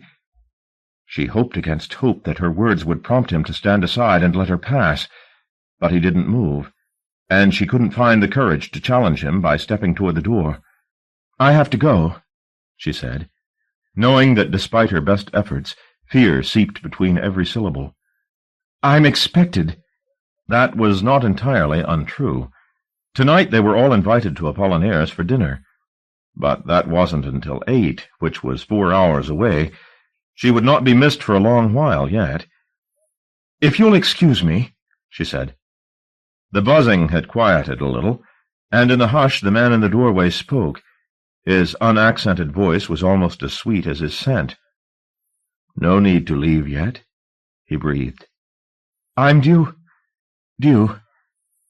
Though she couldn't see his eyes, she felt them on her, and they made her feel drowsy, like that summer that sang in her head. "I came for you," he said. She repeated the 4 words in her head. "I came for you." If they were meant as a threat, they certainly weren't spoken as one. "I don't know you," she said. "No," the man murmured. "But you doubted me." "Doubted?" "You weren't content with the stories, with what they wrote on the walls, so I was obliged to come." The drowsiness slowed her mind to a crawl, but she grasped the essentials of what the man was saying, that he was legend, and she, in disbelieving him, had obliged him to show his hand. She looked now down at those hands. One of them was missing. In its place, a hook. "There will be some blame," he told her. "They will say your doubts shed innocent blood. But I say, what's blood for, if not for shedding? And in time the scrutiny will pass, the police will leave, the cameras will be pointed at some fresh horror, and they will be left alone to tell stories of the Candyman again." "Candyman?" she said. Her tongue could barely shape that blameless word. "I came for you," he murmured so softly that seduction might have been in the air, and so saying he moved through the passageway and into the light. She knew him without doubt. She had known him all along, in that place kept for terrors. It was the man on the wall. His portrait painter had not been a fantasist. The picture that howled over her was matched in each extraordinary particular by the man she now set eyes upon. He was bright to the point of gaudiness, his flesh a waxy yellow, his thin lips pale blue, his wild eyes glittering as if their irises were set with rubies. His jacket was a patchwork, his trousers the same. He looked, she thought, almost ridiculous, with his blood-stained motley, and the hint of rouge on his jaundiced cheeks. But people were facile, They needed these shows and shams to keep their interest. Miracles, murders, demons driven out, and stones rolled from tombs. The cheap glamour did not taint the sense beneath. It was only in the natural history of the mind, the bright feathers that drew the species to mate with its secret self. And she was almost enchanted by his voice, by his colors, by the buzz from his body. She fought to resist the rapture, though. There was a monster here, beneath this fetching display. Its nest of razors was at her feet, still drenched in blood. Would it hesitate to slit her own throat if it once laid hands on her? As the candy man reached for her, she dropped down and snatched the blanket up, flinging it at him. A rain of razors and candy fell around his shoulders. The blanket followed, blinding him. But before she could snatch the moment to slip past him, the pillow that had lain on the blanket rolled in front of her. It was not a pillow at all. Whatever the forlorn white casket she had seen in the hearse had contained, it was not the body of baby Carrie. That was here, at her feet, its blood-drained face turned up to her. He was naked. His body showed everywhere signs of the fiend's attentions. In the 2 heartbeats she took to register this last horror, the candy man threw off the blanket. In his struggle to escape from its folds, his jacket had come unbuttoned, and she saw, though her senses protested, that the contents of his torso had rotted away, and the hollow was now occupied by a nest of bees. They swarmed in the vault of his chest, and encrusted in a seething mass the remnants of flesh that hung there. He smiled at her plain repugnance. "Sweets to the sweet," he murmured, and stretched his hooked hand toward her face. She could no longer see light from the outside world, or hear the children playing in Butts's court. There was no escape into a saner world than this. The candy man filled her sight. Her drained limbs had no strength to hold him at bay. "Don't kill me," she breathed. "Do you believe in me?" he said. She nodded minutely. "How can I not?" she said. "Then why do you want to live?" She didn't understand, and was afraid her ignorance would prove fatal, so she said nothing. "If you would learn," the fiend said, "just a little from me, you would not beg to live." His voice had dropped to a whisper. "I am rumor," he sang in her ear. "It's a blessed condition, believe me, to live in people's dreams, to be whispered at street corners, but not have to be. Do you understand?" Her weary body understood. Her nerves, tired of jangling, understood. The sweetness he offered was life without living, was to be dead, but remembered everywhere, immortal in gossip and graffiti. "Be my victim," he said. "No," she murmured. "I won't force it upon you," he replied, the perfect gentleman. "I won't oblige you to die, but think. Think. If I kill you here, if I unhook you—" He traced the path of the promised wound with his hook. It ran from groin to neck. "Think how they would mark this place with their talk, point it out as they passed by, and say, 'She died there, the woman with the green eyes.' Your death would be a parable to frighten children with. Lovers would use it as an excuse to cling closer together." She had been right. This was a seduction. "Was fame ever so easy?" he asked. She shook her head. "I'd prefer to be forgotten," she replied, "than be remembered like that." He made a tiny shrug. "What do the good know?" he said, "except what the bad teach them by their excesses." He raised his hooked hand. "I said I would not oblige you to die, and I'm true to my word. Allow me, though, a kiss at least." He moved toward her. She murmured some nonsensical threat, which he ignored. The buzzing in his body had risen in volume.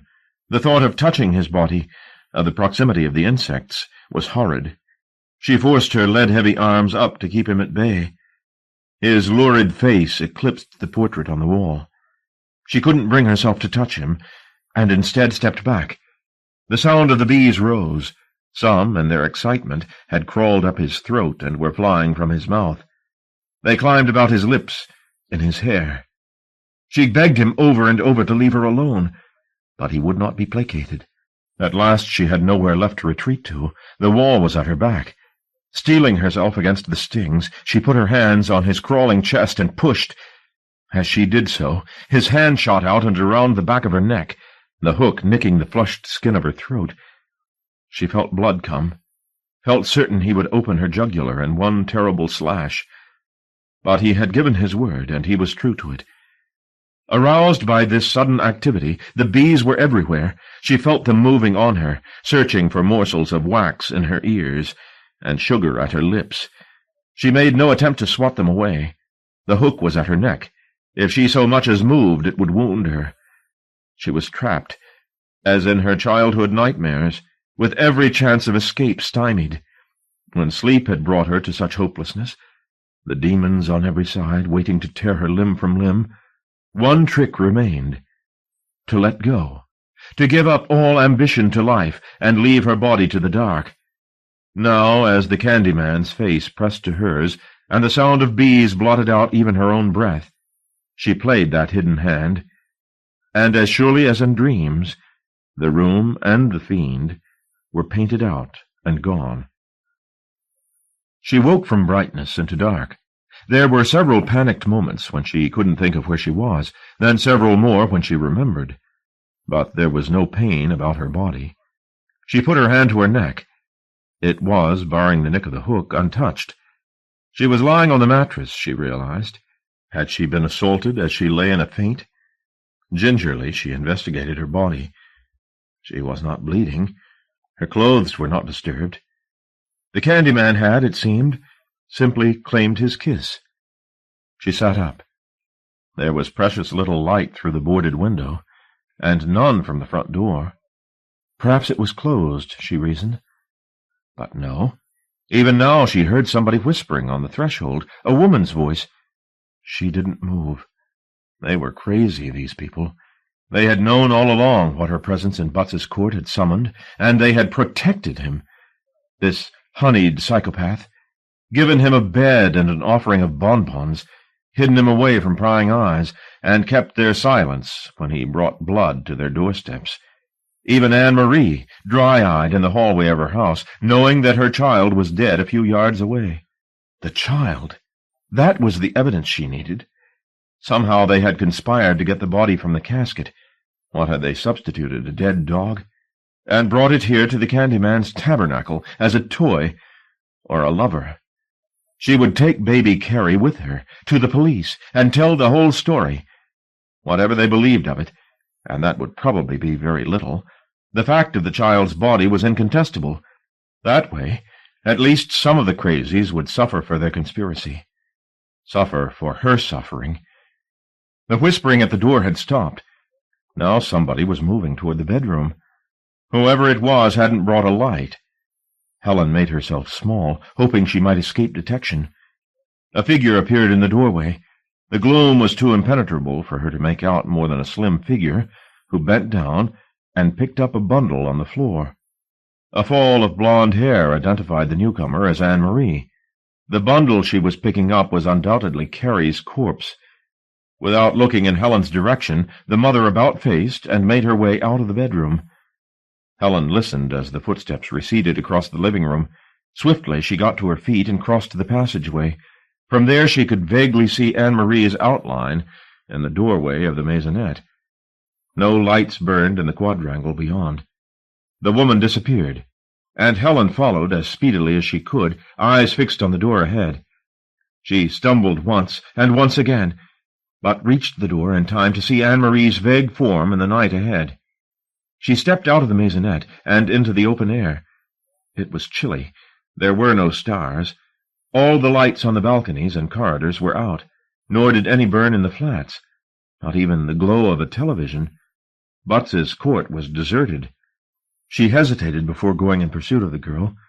Why didn't she slip away now? Cowardice coaxed her. And find her way back to the car. But if she did that, the conspirators would have time to conceal the child's body. When she got back here with the police, there would be sealed lips and shrugs, and she would be told she had imagined the corpse and the Candyman. All the terrors she had tasted would recede into rumor again, into words on a wall, and every day she lived from now on she would loathe herself for not going in pursuit of sanity. She followed.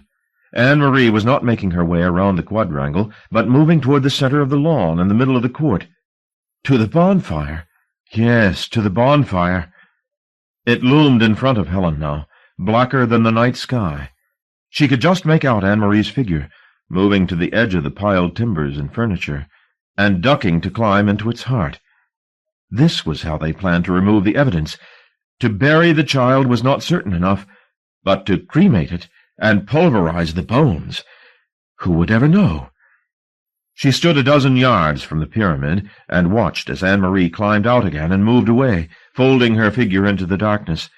Quickly Helen moved through the long grass and located the narrow space in among the piled timbers into which Anne-Marie had put the body. She thought she could see the pale form. It had been laid in a hollow. She couldn't reach it, however. Thanking God that she was as slim as the mother, she squeezed through the narrow aperture. Her dress snagged on a nail as she did so. She turned round to disengage it, fingers trembling. When she turned back, she had lost sight of the corpse. She fumbled blindly ahead of her, her hands finding wood and rags and what felt like the back of an old armchair, but not the cold skin of the child. She had hardened herself against contact with the body. She had endured worse in the last hours than picking up a dead baby. Determined not to be defeated, she advanced a little farther. Her shins scraped and her fingers spiked with splinters. Flashes of light were appearing at the corners of her aching eyes. Her blood whined in her ears. But there! The body was no more than 1.5 yards ahead of her. She ducked down to reach beneath a beam of wood, but her fingers missed the forlorn bundle by inches. She stretched farther, the whine in her head increasing, but still she could not reach the child. All she could do was bend double and squeeze into the hidey-hole the children had left in the center of the bonfire. It was difficult to get through. The space was so small she could barely crawl on hands and knees, but she made it. The child lay face down. She fought back the remnants of squeamishness and went to pick it up. As she did so, something landed on her arm. The shock startled her. She almost cried out, but swallowed the urge and brushed the irritation away. It buzzed as it rose from her skin. The whine she had heard in her ears was not her blood, but the hive. "I knew you'd come," the voice behind her said, and a wide hand covered her face. She fell backward, and the Candyman embraced her. "We have to go," he said in her ear, as flickering light spilled between the stacked timbers. "Be on our way, you and I." She fought to be free of him, to cry out for them not to light the bonfire, but he held her lovingly close. The light grew. Warmth came with it, and through the kindling and the first flames she could see figures approaching the pyre out of the darkness of Butts's court. They had been there all along, waiting, the lights turned out in their homes and broken all along the corridors. Their final conspiracy. The bonfire caught with a will, but by some trick of its construction the flames did not invade her hiding-place quickly, nor did the smoke creep through the furniture to choke her. She was able to watch how the children's faces gleamed, how the parents called them from going too close, and how they disobeyed, how the old women, their blood thin, warmed their hands and smiled into the flames. Presently the roar and the crackle became deafening, and the Candyman let her scream herself hoarse in the certain knowledge that nobody could hear her, and even if they had, would not have moved to claim her from the fire. The bees vacated the fiend's belly as the air became hotter, and mazed the air with their panicked flight. Some, attempting escape, caught fire and fell like tiny meteors to the ground. The body of baby Carrie, which lay close to the creeping flames, began to cook. Its downy hair smoked, its back blistered. Soon the heat crept down Helen's throat and scorched her pleas away. She sank back, exhausted, into the Candyman's arms, resigned to his triumph. In moments they would be on their way, as he had promised, and there was no help for it. Perhaps they would remember her, as he had said they might, finding her cracked skull and tomorrow's ashes. Perhaps she might become, in time, a story with which to frighten children. She had lied, saying she preferred death to such questionable fame. She did not. As to her seducer, he laughed as the conflagration sniffed them out. There was no permanence for him in this night's death. His deeds were on 100 walls and 10,000 lips, and should he be doubted again, his congregation could summon him with sweetness. He had reason to laugh. So, as the flames crept upon them, did she. As through the fire she caught sight of a familiar face moving between the onlookers. It was Trevor. He had forsaken his meal at Apollinaire's and come looking for her. She watched him questioning this fire-watcher and that, but they shook their heads, all the while staring at the pyre with smiles buried in their eyes. Poor dupe, she thought, following his antics. She willed him to look past the flames in the hope that he might see her burning. Not so that he could save her from death. She was long past hope of that. But because she pitied him in his bewilderment, and wanted to give him, though he would not have thanked her for it, something to be haunted by. That, and a story to tell.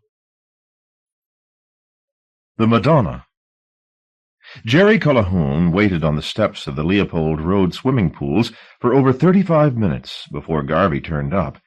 His feet were steadily losing feeling as the cold crept up through the soles of his shoes. The time would come, he reassured himself, when he'd be the one to keep people waiting. Indeed, such a prerogative might not be so far away, if he could persuade Ezra Garvey to invest in the Pleasure Dome. It would require an appetite for risk and substantial assets, but his contacts had assured him that Garvey, whatever his reputation, possessed both in abundance. The source of the man's money was not an issue in the proceedings, or so Jerry had persuaded himself. Many a nicer plutocrat had turned the project down flat in the last 6 months. In such circumstances, fineness of feeling was a luxury he could scarcely afford. He was not all that surprised by the reluctance of investors. These were difficult times, and risks were not to be undertaken lightly. More, it took a measure of imagination, a faculty not overabundant among the moneyed he'd met, to see the pools transformed into the gleaming amenity complex he envisaged. But his researches had convinced him that in an area like this, where houses once teetering on demolition were being bought up and refurbished by a generation of middle-class Sybarites, that in such an area the facilities he had planned would scarcely fail to make money. There was a further inducement. The council, which owned the pools, was eager to unload the property as speedily as possible. It had debtors aplenty. Jerry's bribee at the Directorate of Community Services, the same man who'd happily filched the keys to the property for 2 bottles of gin, had told him that the building could be purchased for a song if the offer was made swiftly. It was all a question of good timing, a skill, apparently, that Garvey lacked. By the time he arrived, the numbness had spread north to Jerry's knees, and his temper had worn thin. He made no show of it, however, as Garvey got out of his chauffeur-driven Rover and came up the steps. Jerry had only spoken to him by telephone, and had expected a larger man. But, despite the lack of stature, there was no doubting Garvey's authority. It was there in the plain look of appraisal he gave Cullihoun, and the joyless features in the immaculate suit. The pair shook hands. "It's good to see you, Mr. Garvey." The man nodded, but returned no pleasantry. Jerry, eager to be out of the cold, opened the front door and led the way inside. "I've only got 10 minutes," Garvey said. "Fine," Jerry replied. "I just wanted to show you the layout." "You've surveyed the place?" "Of course." This was a lie. Jerry had been over the building the previous August, courtesy of a contact in the architect's department, and had, since that time, looked at the place from the outside several times. But it had been 5 months since he'd actually stepped into the building. He hoped accelerating decay had not taken an unshakable hold since then. They stepped into the vestibule. It smelled damp, but not overpoweringly so. "There's no electricity on," he explained. "We have to go by flashlight." He fished the heavy-duty flashlight from his pocket and trained the beam on the inner door. It was padlocked. He stared at the lock, dumbfounded. If this door had been locked last time he was here, he didn't remember. He tried the single key he'd been given, knowing before he put it to the lock that the two were hopelessly mismatched. He cursed under his breath, quickly skipping through the options available. Either he and Garvey about-faced and left the pools to its secrets. If mildew, creeping rot, and a roof that was within an ace of surrender could be classed as secrets, or else he made an attempt to break in. He glanced at Garvey, who had taken a prodigious cigar from his inside pocket and was stroking the end with a flame. Velvet smoke billowed. "I'm sorry about the delay," he said. "It happens," Garvey returned, clearly unperturbed. "I think strong-arm tactics may be called for," Jerry said, feeling out the other man's response to a break-in. "Suits me." Jerry quickly rooted about the darkened vestibule for an implement. In the ticket booth he found a metal-legged stool. He hoisted it out of the booth and crossed back to the door, aware of Garvey's amused but benign gaze upon him, and using one of the legs as a lever, broke the shackle of the padlock. The lock clattered to the tiled floor. "Open sesame," he murmured with some satisfaction, and pushed the door open for Garvey. The sound of the falling lock seemed still to linger in the deserted corridors when they stepped through, its din receding toward a sigh as it diminished. The interior looked more inhospitable than Jerry had remembered. The fitful daylight that fell through the mildewed panes of the skylight along the corridor was blue-gray, the light and that which it fell upon vying in dreariness. Once, no doubt, the Leopold Road pools had been a showcase of deco design, of shining tiles and cunning mosaics worked into floor and wall, but not in Jerry's adult life, certainly. The tiles underfoot had long since lifted with the damp. Along the walls they had fallen in the hundreds, leaving patterns of white ceramic and dark plaster like some vast and clueless crossword puzzle. The air of destitution was so profound that Jerry had half a mind to give up his attempt at selling the project to Garvey on the spot. Surely there was no hope of a sale here, even at the ludicrously low asking price, but Garvey seemed more engaged than Jerry had allowed. He was already stalking down the corridor, puffing on his cigar and grunting to himself as he went. It could be no more than morbid curiosity, Jerry felt, that took the developer deeper into this echoing mausoleum. And yet— "It's atmospheric. The place has possibilities," Garvey said. "I don't have much of a reputation as a philanthropist, Calhoun. You must know that. But I've got a taste for some of the finer things." He had paused in front of a mosaic depicting a nondescript mythological scene, fish, nymphs, and sea-gods at play. He grunted appreciatively, describing the sinuous line of the design with the wet end of his cigar. "You don't see craftsmanship like that nowadays," he commented. Jerry thought it unremarkable, but said, "It's superb." "Show me the rest." The complex had once boasted a host of facilities: sauna rooms, Turkish baths, thermal baths, in addition to the two pools. These various areas were connected by a warren of passageways that, unlike the main corridor, had no skylights. The flashlight had to suffice here. Dark or no, Garvey wanted to see all the public areas. The 10 minutes he had warned were his limit stretched into 20 and 30. The exploration constantly brought to a halt as he discovered some new felicity to comment upon. Jerry listened with feigned comprehension. He found the man's enthusiasm for the decor confounding. "I'd like to see the pools now," Garvey announced when they'd made a thorough investigation of the subordinate amenities. Dutifully, Jerry led the way through the labyrinth toward the two pools. In a small corridor a little way from the Turkish baths, Garvey said, "Hush." Jerry stopped walking. "What?" "I heard a voice." Jerry listened. The flashlight's beam, splashing off the tiles, threw a pale luminescence around them, which drained the blood from Garvey's features. "I don't hear—" "I said hush," Garvey snapped. He moved his head to and fro slowly. Jerry could hear nothing. Neither, now, could Garvey. He shrugged and pulled on his cigar. It had gone out, killed by the damp air. "A trick of the corridors," Jerry said. "The echoes in the place are misleading. Sometimes you hear your own footsteps coming back to meet you." Garvey grunted again. The grunt seemed to be his most valued part of speech. "I did hear something," he said, clearly not satisfied with Jerry's explanation. He listened again. The corridors were pin-drop hushed. It was not even possible to hear the traffic on Leopold Road. At last Garvey seemed content. "Lead on," he said. Jerry did just that, though the route to the pools was by no means clear to him. They took several wrong turnings, winding their way through a maze of identical corridors, before they reached their intended destination. "It's warm," said Garvey, as they stood outside the smaller of the two pools. Jerry murmured his agreement. In his eagerness to reach the pools, he had not noticed the steadily escalating temperature. But now that he stood still, he could feel a film of sweat on his body. The air was humid, but it smelled not of damp and mildew, as elsewhere in the building. This was a sicklier, almost opulent scent. He hoped Garvey, cocooned in the smoke of his relit cigar, could not share the smell.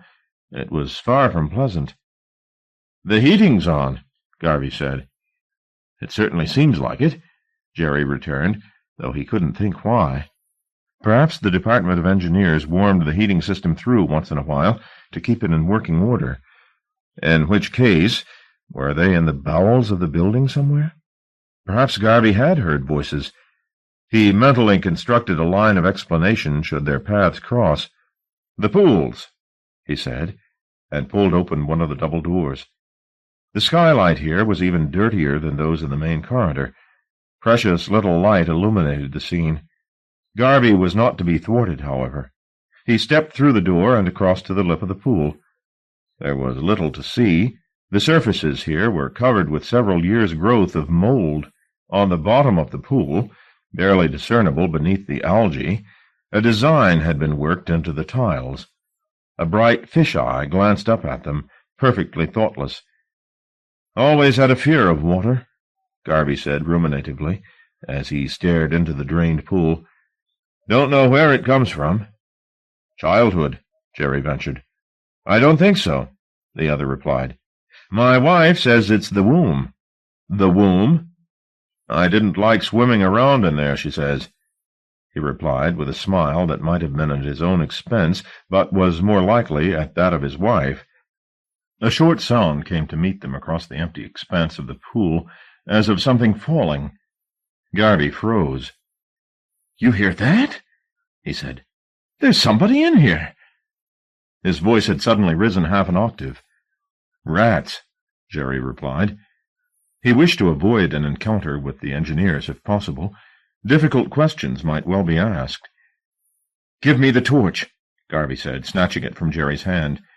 He scanned the opposite side of the pool with the beam. It lit a series of dressing rooms and an open door that led out of the pool. Nothing moved. "I don't like vermin," Garvey said. "The place has been neglected," Jerry replied. "Especially the human variety." Garvey thrust the flashlight back into Jerry's hands. "I've got enemies, Mr. Cullihoun. But then you've done your research on me, haven't you? You know I'm no Lily White." Garvey's concern about the noises he thought he'd heard now made unpalatable sense. It wasn't rats he was afraid of, but grievous bodily harm. "I think I should be going," he said. "Show me the other pool, and we'll be away." "Surely." Jerry was as happy to be going as his guest. The incident had raised his temperature. The sweat came profusely now, trickling down the back of his neck. His sinuses ached. He led Garvey across the hallway to the door of the larger pool and pulled. The door refused him. "Problem?" "It must be locked from the inside." "Is there another way in?" "I think so. Do you want me to go round the back?" Garvey glanced at his watch. 2 minutes, he said. "I've got appointments." Garvey watched Cullihoun disappear down the darkened corridor, the flashlight's beam running on ahead of him. He didn't like the man. He was too closely shaven, and his shoes were Italian. But, the proposer aside, the project had some merit. Garvey liked the pools, with its adjuncts, the uniformity of the design, the banality of the decorations. Unlike many, he found institutions reassuring. Hospitals, schools, even prisons. They smacked of social order. They soothed that part of him fearful of chaos. Better a world too organized than one not organized enough. Again his cigar had gone out. He put it between his teeth and lit a match. As the first flare died, he caught an inkling sight of a naked girl in the corridor ahead, watching him. The glimpse was momentary, but when the match dropped from his fingers and the light failed, she appeared in his mind's eye, perfectly remembered. She was young, 15 at the most, and her body full. The sweat on her skin lent her such sensuality she might have stepped from his dream life. Dropping his stale cigar, he rummaged for another match and struck it. But in the meagre seconds of darkness the child beauty had gone, leaving only the trace of her sweet body scent on the air. "Girl?" he said. The sight of her nudity, and the shock in her eyes, made him eager for her. "Girl?" The flame of the second match failed to penetrate more than a yard or two down the corridor. "Are you there?" She could not be far, he reasoned. Lighting a third match, he went in search of her. He had gone only a few steps when he heard somebody behind him. He turned. The flashlight lit the fright on his face. It was only the Italian shoes. "There's no way in." "There's no need to blind me," Garvey said. The beam dropped. "I'm sorry." "There's somebody here, Cullihoun. A girl." "A girl? You know something about it, maybe?" "No." "She was stark naked, standing 3 or 4 yards from me." Jerry looked at Garvey, mystified. Was the man suffering from sexual delusions? "I tell you, I saw a girl," Garvey protested, though no word of contradiction had been offered. "If you hadn't arrived, I'd have had my hands on her." He glanced back down the corridor. "Get some light down there." Jerry trained the beam on the maze. There was no sign of life. "Damn," said Garvey, his regret quite genuine. He looked back at Jerry. "All right," he said. "Let's get the hell out of here." "I'm interested," he said as they parted on the step. "The project has potential. Do you have a ground plan of the place?" "No, but I can get my hands on one." "Do that." Garvey was lighting a fresh cigar. "Send me your proposals in more detail, then we'll talk again." It took a considerable bribe to get the plans of the pools out of his contact at the architect's department, but Jerry eventually secured them. On paper, the complex looked like a labyrinth, and like the best labyrinths, there was no order apparent in the layout of shower rooms and bathrooms and changing rooms. It was Carol who proved that thesis to be wrong. "What is this?" she asked him as he pored over the plans that evening. They'd had 4 or 5 hours together at his flat, hours without the bickering and the bad feeling that had soured their time together of late. "It's the ground plan of the swimming pools on Leopold Road. Do you want another brandy?" "No, thanks." She peered at the plan while he got up to refill his glass. "I think I've got Garvey in on the deal." "You're going to do business with him, are you?" "Don't make me sound like a white slaver. The man's got money." "Dirty money? What's a little dirt between friends?" She looked at him frostily, and he wished he could have played back the previous 10 seconds and erased the comment. "I need this project," he said, taking his drink across to the sofa and sitting opposite her, the ground plan spread on the low table between them. "I need something to go right for me for once." Her eyes refused to grant him a reprieve. "I just think Garvey and his like are bad news," she said. "I don't care how much money he's got. He's a villain, Jerry. So I should give the whole thing up, should I? Is that what you're saying?" They'd had this argument, in one guise or another, several times in the last few weeks. "I should just forget all the hard labor I've put in, and add this failure to all the others?" "There's no need to shout." "I'm not shouting." She shrugged. "All right," she said quietly. "You're not shouting." "Christ!" She went back to perusing the ground plan. He watched her from over the rim of his whiskey tumbler, saw the parting down the middle of her head, and the fine blonde hair that divided from there. They made so little sense to each other, he thought. The processes that brought them to their present impasse were perfectly obvious, yet time and again they failed to find the common ground necessary for a fruitful exchange of views, not simply on this matter, on 100 others. Whatever thoughts buzzed beneath her tender scalp, they were a mystery to him, and his to her, presumably. "It's a spiral," she said. "What is?" "The pools. It's designed like a spiral. Look." He stood up to get a bird's-eye view of the ground plan as she traced a route through the passageways with her index finger. She was right. Though the imperatives of the architect's brief had muddied the clarity of the image, there was indeed a rough spiral built into the maze of corridors and rooms. Her circling fingers drew tighter and yet tighter loops as it described the shape. At last it came to rest on the large pool, the locked pool. He stared at the plan in silence. Without her pointing it out, he knew he could have looked at the design for a week and never seen the underlying structure. Carol decided she would not stay the night. It was not, she tried to explain at the door, that things between them were over, only that she valued their intimacy too much to misuse it as bandaging. He half grasped the point. She, too, pictured them as wounded animals. At least they had some metaphorical life in common. He was not unused to sleeping alone. In many ways he preferred to be solitary in his bed than to share it with someone, even Carol. But tonight he wanted her with him. Not her, even, but somebody. He felt sourcelessly fretful, like a child.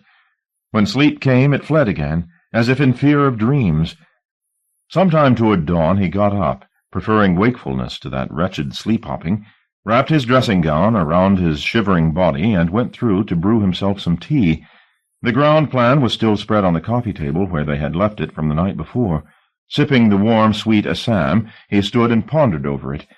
Now that Carol had pointed it out, all he could concentrate upon, despite the clutter of marginalia that demanded his attention, was the spiral, that undisputable evidence of a hidden hand at work beneath the apparent chaos of the maze. It seized his eye and seduced it into following its unremitting route, round and round, tighter and tighter, and toward what? A locked swimming pool. Tea drunk, he returned to bed. This time fatigue got the better of his nerves, and the sleep he'd been denied washed over him. He was wakened at 7:15 by Carol, who was phoning before she went to work to apologize for the previous night.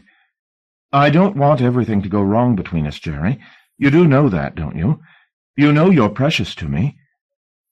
He couldn't take love talk in the morning. What seemed romantic at midnight struck him as ridiculous at dawn. He answered her declarations of commitment as best he could, and arranged to see her the following evening. Then he returned to his pillow. Scarcely a quarter-hour had passed since he'd visited the pools without Ezra Garvey thinking of the girl he'd glimpsed in the corridor. Her face had come back to him during dinner with his wife and sex with his mistress. So untrammeled, that face, so bright with possibilities. Garvey thought of himself as a woman's man.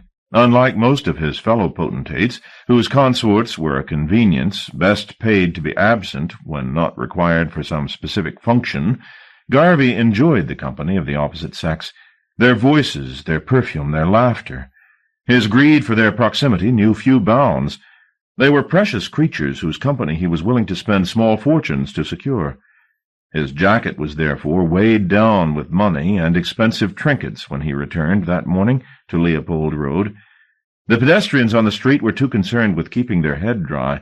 A cold and steady drizzle had fallen since dawn, to notice the man on the step standing under a black umbrella while another bent to the business of undoing the padlock. Chandeman was an expert with locks. The shackle snapped open within seconds. Garvey lowered his umbrella and slipped into the vestibule. "Wait here," he instructed Chandeman, "and close the door." "Yes, sir." "If I need you, I'll shout. You got the torch?" Chandeman produced the flashlight from his jacket. Garvey took it, switched it on, and disappeared down the corridor. Either it was substantially colder outside than it had been the day before yesterday, or else the interior was hot. He unbuttoned his jacket and loosened his tightly knotted tie. He welcomed the heat. reminding him as it did of the sheen on the dream girl's skin, of the heat-languid look in her dark eyes. He advanced down the corridor, splashing the flashlight's beam off the tiles. His sense of direction had always been good. It took him only a short time to find his way to the spot outside the large pool where he had encountered the girl. There he stood still and listened. Garvey was a man used to looking over his shoulder. All his professional life, whether in or out of prison, he had needed to watch for the assassin at his back. Such ceaseless vigilance had made him sensitive to the least sign of human presence. Sounds another man might have ignored played a warning tattoo upon his eardrum. But here? Nothing. Silence in the corridors. Silence in the sweating anterooms and the Turkish baths. Silence in every tiled enclave from one end of the building to the other. And yet he knew he was not alone. When 5 senses failed him, a 6th, belonging perhaps more to the beast in him than the sophisticate his expensive suit spoke of, sensed presences. This faculty had saved his hide more than once. Now he hoped it would guide him into the arms of beauty. Trusting to instinct, he extinguished the light and headed off down the corridor from which the girl had first emerged, feeling his way along the walls. His quarry's presence tantalized him. He suspected she was a mere wall away, keeping pace with him along some secret passage he had no access to. The thought of this stalking pleased him. She and he, alone in this sweating maze, playing a game that both knew must end in capture. He moved stealthily, his pulse ticking off the seconds of the chase at neck and wrist and groin. His crucifix was glued to his breastbone with perspiration. At last the corridor divided. He halted. There was precious little light. What there was etched the tunnels deceptively. Impossible to judge distance. But, trusting to his instinct, he turned left and followed his nose. Almost immediately, a door. It was open, and he walked through into a larger space. Or so he guessed from the muted sound of his footsteps. Again he stood still. This time his straining ears were rewarded with a sound. Across the room from him, the soft pad of naked feet on the tiles. Was it his imagination? Or did he even glimpse the girl, her body carved from the gloom, paler than the surrounding darkness, and smoother? Yes, it was she. He almost called out after her, and then thought better of it. Instead he went in silent pursuit, content to play her game for as long as it pleased her. Crossing the room, he stepped through another door, which led on to a further tunnel. The air here was much warmer than anywhere else in the building, clammy and ingratiating as it pressed itself upon him. A moment's anxiety caught his throat, that he was neglecting every article of an autocrat's faith, putting his head so willingly into this warm noose. It could so easily be a set-up. The girl, the chase. Around the next corner the breasts and the beauty might be gone, and there would be a knife at his heart. And yet he knew this wasn't so, knew that the footfall ahead was a woman's, light and lithe, that the swelter that brought new tides of sweat from him could nurture only softness and passivity here. No knife could prosper in such heat. Its edge would soften, its ambition go neglected. He was safe. Ahead the footsteps had halted. He halted too. There was light from somewhere, though its source was not apparent. He licked his lips, tasting salt, then advanced. Beneath his fingers the tiles were glossed with water. Under his heels they were slick. Anticipation mounted in him with every step. Now the light was brightening. It was not day. Sunlight had no root into this sanctum. This was more like moonlight, soft-edged, evasive. Though that, too, must be exiled here, he thought. Whatever its origins, by it he finally set eyes on the girl.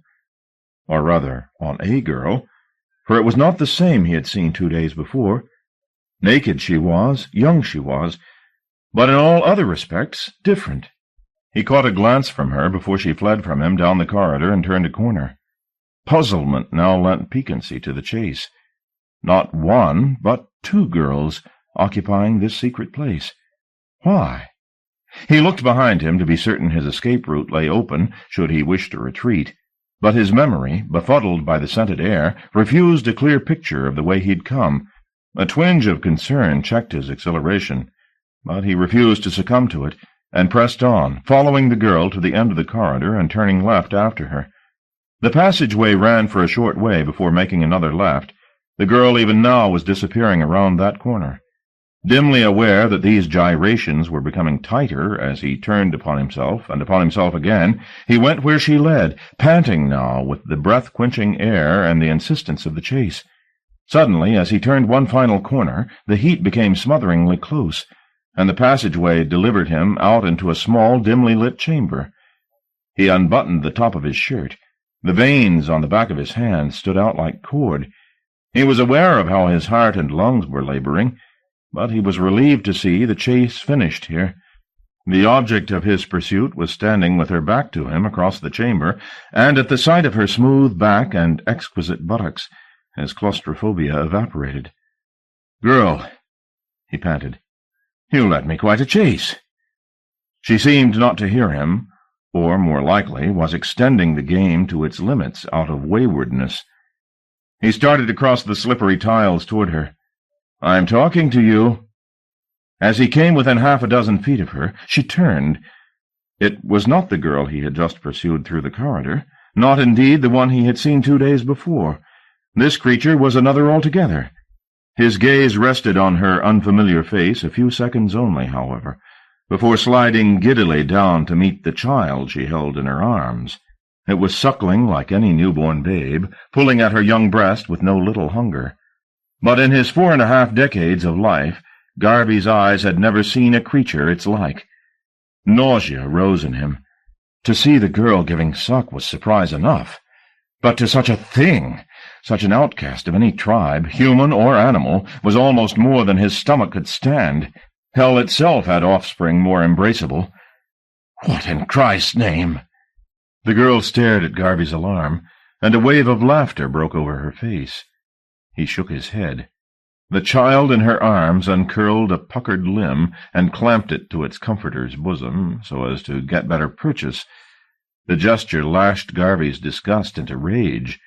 Ignoring the girl's protests, he snatched the abomination from her arms, holding it long enough to feel the glistening sack of its body squirm in his grasp, then flung it as hard as he could against the far wall of the chamber.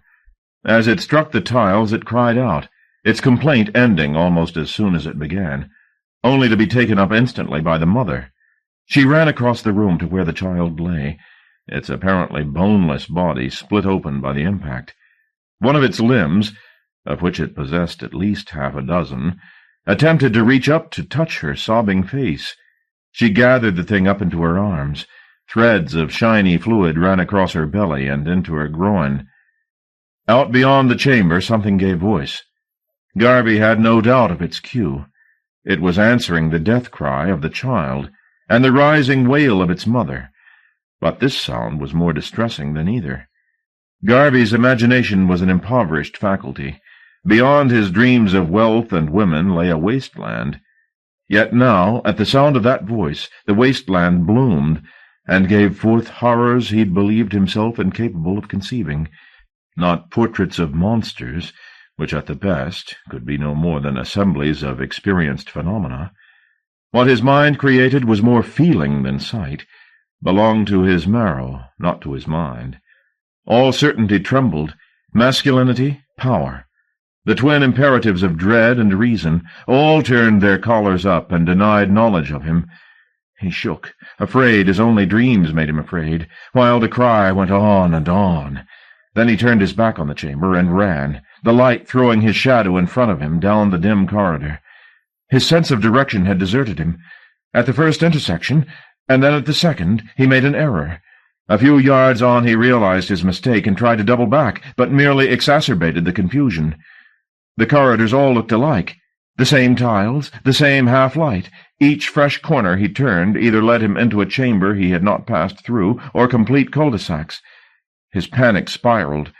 The wailing had now ceased. He was alone with his rasping breath and half-spoken curses. Cullohoun was responsible for this torment, and Garvey swore he would have its purpose beaten out of the man, even if he had to break every bone in Cullohoun's body personally. He clung to thoughts of that beating as he ran on. It was his only comfort.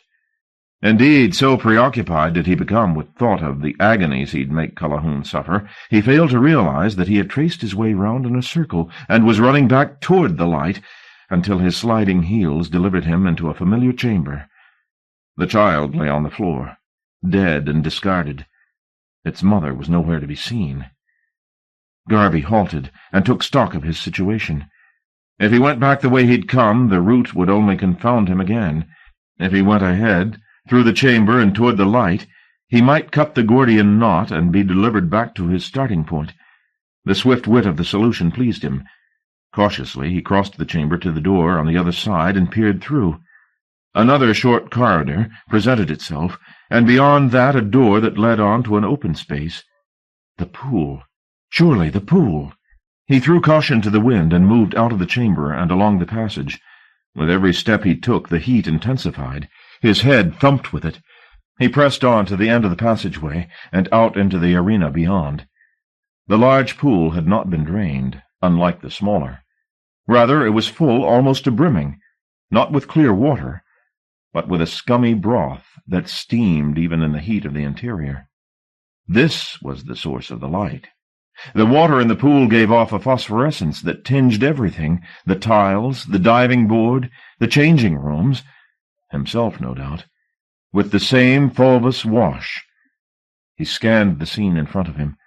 There was no sign of the women. His route to the exit lay unchallenged, nor could he see sign of padlock or chains on the double doors. He began toward them. His heel slid on the tiles, and he glanced down briefly to see that he had crossed a trail of fluid, difficult in the bewitched light to make out its color, that either ended at the water's edge or began there. He looked back toward the water, curiosity getting the better of him. The steam swirled, an eddy toyed with the scum, and there, his eye caught sight of a dark, anonymous shape sliding beneath the skin of the water. He thought of the creature he'd killed, of its formless body and the dangling loops of its limbs. Was this another of that species? The liquid brightness lapped against the poolside at his feet. Continents of scum broke into archipelagos. Of the swimmer there was no sign. Irritated, he looked away from the water. He was no longer alone. 3 girls appeared from somewhere and were moving down the edge of the pool toward him. One he recognized as the girl he had first seen here. She was wearing a dress, unlike her sister's. One of her breasts was bared. She looked at him gravely as she approached. By her side she trailed a rope, decorated along its length with stained ribbons tied in limp but extravagant bows. At the arrival of these 3 graces, the fermenting waters of the pool were stirred into a frenzy as its occupants rose to meet the women. Garvey could see 3 or 4 restless forms teasing but not breaking the surface. He was caught between his instinct to take flight — the rope, though prettified, was still a rope — and the desire to linger and see what the pool contained. He glanced toward the door. He was within 10 yards of it. A quick dash, and he'd be out into the cool air of the corridor. From there, Chandaman was within calling distance. The girls stood a few feet from him and watched him. He returned their looks. All the desires that had brought him here had taken heel. He no longer wanted to cup the breasts of these creatures, or dabble at the intersection of their gleaming thighs. These women were not what they seemed. Their quietness wasn't docility, but a drugged trance. Their nakedness wasn't sensuality, but a horrid indifference that offended him. Even their youth, and all it brought, the softness of their skins, the gloss of their hair, even that was somehow corrupt. When the girl in the dress reached out and touched his sweating face, Garvey made a small cry of disgust, as if he had been licked by a snake. She was not fazed by his response, but stepped closer to him still, her eyes fixed on his, smelling not of perfume like his mistress, but of fleshiness. Affronted as he was, he could not turn away. He stood meeting the slut's eyes as she kissed his cheek, and the beribboned rope was wrapped around his neck. Jerry called Garvey's office at half-hour intervals through the day. At first he was told that he was out of the office and would be available later that afternoon. As the day wore on, however, the message changed. Garvey was not going to be in the office at all that day, Jerry was informed. Mr. Garvey is feeling unwell, the secretary told him. He has gone home to rest. Please call again tomorrow." Jerry left with her the message that he had secured the ground plan to the pools and would be delighted to meet and discuss their plans at Mr. Garvey's convenience. Carol called in the late afternoon. "Shall we go out tonight?" she said. "Maybe a film?" "What do you want to see?" he said. "Oh, I hadn't really thought that far. We'll talk about it this evening, shall we?" They ended up going to a French movie which seemed, as far as Jerry could grasp, completely lacking in plot. It was simply a series of dialogues between characters discussing their traumas and their aspirations, the former being in direct proportion to the failure of the latter. It left him feeling torpid. "You didn't like it?" "Not much. All that browbeating." "And no shootout?" She smiled to herself. "What's so funny?" "Nothing." "Don't say nothing." She shrugged. "I was just smiling, that's all. Can't I smile?" Jesus. All this conversation needs is subtitles. They walked along Oxford Street a little way. "Do you want to eat?" he said as they came to the head of Poland Street. "We could go to the Red Fort." "No, thanks. I hate eating late." "For Christ's sake, let's not argue about a bloody film." "Who's arguing?" "You're so infuriating." "That's something we've got in common, anyhow," she returned. Her neck was flushed. "You said this morning—" "What?" "About us not losing each other?" "That was this morning," she said, eyes steely. And then suddenly, "You don't give a fuck, Jerry. Not about me, not about anybody." She stared at him, almost defying him to respond. When he failed to, she seemed curiously satisfied. "Good night," she said, and began to walk away from him. He watched her take 5, 6, 7 steps from him, the deepest part of him wanting to call after her, but a dozen irrelevancies, pride, fatigue, inconvenience, blocked his doing so. What eventually uprooted him and put her name on his lips was the thought of an empty bed tonight, of the sheets warm only where he lay, and chilly as hell to the left and right of him. "Carol!" She didn't turn. Her step didn't even falter. He had to trot to catch up with her, conscious that this scene was probably entertaining the passers-by. "Carol!" He caught hold of her arm. Now she stopped. When he moved round to face her, he was shocked to see that she was crying. This discomfited him. He hated her tears only marginally less than his own. "I surrender," he said, trying a smile. "The film was a masterpiece. How's that?" She refused to be soothed by his antics. Her face was swollen with unhappiness. "Don't," he said. "Please don't. I'm not—" Very good at apologies, he wanted to say, but he was so bad at them he couldn't even manage that much. "Never mind," she said softly. She wasn't angry, he saw, only miserable. "Come back to the flat." "I don't want to." "I want you to," he replied. That, at least, was sincerely meant. "I don't like talking in the street." He hailed a cab, and they made their way back to Kentish Town, keeping their silence. Halfway up the stairs to the door of the flat, Carol said, "Foul perfume." There was a strong, acidic smell lingering on the stairs. "Somebody's been up here," he said, suddenly anxious, and hurried on up the flight to the front door of his flat. It was open. The lock had been unceremoniously forced. The wood of the door-jamb splintered. He cursed. "What's wrong?" Carol asked, following him up the stairs. "Break in." He stepped into the flat and switched on the light. The interior was chaos. The whole flat had been comprehensively trashed. Everywhere petty acts of vandalism. Pictures smashed, pillows degutted, furniture reduced to timber. He stood in the middle of the turmoil and shook, while Carol went from room to room, finding the same thorough destruction in each. "This is personal, Jerry." He nodded. "I'll call the police," she volunteered. "You find out what's missing." He did as he was told, white-faced. The blow of this invasion numbed him. As he walked listlessly through the flat to survey the pandemonium, turning broken items over, pushing drawers back into place, he found himself imagining the intruders about their business, laughing as they worked through his clothes and keepsakes. In the corner of his bedroom he found a heap of his photographs. They had urinated on them. "The police are on their way," Carol told him. They said not to touch anything." "Too late," he murmured. "What's missing?"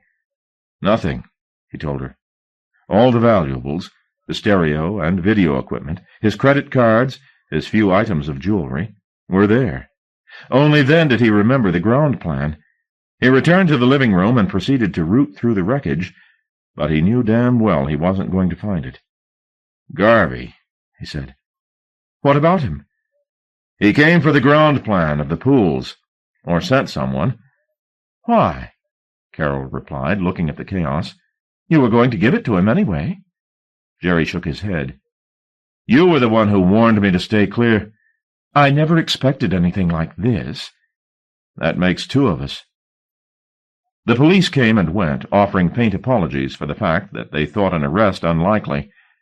"There's a lot of vandalism around at the moment," the officer said. "There's nobody in downstairs." "No, they're away." "Last hope, I'm afraid. We're getting calls like this all the time. You're insured?" "Yes." "Well, that's something." Throughout the interview, Jerry kept silent on his suspicions, though he was repeatedly tempted to point the finger. There was little purpose in accusing Garvey at this juncture. For one, Garvey would have alibis prepared. For another, what would unsubstantiated accusations do but further inflame the man's unreason? "What will you do?" Carol asked him when the police had picked up their shrugs and left. "I don't know. I can't even be certain it was Garvey. One minute he's all sweetness and light, the next this. How do I deal with a mind like that?" "You don't. You leave it alone," she replied. "Do you want to stay here or go over to my place?" "Stay," he said. They made a perfunctory attempt to restore the former status quo, righting the furniture that was not too crippled to stand and clearing up the broken glass. Then they turned the slashed mattress over, located 2 unmutilated cushions, and went to bed. She wanted to make love, but that reassurance, like so much of his life of late, was doomed to failure. There was no making good between the sheets what had been so badly soured out of them. His anger made him rough, and his roughness in turn angered her. She frowned beneath him, her kisses unwilling and tight. Her reluctance only spurred him on to fresh crassness. "Stop," she said as he was about to enter her. "I don't want this." He did, and badly. He pushed before she could further her objections. "I said don't, Jerry." He shut out her voice. He was half as heavy again as she. "Stop!" He closed his eyes. She told him again to stop, this time with real fury, but he just thrust harder, the way she'd asked him to sometimes when the heat was really on, beg him to, even. But now she only swore at him and threatened, and every word she said made him more intent not to be cheated of this, though he felt nothing at his groin but fullness and discomfort, and the urge to be finished. She began to fight, raking at his back with her nails, and pulling at his hair to unclamp his face from her neck. It passed through his head, as he labored, that she would hate him for this, and on that, at least, they would be of one accord, but the thought was soon lost to sensation. The poison passed. He rolled off her. "Bastard," she said. His back stung. When he got up from the bed, he left blood on the sheets. Digging through the chaos in the living room, he located an unbroken bottle of whiskey. The glasses, however, were all smashed, and out of absurd fastidiousness he didn't want to drink from the bottle. He squatted against the wall, his back chilled, feeling neither wretched nor proud. The front door opened and was slammed. He waited, listening to Carol's feet on the stairs. Then tears came, though these, too, he felt utterly detached from. Finally, the bout dispatched, he went through into the kitchen, found a cup, and drank himself senseless. Garvey's study was an impressive room. He'd had it fashioned after that of a tax lawyer he'd known, the walls lined with books purchased by the yard, the color of carpet and paintwork alike muted, as though by an accrual of cigar smoke and learning. When he found sleep difficult, as he did now, he would retire to the study, sit on his leather-backed chair behind a vast desk, and dream of legitimacy. Not tonight, however. Tonight his thoughts were otherwise preoccupied. Always, however much he might try to turn to another route, they went back to Leopold Road. He remembered little of what had happened at the pools. That in itself was distressing. He had always prided himself upon the acuteness of his memory.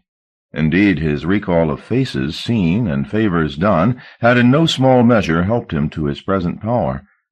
Of the hundreds in his employ, he boasted that there was not a doorkeeper or a cleaner he could not address by Christian name. But of the events at Leopold Road, barely 36 hours old, he had only the vaguest recollection, of the women closing upon him, and the rope tightening around his neck, of their leading him along the lip of the pool to some chamber the vileness of which had practically snatched his senses away. What had followed his arrival there moved in his memory like those forms in the filth of the pool, obscure but horribly distressing. There had been humiliation and horrors, hadn't there? Beyond that he remembered nothing. He was not a man to kowtow to such ambiguities without argument, however. If there were mysteries to be uncovered here, then he would do so, and take the consequences of revelation. His first offensive had been sending Chandyman and Fryer to tear up Colquhoun's place. If, as he suspected, this whole enterprise was some elaborate trap devised by his enemies, then Colquhoun was involved in its setting. No more than a front man, no doubt, certainly not the mastermind. But Garvey was satisfied that the destruction of Colquhoun's goods and chattels would warn his masters of his intent to fight. It had borne other fruit, too. Chandyman had returned with the ground plan of the pools. They were spread on Garvey's desk now. He had traced his route through the complex time and again, hoping that his memory might be jogged. He had been disappointed. Weary, he got up and went to the study window. The garden behind the house was vast and painstakingly tended. He could see little of the immaculate borders at the moment, however. The starlight barely described the world outside. All he could see was his own reflection in the polished pane. As he focused on it, his outline seemed to waver, and he felt a loosening in his lower belly, as if something had come unknotted there. He put his hand to his abdomen. It twitched, it trembled, and for an instant he was back in the pools and naked, and something lumpen moved in front of his eyes. He almost yelled, but stopped himself by turning away from the window and staring at the room, at the carpets and the books and the furniture, at sober, solid reality. Even then the images refused to leave his head entirely. The coils of his innards were still jittery. It was several minutes before he could bring himself to look back at the reflection in the window. When at last he did, all trace of the vacillation had disappeared. He would countenance no more nights like this, sleepless and haunted. With the first light of dawn came the conviction that today was the day to break Mr. Colquhoun. Jerry tried to call Carol at her office that morning. She was repeatedly unavailable. Eventually he simply gave up trying and turned his attentions to the Herculean task of restoring some order to the flat. He lacked the focus and the energy to do a good job, however. After a futile hour, in which he seemed not to have made more than a dent, he gave up. The chaos accurately reflected his opinion of himself. Best, perhaps, that it be left to lie. Just before noon he received a call. "Mr. Colquhoun? Mr. Gerard Colquhoun?" "That's right." "My name's Fryer. I'm calling on behalf of Mr. Garvey." "Oh?" Was this to gloat or threaten further mischief? "Mr. Garvey was expecting some proposals from you," Fryer said. "Proposals?" "He's very enthusiastic about the Leopold Road project, Mr. Colquhoun. He feels there's substantial moneys to be made." Jerry said nothing. This palaver confounded him. "Mr. Garvey would like another meeting as soon as possible." "Yes?" "At the pools. There's a few architectural details he'd like to show his colleagues." "I see." "Would you be available later on today?" "Yes, of course." 4:30. The conversation more or less ended there, leaving Jerry mystified. There had been no trace of enmity in Fryer's manner, no hint, however subtle, of bad blood between the two parties. Perhaps, as the police had suggested, the events of the previous night had been the work of anonymous vandals, the theft of the ground plan a whim of theirs. His depressed spirits rose. All was not lost. He rang Carol again, buoyed up by this turn of events. This time he did not take the repeated excuses of her colleagues, but insisted on speaking to her. Finally, she picked up the phone. "I don't want to talk to you, Jerry. Just go to hell." "Just hear me out." She slammed the receiver down before he said another word. He rang back immediately. When she answered and heard his voice, she seemed baffled that he was so eager to make amends. "Why are you even trying?" she said. "Jesus Christ, what's the use?" He could hear the tears in her throat. "I want you to understand how sick I feel. Let me make it right. Please let me make it right." She didn't reply to his appeal. "Don't put the phone down. Please don't. I know it was unforgivable. Jesus, I know—" Still she kept her silence. "Just think about it, will you? Give me a chance to put things right. Will you do that?"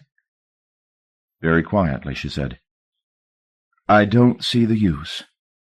May I call you tomorrow?" He heard her sigh. "May I?" "Yes, yes." The line went dead. He set out for his meeting at Leopold Road with a full 3/4 of an hour to spare. But halfway to his destination the rain came on, great spots of it, which defied the best efforts of his windshield wipers. The traffic slowed. He crawled for half a mile, with only the rear lights of the vehicle ahead visible through the deluge. The minutes ticked by, and his anxiety mounted. By the time he edged his way out of the fouled-up traffic to find another route, he was already late. There was nobody waiting on the steps of the pools, but Garvey's powder-blue Rover was parked a little way down the road. There was no sign of the chauffeur. Jerry found a place to park on the opposite side of the road and crossed through the rain. It was a matter of 50 yards from the door of the car to that of the pools, but by the time he reached his destination he was drenched and breathless. The door was open. Garvey had clearly manipulated the lock and slipped out of the downpour. Jerry ducked inside.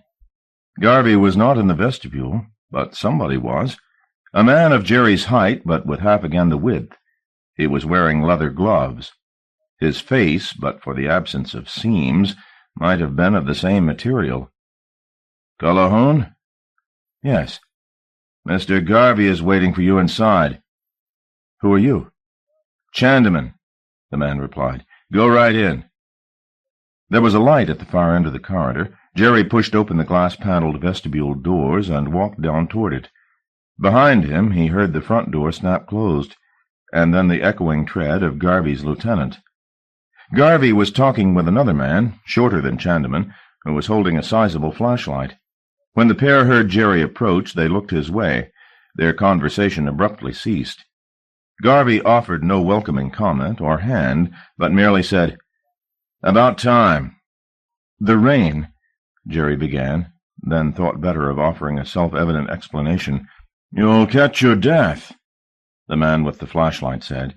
Jerry immediately recognized the dulcet tones of Fryer. "The same," the man returned. "Pleased to meet you." They shook hands, and as they did so, Jerry caught sight of Garvey, who was staring at him as though in search of a second head. The man didn't say anything for what seemed like half a minute, but simply studied the growing discomfort on Jerry's face. "I'm not a stupid man," Garvey said eventually. The statement, coming out of nowhere, begged response. "I don't even believe you're the main man in all of this," Garvey went on. "I'm prepared to be charitable." "What's this about?" "Charitable," Garvey repeated, "because I think you're out of your depth. Isn't that right?" Jerry just frowned. "I think that's right," Fryer replied. "I don't think you understand how much trouble you're in, even now, do you?" Garvey said. Jerry was suddenly uncomfortably aware of Chandeman standing behind him, and of his own utter vulnerability. "But I don't think ignorance should ever be bliss," Garvey was saying. "I mean, even if you don't understand, that doesn't make you exempt, does it?" "I haven't a clue what you're talking about," Jerry protested mildly. Garvey's face, by the light of the flashlight, was drawn and pale. He looked in need of a holiday. "This place," Garvey returned. "I'm talking about this place. The women you put in here. For my benefit. What's it all about, Culhahun? That's all I want to know. What's it all about?" Jerry shrugged lightly. Each word Garvey uttered merely perplexed him more, but the man had already told him ignorance would not be considered a legitimate excuse. Perhaps a question was the wisest reply. "You saw women here?" he said. "Whores, more like," Garvey responded. His breath smelled of last week's cigar ash. "Who are you working for, Culhahun?" "For myself. The deal I offered—" "Forget your fucking deal," Garvey said. "I'm not interested in deals." "I see," Jerry replied. "Then I don't see any point in this conversation." He took a half-step away from Garvey, but the man's arm shot out and caught hold of his rain-sodden coat. "I didn't tell you to go," Garvey said. "I've got business." "Then it'll have to wait," the other replied, scarcely relaxing his grip. Jerry knew that if he tried to shrug off Garvey and make a dash for the front door, he'd be stopped by Chandeman before he made 3 paces. If, on the other hand, he didn't try to escape— "I don't much like your sort," Garvey said, removing his hand. "Smart brats with an eye to the main chance. Think you're so damn clever, just because you've got a fancy accent and a silk tie. Let me tell you something." He jabbed his finger at Jerry's throat. "I don't give a shit about you. I just want to know who you work for. Understand?" "I already told you." "Who do you work for?" Garvey insisted, punctuating each word with a fresh jab. "Or you're going to feel very sick." "For Christ's sake, I'm not working for anybody, and I don't know anything about any women." "Don't make it worse than it already is," Fryer advised him with feigned concern. "I'm telling the truth." "I think the man wants to be hurt," Fryer said. Chandeman gave a joyless laugh. "Is that what you want?" "Just name some names," Garvey said, "or we're going to break your legs." The threat, unequivocal as it was, did nothing for Jerry's clarity of mind. He could think of no way out of this but to continue to insist upon his innocence. If he named some fictitious employer, the lie would be uncovered in moments, and the consequences could only be worse for the attempted deception. "Check my credentials," he pleaded. "You've got the resources. Dig around. I'm not a company man, Garvey. I never have been." Garvey's eye left Jerry's face for a moment and moved to his shoulder. Jerry grasped the significance of the sign, a heartbeat too late to prepare himself for the blow to his kidneys from the man at his back. He pitched forward, but before he could collide with Garvey, Chandeman had snatched at his collar and was throwing him against the wall. He doubled up, the pain blinding him to all other thoughts. Vaguely he heard Garvey asking him again who his boss was. He shook his head. His skull was full of ball bearings. They rattled between his ears. "Jesus! Jesus!" he said, groping for some word of defense to keep another beating at bay. But he was hauled upright before any presented itself. The flashlight was turned on him. He was ashamed of the tears that were rolling down his cheeks.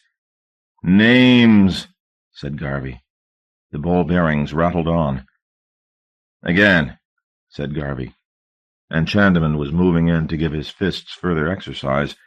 Garvey called him off as Jerry came close to passing out. The leather face withdrew. "Stand up when I'm talking to you," Garvey said. Jerry attempted to oblige, but his body was less than willing to comply. It trembled. It felt fit to die. "Stand up," Fryer reiterated, moving between Jerry and his tormentor to prod the point home. Now, in close proximity, Jerry smelled that acidic scent Carol had caught on the stairs. It was Fryer's cologne. "Stand up," the man insisted. Jerry raised a feeble hand to shield his face from the blinding beam. He could not see any of the trio's faces, but he was dimly aware that Fryer was blocking Chandeman's access to him. To Jerry's right, Garvey struck a match and applied the flame to a cigar. A moment presented itself. Garvey was occupied, the thug stymied. Jerry took it. Ducking down beneath the beam, he broke from his place against the wall, contriving to knock the flashlight from Fryer's hand as he did so. The light source clattered across the tiles and went out. In the sudden darkness, Jerry made a stumbling bid for freedom. Behind him, he heard Garvey curse, heard Chandaman and Fryer collide as they scrabbled for the fallen flashlight. He began to edge his way along the wall to the end of the corridor. There was evidently no safe route past his tormentors to the front door. His only hope lay in losing himself in the networks of corridors that lay ahead. He reached a corner and made a right, vaguely remembering that this led him off the main hallways and into the service corridors. The beating that he'd taken, though interrupted before it could incapacitate, had rendered him breathless and bruised. He felt every step he took as a sharp pain in his lower abdomen and back. When he slipped on the slimy tiles, the impact almost made him cry out. At his back, Garvey was shouting again. The flashlight had been located. Its light bounced down the labyrinth to find him. Jerry hurried on, glad of the murky illumination, but not of its source. They would follow, and quickly. If, as Carroll had said, the place was a simple spiral, the corridors describing a relentless loop with no way out of the configuration, he was lost. But he was committed. Head giddied by the mounting heat, he moved on, praying to find a fire exit that would give him passage out of this trap. "He went this way," Fryer said. "He must have done." Garvey nodded. It was indeed the likeliest route for Cullohune to have taken, away from the light and into the labyrinth. "Shall we go after him?" Chandaman said. The man was fairly salivating to finish the beating he'd started. "He can't have got far." "No," said Garvey. Nothing, not even the promise of knighthood, would have induced him to follow. Fryer had already advanced down the passageway a few yards, shining the beam on the glistening walls. "It's warm," he said. Garvey knew all too well how warm it was. Such heat wasn't natural, not for England. This was a temperate isle. That was why he had never set foot off it. The sweltering heat of other continents bred grotesqueries he wanted no sight of. "What do we do?" Chandaman demanded. "Wait for him to come out?" Garvey pondered this. The smell from the corridor was beginning to distress him. His innards were churning, his skin was crawling. Instinctively he put his hand to his groin. His manhood had shrunk in trepidation. "No," he said suddenly. "No? We're not waiting." "He can't stay in there forever." "I said no." He hadn't anticipated how profoundly the sweat of the place would upset him. Irritating as it was to let Cullohune slip away like this, he knew that if he stayed here much longer he risked losing his self-control. "You two can wait for him at his flat," he told Chandaman. "He'll have to come home sooner or later." "Damn shame," Fryer muttered as he emerged from the passageway. "I like a chase." Perhaps they weren't following. It was several minutes now since Jerry had heard the voices behind him. His heart had stopped its furious pumping. Now, with the adrenaline no longer giving speed to his heels and distracting his muscles from their bruising, his pace slowed to a crawl. His body protested at even that. When the agonies of taking another step became too much, he slid down the wall and sat slumped across the passageway.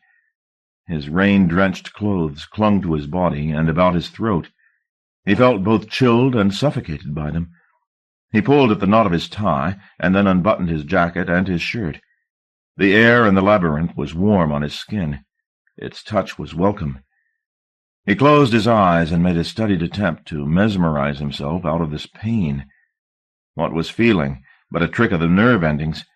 There were techniques for dislocating the mind from the body and leaving agonies behind. But no sooner had his lids closed than he heard muted sounds somewhere nearby. Footsteps. The lull of voices. It wasn't Garvey and his associates.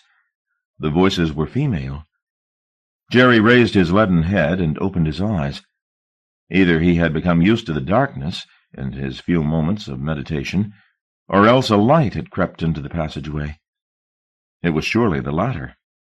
He got to his feet. His jacket was dead weight, and he sloughed it off, leaving it to lie where he'd been squatting. Then he started in the direction of the light. The heat seemed to have risen considerably in the last few minutes. It gave him mild hallucinations. The walls seemed to have forsaken verticality, the air to have traded transparency for a shimmering aurora. He turned a corner. The light brightened. Another corner, and he was delivered into a small tiled chamber, the heat of which took his breath away. He gasped like a stranded fish and peered across the chamber, the air thickening with every pulse beat. At the door on the far side. The yellowish light through it was brighter still, but he could not summon the will to follow it a yard farther. The heat here had defeated him. Sensing that he was within an ace of unconsciousness, he put his hand out to support himself, but his palm slid on the slick tiles, and he fell, landing on his side. He could not prevent a shout spilling from him. Groaning his misery, he tucked his legs up close to his body and lay where he had fallen. If Garvey had heard his yell and sent his lieutenants in pursuit, then so be it. He was past caring. The sound of movement reached him from across the chamber. Raising his head an inch from the floor, he opened his eyes to a slit. A naked girl had appeared in the doorway opposite, or so his reeling senses informed him. Her skin shone as if oiled. Here and there on her breasts and thighs were smudges of what might have been old blood. Not her blood, however. There was no wound to spoil her gleaming body. The girl had begun to laugh at him, a light, easy laugh that made him feel foolish. Its musicality entranced him, however, and he made an effort to get a better look at her. She had started to move across the chamber toward him, still laughing, and now he saw that there were others behind her. These were the women Garvey had babbled about, this the trap he had accused Jerry of setting. "Who are you?" he murmured as the girl approached him. Her laughter faltered when she looked down at his pain-contorted features. He attempted to sit upright, but his arms were numb, and he slid back to the tiles again. The woman had not answered his inquiry, nor did she make any attempt to help him. She simply stared down at him as a pedestrian might at a drunk in the gutter, her face unreadable. Looking up at her, Jerry felt his tenuous grip on consciousness slipping. The heat, his pain, and now this sudden eruption of beauty was too much for him. The distant women were dispersing into darkness, the entire chamber folding up like a magician's box until the sublime creature in front of him claimed his attention utterly. And now, at her silent insistence, his mind's eye seemed to be plucked from his head, and suddenly he was speeding over her skin, her flesh a landscape, each pore a pit, each hair a pylon. He was hers utterly. She drowned him in her eyes, and flayed him with her lashes. She rolled him across her abdomen and down the soft channel of her spine. She took him between her buttocks, and then up into her heat, and out again just as he thought he must burn alive. The velocity exhilarated him. He was aware that his body, somewhere below, was hyperventilating in its terror. But his imagination, careless of breath, went willingly where she sent him, looping like a bird, until he was thrown, ragged and dizzy, back into the cup of his skull. Before he could apply the fragile tool of reason to the phenomena he had just experienced, his eyes fluttered closed, and he passed out. The body does not need the mind. It has procedures aplenty, lungs to be filled and emptied, blood to be pumped, and food profited from, none of which require the authority of thought. Only when one or more of these procedures falters does the mind become aware of the intricacy of the mechanism it inhabits. Cullihoun's faint lasted only a few minutes, but when he came to, he was aware of his body as he had seldom been before, as a trap. Its fragility was a trap. Its shape, its size, its very gender was a trap, and there was no flying out of it. He was shackled to, or in, this wretchedness. These thoughts came and went. In between them there were brief sights through which he fell giddily, and still briefer moments in which he glimpsed the world outside himself. The women had picked him up. His head lolled, his hair dragged on the floor. "I am a trophy," he thought in a more coherent instant. Then the darkness came again, and again he struggled to the surface, and now they were carrying him along the edge of the large pool. His nostrils were filled with contradictory scents, both delectable and fetid. From the corner of his lazy eye he could see water so bright it seemed to burn as it lapped the shores of the pool, and something else, too. Shadows moving in the brightness. "They mean to drown me," he thought. And then, "I'm already drowning." He imagined water filling his mouth, imagined the forms he had glimpsed in the pool invading his throat and slipping into his belly. He struggled to vomit them back up, his body convulsing. A hand was laid on his face. The palm was blissfully cool. "Hush," somebody murmured to him, and at the words his delusions melted away. He felt himself coaxed out of his terrors and into consciousness. The hand had evaporated from his brow. He looked around the gloomy room for his savior, but his eyes didn't travel far. On the other side of this chamber, which looked to have been a communal shower-room, several pipes, set high in the wall, delivered solid arcs of water onto the tiles, where gutters channeled it away. A fine spray and the gushing of the fountains filled the air. Jerry sat up. There was movement behind the cascading veil of water, a shape too vast by far to be human. He peered through the drizzle to make sense of the folds of flesh. Was it an animal? There was a pungent scent in here that had something of the menagerie about it. Moving with considerable caution, so as not to arouse the beast's attention, Jerry attempted to stand up. His legs, however, were not the equal of his intention. All he could do was crawl a little way across the room on his hands and knees and peer, one beast at another, through the veil. He sensed that he was sensed, that the dark, recumbent creature had turned its eyes in his direction. Beneath its gaze he felt his skin creep with gooseflesh, but he couldn't take his eyes off it.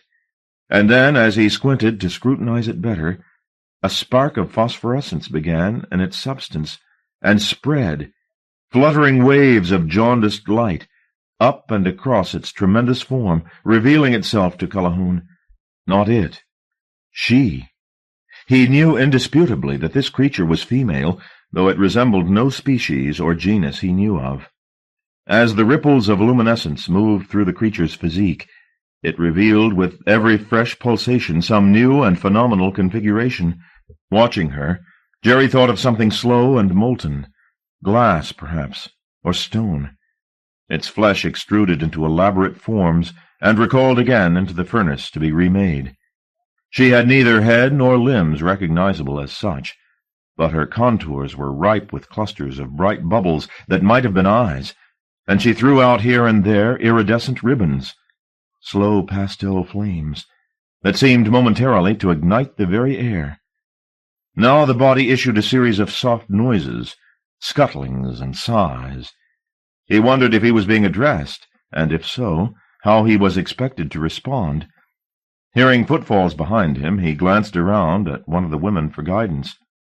"Don't be afraid," she said. "I'm not," he replied. It was the truth.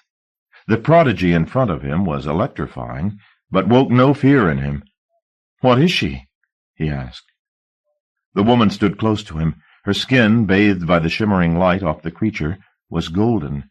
Despite the circumstances, or perhaps because of them, he felt a tremor of desire. "She is the Madonna, the Virgin Mother." "Mother?" Jerry mouthed, swiveling his head back to look at the creature again. The waves of phosphorescence had ceased to break across her body. Now the light pulsed in one part of her anatomy only, and at this region, in rhythm with the pulse, the Madonna's substance was swelling and splitting. Behind him he heard further footsteps, and now whispers echoed about the chamber, and chiming laughter, and applause. The Madonna was giving birth. The swollen flesh was opening, liquid light gushing. The smell of smoke and blood filled the shower-room. A girl gave a cry, as if in sympathy with the Madonna.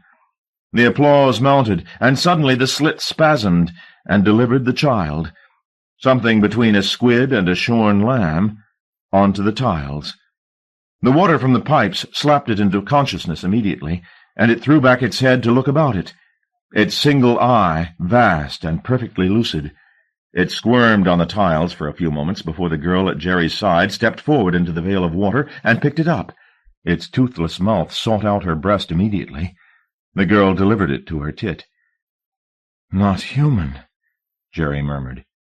He had not prepared himself for a child so strange, and yet so unequivocally intelligent. "Are all the children like that?" The surrogate mother gazed down at the sack of life in her arms. "No one is like another," she replied. "We feed them. Some die, others live and go their ways." "Where, for God's sake?" "To the water, to the sea, into dreams." She cooed to it. A fluted limb, in which light ran as it had in its parent, paddled the air with pleasure. "And the father?" "She needs no husband," the reply came. "She could make children from a shower of rain if she so desired." Jerry looked back at the Madonna. All but the last vestige of light had been extinguished in her. The vast body threw out a tendril of saffron flame, which caught the cascade of water and threw dancing patterns on the wall. Then it was still. When Jerry looked back for the mother and child, they had gone. Indeed, all the women had gone but one. It was the girl who had first appeared to him. The smile she had worn was on her face again as she sat across the room from him, her legs splayed. He gazed at the place between them, and then back at her face. "What are you afraid of?" she asked. "I'm not afraid." "Then why don't you come to me?" He stood up and crossed the chamber to where she sat. Behind him the water still slapped and ran on the tiles, and behind the fountains the Madonna murmured in her flesh. He was not intimidated by her presence. The likes of him was surely beneath the notice of such a creature. If she saw him at all, she doubtless thought him ridiculous. Jesus! He was ridiculous even to himself. He had neither hope nor dignity to lose. Tomorrow all this would be a dream. The water, the children, the beauty who even now stood up to embrace him. Tomorrow he would think he had died for a day and visited a shower room for angels. For now, he would make what he could of the opportunity. After they had made love, he and the smiling girl, when he tried to recall the specifics of the act, he could not be certain that he had performed at all. Only the vaguest memories remained to him, and they were not of her kisses, or of how they coupled, but of a dribble of milk from her breast, and the way she murmured, "Never, never," as they had entwined. When they were done, she was indifferent. There were no more words, no more smiles. She just left him alone in the drizzle of the chamber. He buttoned up his soiled trousers and left the Madonna to her fecundity. A short corridor led out of the shower-room and into the large pool. It was, as he had vaguely registered when they had brought him into the presence of the Madonna, brimming. Her children played in the radiant water, their forms multitudinous. The women were nowhere to be seen, but the door to the outer corridor stood open. He walked through it, and had taken no more than half a dozen steps before it slid closed behind him. Now, all too late, Ezra Garvey knew that returning to the pools, even for an act of intimidation which he had traditionally enjoyed, had been an error. It had reopened a wound in him that he had hoped was near to healing, and it had brought memories of his second visit there, of the women and what they had displayed to him, closer to the surface, memories which he had sought to clarify until he began to grasp their true nature. They had drugged him somehow, hadn't they? And then, when he was weak and had lost all sense of propriety, they had exploited him for their entertainment. They had suckled him like a child and made him their plaything. The memories of that merely perplexed him, but there were others, too deep to be distinguished quite, that appalled. Of some inner chamber, and of water falling in a curtain, of a darkness that was terrible, and a luminescence that was more terrible still. The time had come, he knew, to trample these dreams underfoot, and be done with such bafflement. He was a man who forgot neither favors done nor favors owed. A little before 11, he had 2 telephone conversations to call some of those favors in. Whatever lived at Leopold Road Pools would prosper there no longer. Satisfied with his night's maneuvers, he went upstairs to bed. He had drunk the best part of a bottle of schnapps since returning from the incident with Cullohoun, chilled and uneasy. Now the spirit in his system caught up with him. His limbs felt heavy, his head heavier still. He did not even concern himself to undress, but lay down on his double bed for a few minutes to allow his senses to clear. When he next woke, it was 1:30 a.m. He sat up. His belly was cavorting again. Indeed, his whole body seemed to be traumatized. He had seldom been ill in his 40-odd years. Success had kept ailments at bay. But now he felt terrible. He had a headache which was near to blinding. He stumbled from his bedroom down to the kitchen, more by aid of touch than sight. There he poured himself a glass of milk, sat down at the table, and put it to his lips. He did not drink, however. His gaze had alighted on the hand that held his glass. He stared at it through a fog of pain. It didn't seem to be his hand. It was too fine, too smooth. He put the glass down, trembling.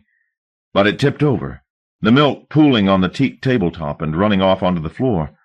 He got to his feet, the sound of the milk dribbling onto the kitchen tiles awaking curious thoughts, and moved unsteadily through to his study. He needed to be with somebody. Anybody would do.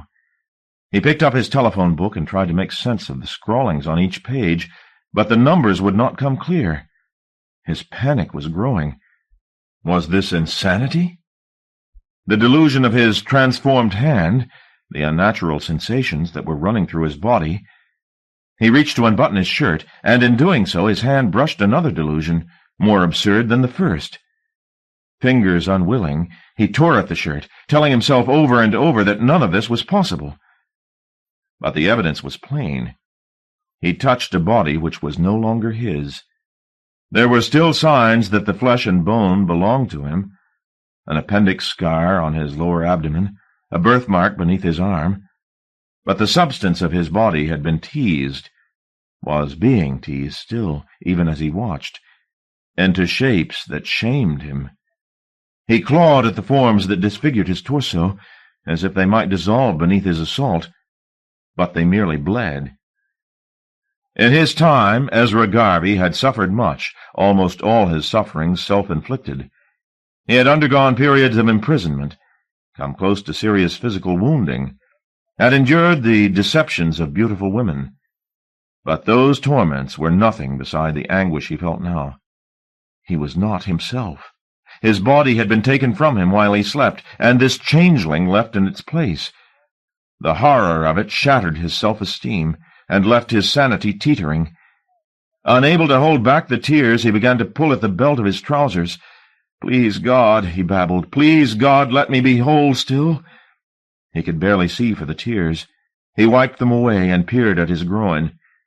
Seeing what deformities were in progress there, he roared until the windows rattled. Garvey was not a man for prevarication. Deeds, he knew, were not best served by debate. He wasn't sure how this treatise on transformation had been written into his system, and he didn't much care. All he could think of was how many deaths of shame he would die if this vile condition ever saw the light of day.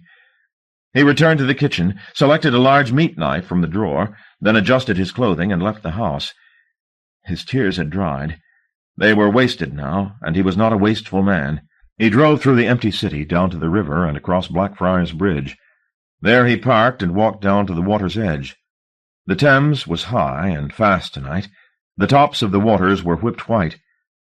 Only now, having come so far without examining his intentions too closely, did fear of extinction give him pause. He was a wealthy and influential man.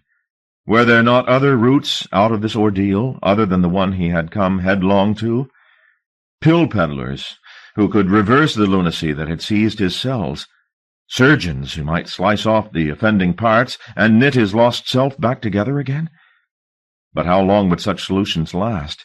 Sooner or later the process would begin again. He knew it. He was beyond help. A gust of wind blew spume up off the water. It rained against his face, and the sensation finally broke the seal on his forgetfulness. At last he remembered it all. The shower room, the spouts from the severed pipes beating on the floor, the heat, the women laughing and applauding, and finally, the thing that lived behind the water wall, a creature that was worse than any nightmare of womanhood his grieving mind had dredged up. He had fucked there, in the presence of that behemoth, and in the fury of the act, when he had momentarily forgotten himself, the bitches had worked this rapture upon him. No use for regrets. What was done was done. At least he had made provision for the destruction of their lair. Now he would undo by self-surgery what they had contrived by magic, and so at last deny them sight of their handiwork. The wind was cold, but his blood was hot. It came gushingly as he slashed at his body. The Thames received the libation with enthusiasm. It lapped at his feet. It whipped itself into eddies. He had not finished the job, however, when the loss of blood overcame him. No matter, he thought, as his knees buckled and he toppled into the water. No one will know me now but fishes. The prayer he offered up as the river closed over him was that death not be a woman. Long before Garvey had awakened in the night and discovered his body in rebellion, Jerry had left the pools, got into his car, and attempted to drive home. He had not been the equal of that simple task, however. His eyes were bleary, his sense of direction confused. After a near accident at the intersection, he parked the car and began to walk back to the flat. His memories of what had just happened to him were by no means clear, though the events were mere hours old. His head was full of strange associations. He walked in the solid world, but half dreaming. It was the sight of Chandyman and Fryer waiting for him in the bedroom of his flat that slapped him back into reality. He did not wait for them to greet him, but turned and ran. They had emptied his stock of spirits as they lay in ambush, and were slow to respond. He was down the stairs and gone from the house before they could give chase. He walked to Carol's. She was not in. He didn't mind waiting. He sat on the front steps of her home for half an hour, and when the tenant of the top-floor flat arrived, talked his way into the comparative warmth of the house itself, and kept vigil on the stairs. There he fell to dozing, and retraced his steps over the route he'd come, back to the intersection where he'd abandoned the car. A crowd of people were passing the place. "Where are you going?" he asked them. "To see the yachts," they replied. What yachts are those? He wanted to know, but they were already drifting away, chattering. He walked on a while. The sky was dark, but the streets were illuminated nevertheless by a wash of blue and shadowless light. Just as he was about to come within sight of the pools, he heard a splashing sound, and turning a corner, discovered that the tide was coming in up Leopold Street. What sea was this? He inquired of the gulls overhead, for the salt tang in the air declared these waters as ocean, not river. Did it matter what sea it was? They returned. Weren't all seas one sea, finally? He stood and watched the wavelets creeping across the tarmac.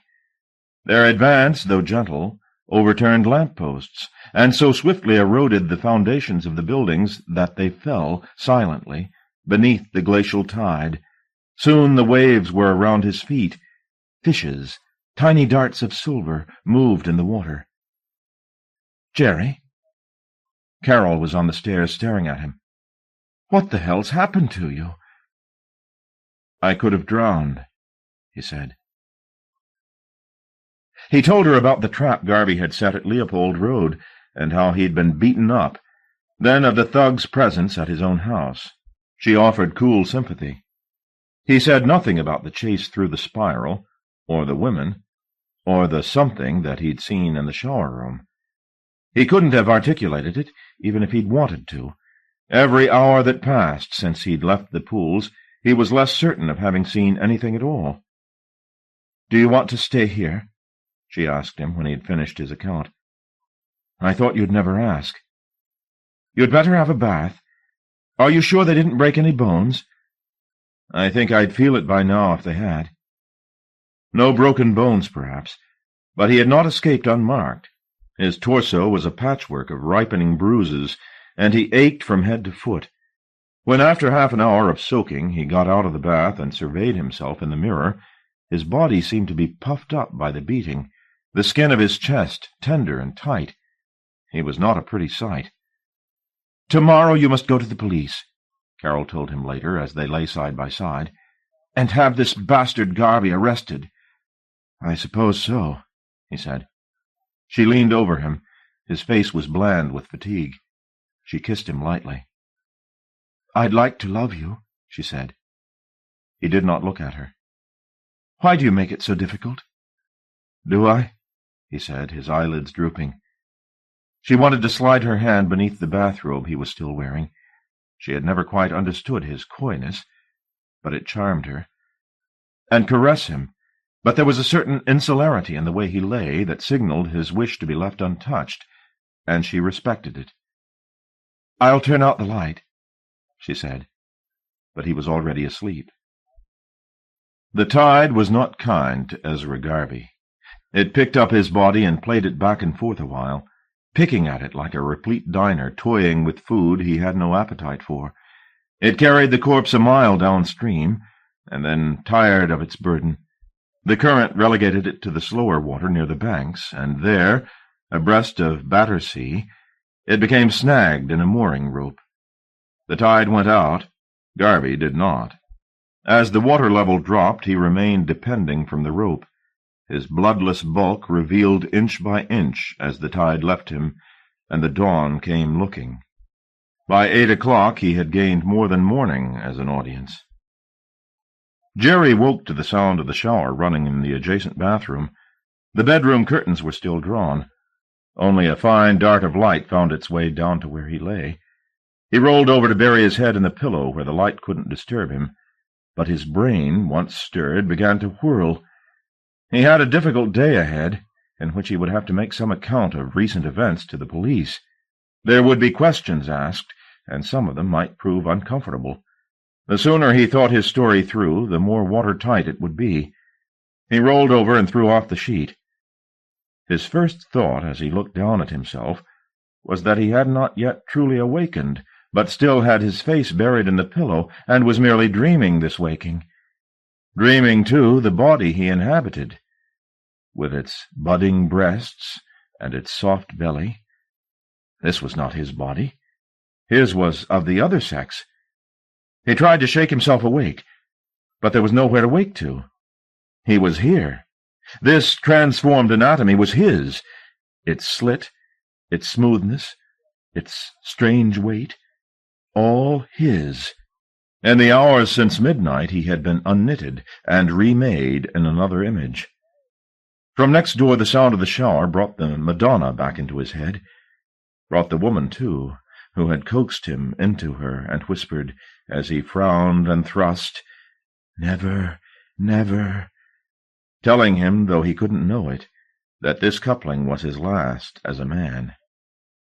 They had conspired, woman and Madonna, to work this wonder upon him, and wasn't it the finest failure of his life that he would not even hold on to his own sex, that maleness itself, like wealth and influence, was promised, then snatched away again? He got up off the bed, turning his hands over to admire their newfound fineness, running his palms across his breasts. He was not afraid, nor was he jubilant. He accepted this fait accompli as a baby accepts its condition, having no sense of what good or bad it might bring. Perhaps there were more enchantments where this had come from. If so, he would go back to the pools and find them for himself, follow the spiral into its hot heart, and debate mysteries with the Madonna. There were miracles in the world, forces that could turn flesh inside out without drawing blood, that could topple the tyranny of the real and make play in its rubble. Next door the shower continued to run. He went to the bathroom door, which was slightly ajar, and peered in. Though the shower was on, Carol was not under it. She was sitting on the side of the bath, her hands pressed over her face. She heard him at the door. Her body shook. She did not look up. "I saw," she said. Her voice was guttural, thick with barely suppressed abhorrence. "Am I going mad?" "No." "Then what's happening?" "I don't know," he replied simply. "Is it so terrible?" "Vile," she said. "Revolting. I don't want to look at you. You hear me? I don't want to see." He didn't attempt to argue. She didn't want to know him, and that was her prerogative. He slipped through into the bedroom, dressed in his stale and dirty clothes, and headed back to the pools. He went unnoticed, or rather, if anybody along his route noted a strangeness in their fellow pedestrian, a disparity between the clothes worn and the body that wore them, they looked the other way, unwilling to tackle such a problem at such an hour, and sober. When he arrived at Leopold Road, there were several men on the steps. They were talking, though he didn't know it, of imminent demolition. Jerry lingered in the doorway of a shop across the road from the pools until the trio departed, and then made his way to the front door. He feared that they might have changed the lock, but they hadn't. He got in easily and closed the door behind him. He had not brought a flashlight, but when he plunged into the labyrinth he trusted to his instinct, and it did not forsake him. After a few minutes of exploration in the benighted corridors, he stumbled across the jacket which he had discarded the previous day. A few turns beyond, he came into the chamber where the laughing girl had found him. There was a hint of daylight here, from the pool beyond. All but the last vestiges of that luminescence that had first led him here had gone. He hurried on through the chamber, his hopes sinking. The water still brimmed in the pool, but almost all its light had flickered out. He studied the broth. There was no movement in the depths. They had gone. The mothers, the children, and no doubt the first cause, the Madonna. He walked through to the shower room. She had indeed left. Furthermore, the chamber had been destroyed, as if in a fit of pique. The tiles had been torn from the walls, the pipes ripped from the plasterwork, and melted in the Madonna's heat. Here and there he saw splashes of blood.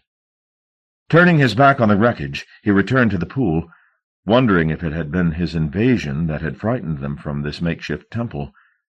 Whatever the reason, the witches had gone, and he, their creature, was left to fend for himself, deprived of their mysteries. He wandered along the edge of the pool, despairing. The surface of the water was not quite calm. A circle of ripples had awakened in it, and was growing by the heartbeat. He stared at the eddy as it gained momentum, flinging its arms out across the pool. The water level had suddenly begun to drop.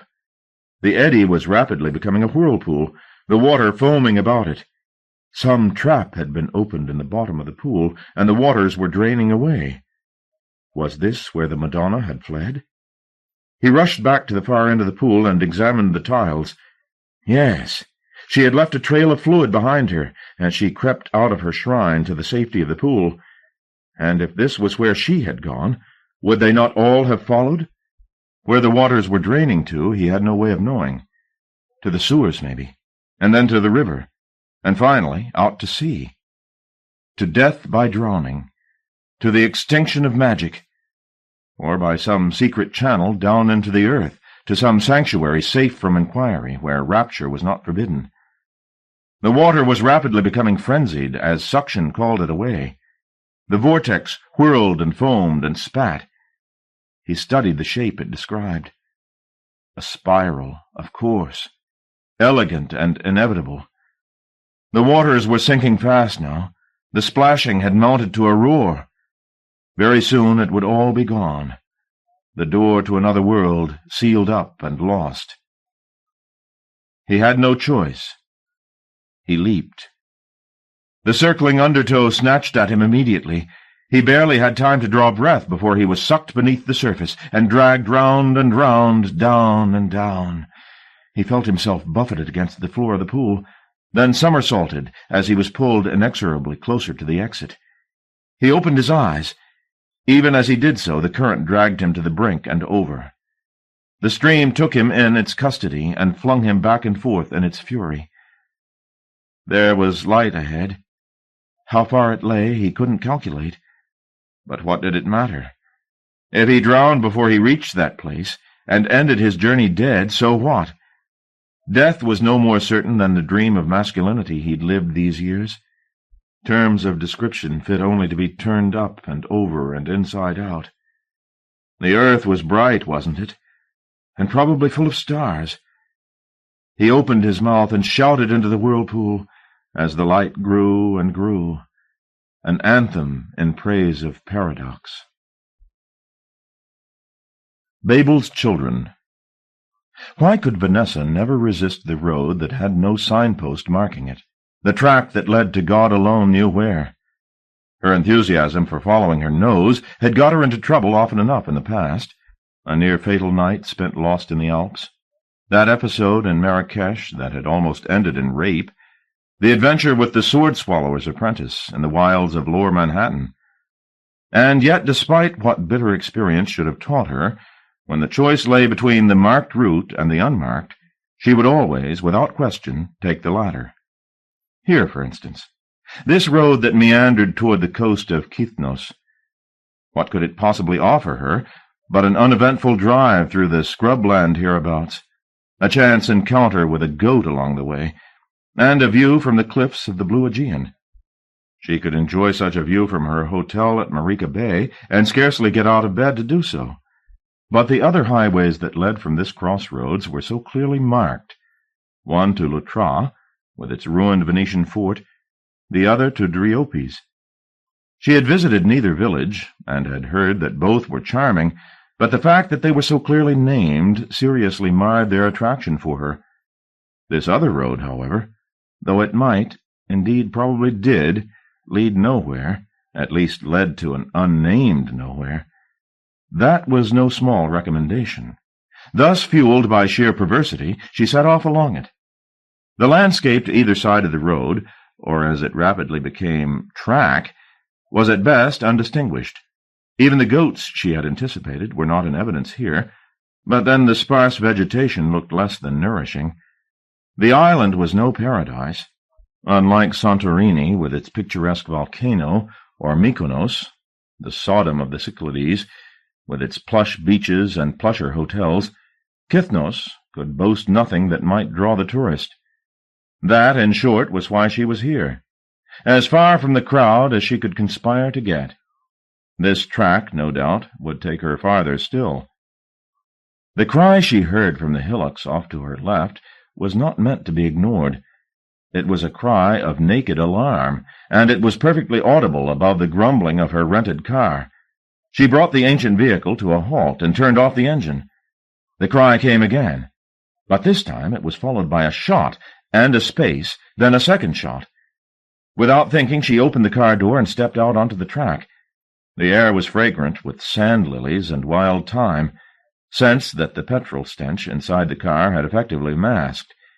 Even as she breathed the perfume, she heard a third shot, and this time she saw a figure, too far from where she stood to be recognizable, even if it had been her husband, mounting the crown of one of the hillocks, only to disappear into a trough again. 3 or 4 beats later, and his pursuers appeared. Another shot was fired, but she was relieved to see, into the air rather than at the man. They were warning him to stop rather than aiming to kill. The details of the pursuers were as indistinct as those of the escapee, except that, an ominous touch, they were dressed from head to foot in billowing black garb. She hesitated at the side of the car, not certain of whether she should get back in and drive away, or go and find out what this hide-and-seek was all about. The sound of guns was not particularly pleasant, but could she possibly turn her back on such a mystery? The men in black had disappeared after their quarry, but she pinned her eyes to the spot they had left, and started off toward it, keeping her head down as best she could. Distances were deceptive in such unremarkable terrain. One sandy hillock looked much like the next. She picked her way among the squirting cucumber for fully 10 minutes before she became certain that she had missed the spot from which pursued and pursuer had vanished, and by that time she was lost in a sea of grass-crested knolls. The cries had long since ceased, the shots too.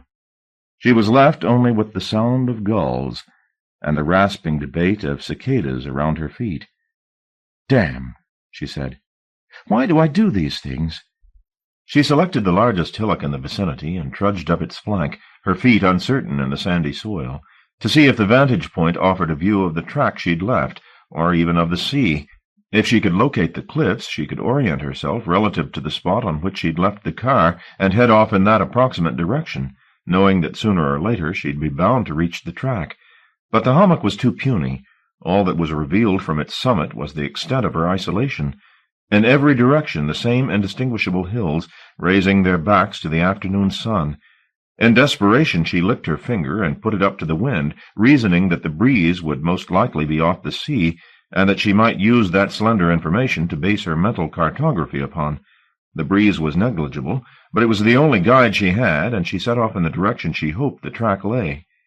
After 5 increasingly breathless minutes of tramping up and down the hillocks, she scaled one of the slopes and found herself looking not upon her car, but at a cluster of whitewashed buildings, dominated by a squat tower, and ringed like a garrison with a high wall, which her previous purchase had given her no glimpse of. It immediately occurred to her that the running man and his 3 over-attentive admirers had originated here, and that wisdom probably counseled against approaching the place. But then, without directions from somebody, might she not wander around forever in this wasteland, and never find her way back to the car? Besides, the buildings looked reassuringly unpretentious. There was even a hint of foliage peeping above the bright walls that suggested a sequestered garden within, where she might at least get some shade. Changing direction, she headed toward the entrance. She arrived at the wrought-iron gates, exhausted. Only when in sight of comfort would she concede the weight of her weariness to herself. The trudge across the hillocks had reduced her thighs and shins to quivering incompetence. One of the large gates was ajar, and she stepped through. The yard beyond was paved, and mottled with doves' droppings. Several of the culprits sat on a myrtle tree and cooed at her appearance. From the yard, several covered walkways led off into a maze of buildings. Her perversity unchastened by adventure, she followed the one that looked least promising, and it led her out of the sun and into a balmy passage, lined with plain benches, and out the other side into a smaller enclosure. Here the sun fell upon one of the walls, in a niche of which stood a statue of the Virgin Mary. Her notorious child, fingers raised in blessing, perched upon her arm. And now, seeing the statue, the pieces of this mystery fell into place. The secluded location, the silence, the plainness of the yards and walkways, this was surely a religious establishment. She had been godless since early adolescence, and had seldom stepped over the threshold of a church in the intervening 25 years. Now, at 41, she was past recall, and so felt doubly a trespasser here. But then she wasn't seeking sanctuary, was she? Merely directions. She could ask them and get gone. As she advanced across the sunlit stone, she had that curious sensation of self-consciousness which she associated with being spied upon. It was a sensitivity her life with Ronald had sophisticated into a sixth sense. His ridiculous jealousies, which had only 3 months earlier ended their marriage, had led him to spying strategies that would not have shamed the agencies of Whitehall or Washington. Now she felt not one, but several pairs of eyes upon her. Though she squinted up at the narrow windows that overlooked the courtyard, and seemed to see movement at one of them, nobody made any effort to call down to her, however. A mute order, perhaps, their vow of silence so profoundly observed that she would have to communicate in sign language? Well, so be it. Somewhere behind her she heard running feet, several pairs, rushing toward her, and from down the walkway the sound of the iron gates clanging closed. For some reason her heartbeat tripped over itself, and alarmed her blood. Startled, she leaped to her feet. Her weakened legs began to quiver again. She turned to face the owners of those urgent footsteps, and as she did so caught sight of the stone Virgin's head moving a fraction. Its blue eyes had followed her across the yard, and now were unmistakably following her back. She stood stock still. Best not to run, she thought, with Our Lady at your back. It would have done no good to have taken flight anyway, because even now 3 nuns were appearing from out of the shadow of the cloisters, their habits billowing. Only their beards, and the gleaming automatic rifles they carried, fractured the illusion of their being Christ's brides. She might have laughed at this incongruity, but that they were pointing their weapons straight at her heart. There was no word of explanation offered, but then, in a place that harbored armed men dressed as nuns, a glimpse of sweet reason was doubtless as rare as feathered frogs. She was bundled out of the courtyard by the 3 holy sisters, who summarily searched her high and low, as though she had just raised the Vatican. She took this invasion without more than a cursory objection. Not for a moment did they take their rifle sights off her, and in such circumstances obedience seemed best. Search concluded, one of them invited her to redress, and she was escorted to a small room and locked in. A little while later, one of the nuns brought her a bottle of palatable Retsina. and to complete this catalogue of incongruities, the best deep-dish pizza she'd had this side of Chicago. Alice, lost in Wonderland, could not have thought it curiouser. "There may have been an error," the man with the waxed moustache conceded after several hours of interrogation. She was relieved to discover he had no desire to pass as an abbess, despite the garb of the garrison. His office, if such it was sparsely furnished, its only remarkable artifact a human skull, its bottom jaw missing, which sat on the desk and peered vacuously at her. He himself was better dressed, his bow-tie immaculately tied, his trousers holding a lethal crease. Beneath his calculated English, Vanessa thought she sniffed the hint of an accent. French? German? It was only when he produced some chocolate from his desk that she decided he was Swiss. His name, he claimed, was Mr. Klein. "An error?" she said. "You're damn right there's been an error. We've located your car. We have also checked with your hotel. So far, your story has been verified." "I'm not a liar," she said. She was well past the point of courtesy with Mr. Klein, despite his bribes with the confectionery. By now it must be late at night, she guessed, though as she wore no watch and the bald little room, which was in the bowels of one of the buildings, had no windows, it was difficult to be certain. Time had been telescoped with only Mr. Klein and his undernourished number 2 to hold her wearied attention. "Well, I'm glad you're satisfied," she said. "Now will you let me get back to my hotel? I'm tired." Klein shook his head. "No," he said. "I am afraid that won't be possible." Vanessa stood up quickly, and the violence of her movement overturned the chair. Within a second of the sound, the door had opened, and one of the bearded sisters appeared, pistol at the ready. "It's all right, Stanislaus," Mr. Klein purred. "Mrs. Jape hasn't slit my throat." Sister Stanislaus withdrew and closed the door behind him. "Why?" said Vanessa, her anger distracted by the appearance of the guard. "Why what?" Mr. Klein asked. "The nuns." Klein sighed heavily and put his hand on the coffee-pot that had been brought a full hour earlier, to see if it was still warm. He poured himself half a cup before replying. "In my own opinion, much of this is redundant, Mrs. Jape, and you have my personal assurance that I will see you released as rapidly as is humanly possible. In the meanwhile, I beg your indulgence. Think of it as a game." His face soured slightly. "They like games." "Who do?" Klein frowned.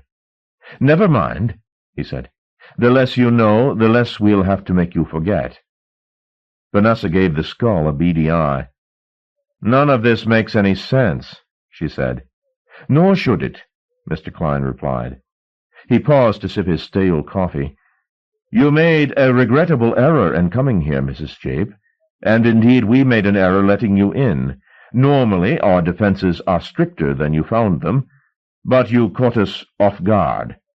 And the next thing we knew—" "Look," said Vanessa, "I don't know what's going on here. I don't want to know. All I want is to be allowed to go back to my hotel and finish my holiday in peace."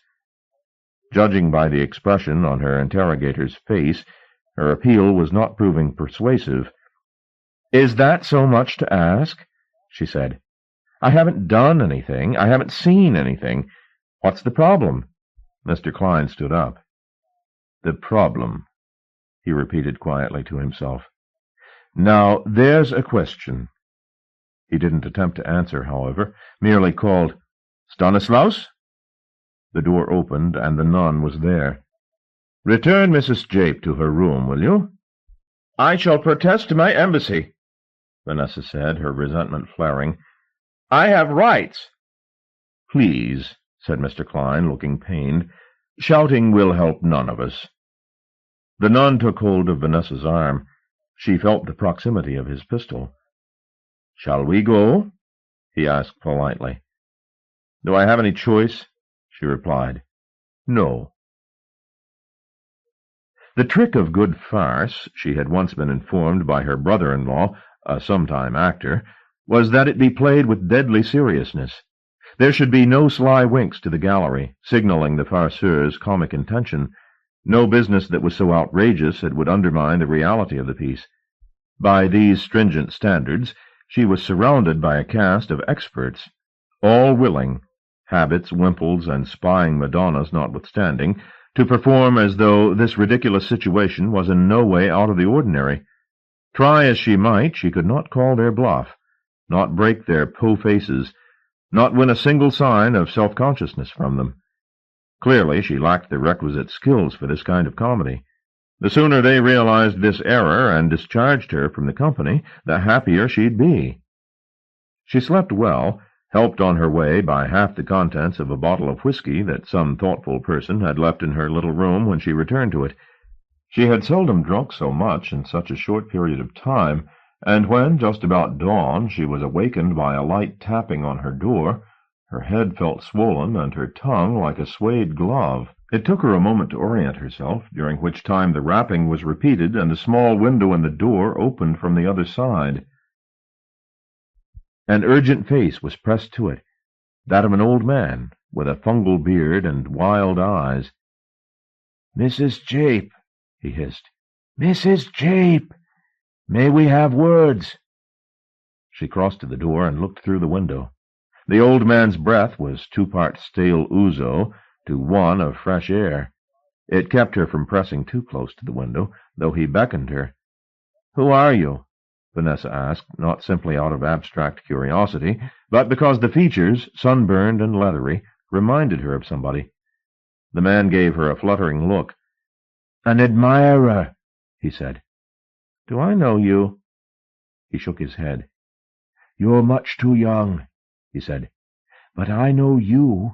I watched you come in. I wanted to warn you, but I didn't have time." "Are you a prisoner here, too?" "In a manner of speaking. Tell me, did you see Floyd?" "Who?" "He escaped the day before yesterday." "Oh," Vanessa said, beginning to thread these dropped pearls together. "Floyd was the man they were chasing?" "Yes, he slipped out, you see. They went after him, the clods, and left the gate open. The security is shocking these days." He sounded genuinely outraged by the situation. "Not that I'm not pleased you're here." There was some desperation in his eyes, she thought, some sorrow he fought to keep submerged. "We heard shots," he said. "They didn't get him, did they?" "Not that I saw," Vanessa replied. "I went to look, but there was no sign." "Ah," said the old man, brightening. "Maybe he did get away, then." It had already occurred to Vanessa that this conversation might be a trap, that the old man was her captor's dupe, and this was just another way to squeeze information from her. But her instincts instructed her otherwise. He looked at her with such affection, and his face, which was that of a master clown, seemed incapable of forged feeling. For better or worse, she trusted him. She had little choice. "Help me get out," she said. "I have to get out." He looked crestfallen. "So soon?" he said. "You only just arrived." "I'm not a thief. I don't like being locked up." He nodded. "Of course you don't," he replied, silently admonishing himself for his selfishness. "I'm sorry. It's just that a beautiful woman—" He stopped himself, then began again, on a fresh tack. "I never had much of a way with words." "Are you sure I don't know you from somewhere?" Vanessa inquired. "Your face is somehow familiar." "Really?" he said. "That's very nice. We all think we're forgotten here, you see." "All?" "We were snatched away such a time ago. Many of us were only beginning our researches. That's why Floyd made a run for it. He wanted to do a few months' decent work before the end. I feel the same sometimes." His melancholy train halted, and he returned to her question. "My name is Harvey Gaume, Professor Harvey Gaume, though these days I forget what I was professor of."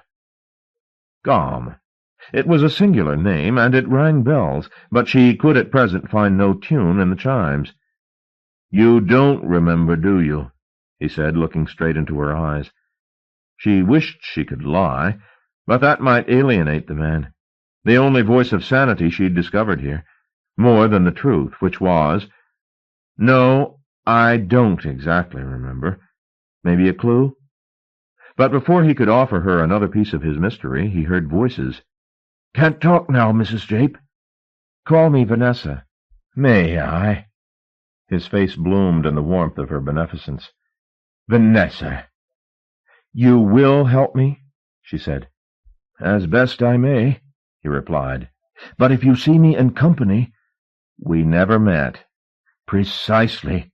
Au revoir."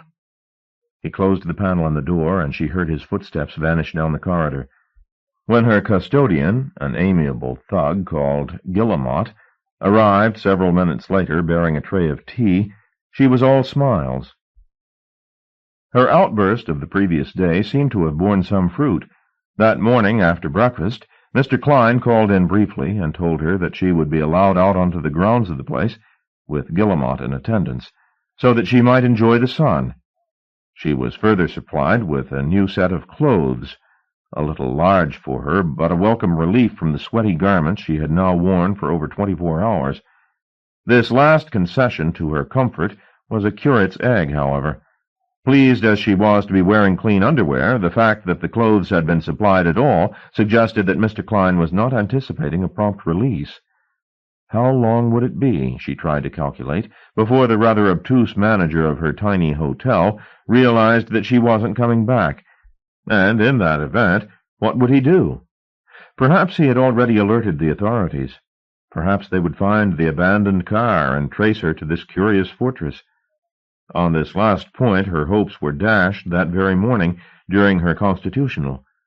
The car was parked in the laurel tree enclosure beside the gate, and, to judge by the copious blessings rained upon it by the doves, had been there overnight.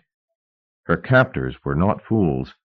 She might have to wait until somebody back in England became concerned and attempted to trace her whereabouts, during which time she might well die of boredom. Others in the place had found diversions to keep them from insanity's door. As she and Guillemot wandered around the grounds that morning, she could distinctly hear voices, one of them Gom's, from a nearby courtyard. They were raised in excitement. "What's going on?" "They're playing games," Guillemot replied. "Can we go and watch?" she asked casually. "No." "I like games." "Do you?" he said. "We'll play then, eh?" This wasn't the response she'd wanted, but pressing the point might have aroused suspicion. "Why not?" she said. Winning the man's trust could only be to her advantage. "Poker?" he said. "I've never played." "I'll teach you," he replied. The thought clearly pleased him. In the adjacent courtyard the players now sent up a din of shouts. It sounded to be some kind of race, to judge by the mingled calls of encouragement and the subsequent deflation as the winning post was achieved. Guillemot caught her listening. "Frogs," he said. "They're racing frogs." "I wondered." Guillemot looked at her almost fondly and said, "Better not." Despite Guillemot's advice, once her attention focused on the sound of the games, she could not drive the din from her head. It continued through the afternoon, rising and falling. Sometimes laughter would erupt, as often there would be arguments. They were like children, Gom and his friends, the way they fought over such an inconsequential pursuit as racing frogs. But in lieu of more nourishing diversions, could she blame them? When Gom's face appeared at the door later that evening, almost the first thing she said was, "I heard you this morning in one of the courtyards. And then this afternoon, too. You seem to be having a good deal of fun." "Oh, the games," Gom replied. "It was a busy day, so much to be sorted out." "Do you think you could persuade them to let me join you? I'm getting so bored in here." "Poor Vanessa. I wish I could help, but it's practically impossible. We're so overworked at the moment, especially with Floyd's escape." Overworked, she thought. Racing frogs? Fearing to offend, she didn't voice the doubt.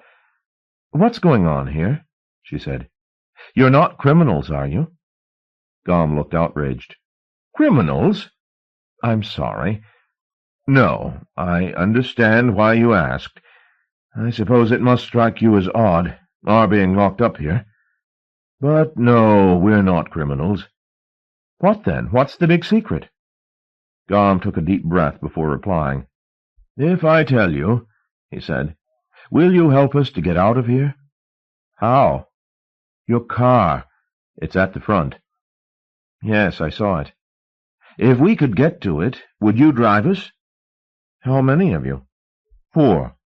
There's me, there's Ireneia, there's Mottershead, and Goldberg. Of course, Floyd's probably out there somewhere, but he'll just have to look after himself, won't he? It's a small car, she warned. We're small people, Gom returned. You shrink with age, you know, like dried fruit. And we're old. With Floyd, we had 398 years between us. All that bitter experience, he said, and not one of us wise. In the yard outside Vanessa's room, shouting suddenly erupted. Gom disappeared from the door and reappeared again briefly to murmur, They found him. Oh, my God, they found him. Then he fled. Vanessa crossed to the window and peered through. She could not see much of the yard below, but what she could see was full of frenzied activity, sisters hithering and thithering. At the center of this commotion, she could see a small figure, the runaway Floyd, no doubt, struggling in the grip of 2 guards. He looked to be much the worse for his days and nights of living rough, his drooping features dirtied, his balding pate peeling from an excess of sun. Vanessa heard the voice of Mr. Klein rise above the babble, and he stepped into the scene. He approached Floyd and proceeded to berate him mercilessly. Vanessa could not catch more than 1 in every 10 words, but the verbal assault rapidly reduced the old man to tears. She turned away from the window, silently praying that Klein would choke on his next piece of chocolate. So far, her time here had brought a curious collection of experiences. One moment pleasant, Gom's smile, the pizza, the sound of games played in a similar courtyard. The next, the interrogation, the bullying she'd just witnessed, unpalatable. And still she was no longer understanding what the function of this prison was. Why it only had 5 inmates, 6 if she included herself, and all so old, shrunk by age, Gom had said. But after Klein's humiliation of Floyd, she was now certain that no secret, however pressing, would keep her from aiding Gom in his bid for freedom. The professor did not come back that evening, which disappointed her. Perhaps Floyd's recapture had meant stricter regulations about the place, she reasoned, though that principle scarcely applied to her. She, it seemed, was practically forgotten. Though Guillemot brought her food and drink, he did not stay to teach her poker as they had arranged, nor was she escorted out to take the air. Left in the stuffy room without company, her mind undisturbed by any entertainment but counting her toes, she rapidly became listless and sleepy. Indeed, she was dozing through the middle of the afternoon when something hit the wall outside the window. She got up and was crossing to see what the sound was, when an object was hurled through the window. It landed with a clunk on the floor. She went to snatch a glimpse of the sender, but he'd gone. The tiny parcel was a key wrapped in a note. Vanessa, it read, be ready. Yours in secula seculorum, H.G. Latin was not her forte. She hoped the final words were an endearment, not an instruction. She tried the key in the door of her cell. It worked. Clearly Gom didn't intend her to use it now, however, but to wait for some signal. Be ready, he'd written. Easier said than done, of course. It was so tempting, with the door open and the passageway out to the sun clear, to forget Gom and the others and make a break for it. But H.G. had doubtless taken some risk acquiring the key. She owed him her allegiance. After that there was no more dozing. Every time she heard a footstep in the cloisters or a shout in the yard, she was up and ready. But Gom's call didn't come. The afternoon dragged on into evening. Guillemot appeared with another pizza and a bottle of Coca-Cola for dinner, and before she knew it, night had fallen and another day was gone. Perhaps they would come by cover of darkness, she thought, but they didn't. The moon rose, its seas smirking, and there was still no sign of H.G. or this promised exodus. She began to suspect the worst, that their plan had been discovered, and they were all being punished for it. If so, would not Mr. Klein sooner or later root out her involvement? Though her part had been minimal, what sanctions might the chocolate man take out against her? Sometime after midnight she decided that waiting here for the axe to fall was not her style at all, and she would be wise to do as Floyd had done and run for it. She let herself out of the cell and locked it behind her, then hurried along the cloisters, cleaving to the shadows as best she could. There was no sign of human presence, but she remembered the watchful virgin who'd first spied on her. Nothing was to be trusted here. By stealth and sheer good fortune, she eventually found her way out into the yard in which Floyd had faced Mr. Klein. There she paused to work out which way the exit lay from here. But clouds had moved across the face of the moon, and in darkness her fitful sense of direction deserted her completely. Trusting to the luck that had got her thus far unarrested, she chose one of the exits from the yard and slipped through it, following her nose along a covered walkway, which twisted and turned before leading out into yet another courtyard larger than the first. A light breeze teased the leaves of two entwined laurel trees in the center of the yard. Night insects tuned up in the walls. Peaceable as it was, the square offered no promising route that she could see, and she was about to go back the way she'd come when the moon shook off its veils and lit the yard from wall to wall.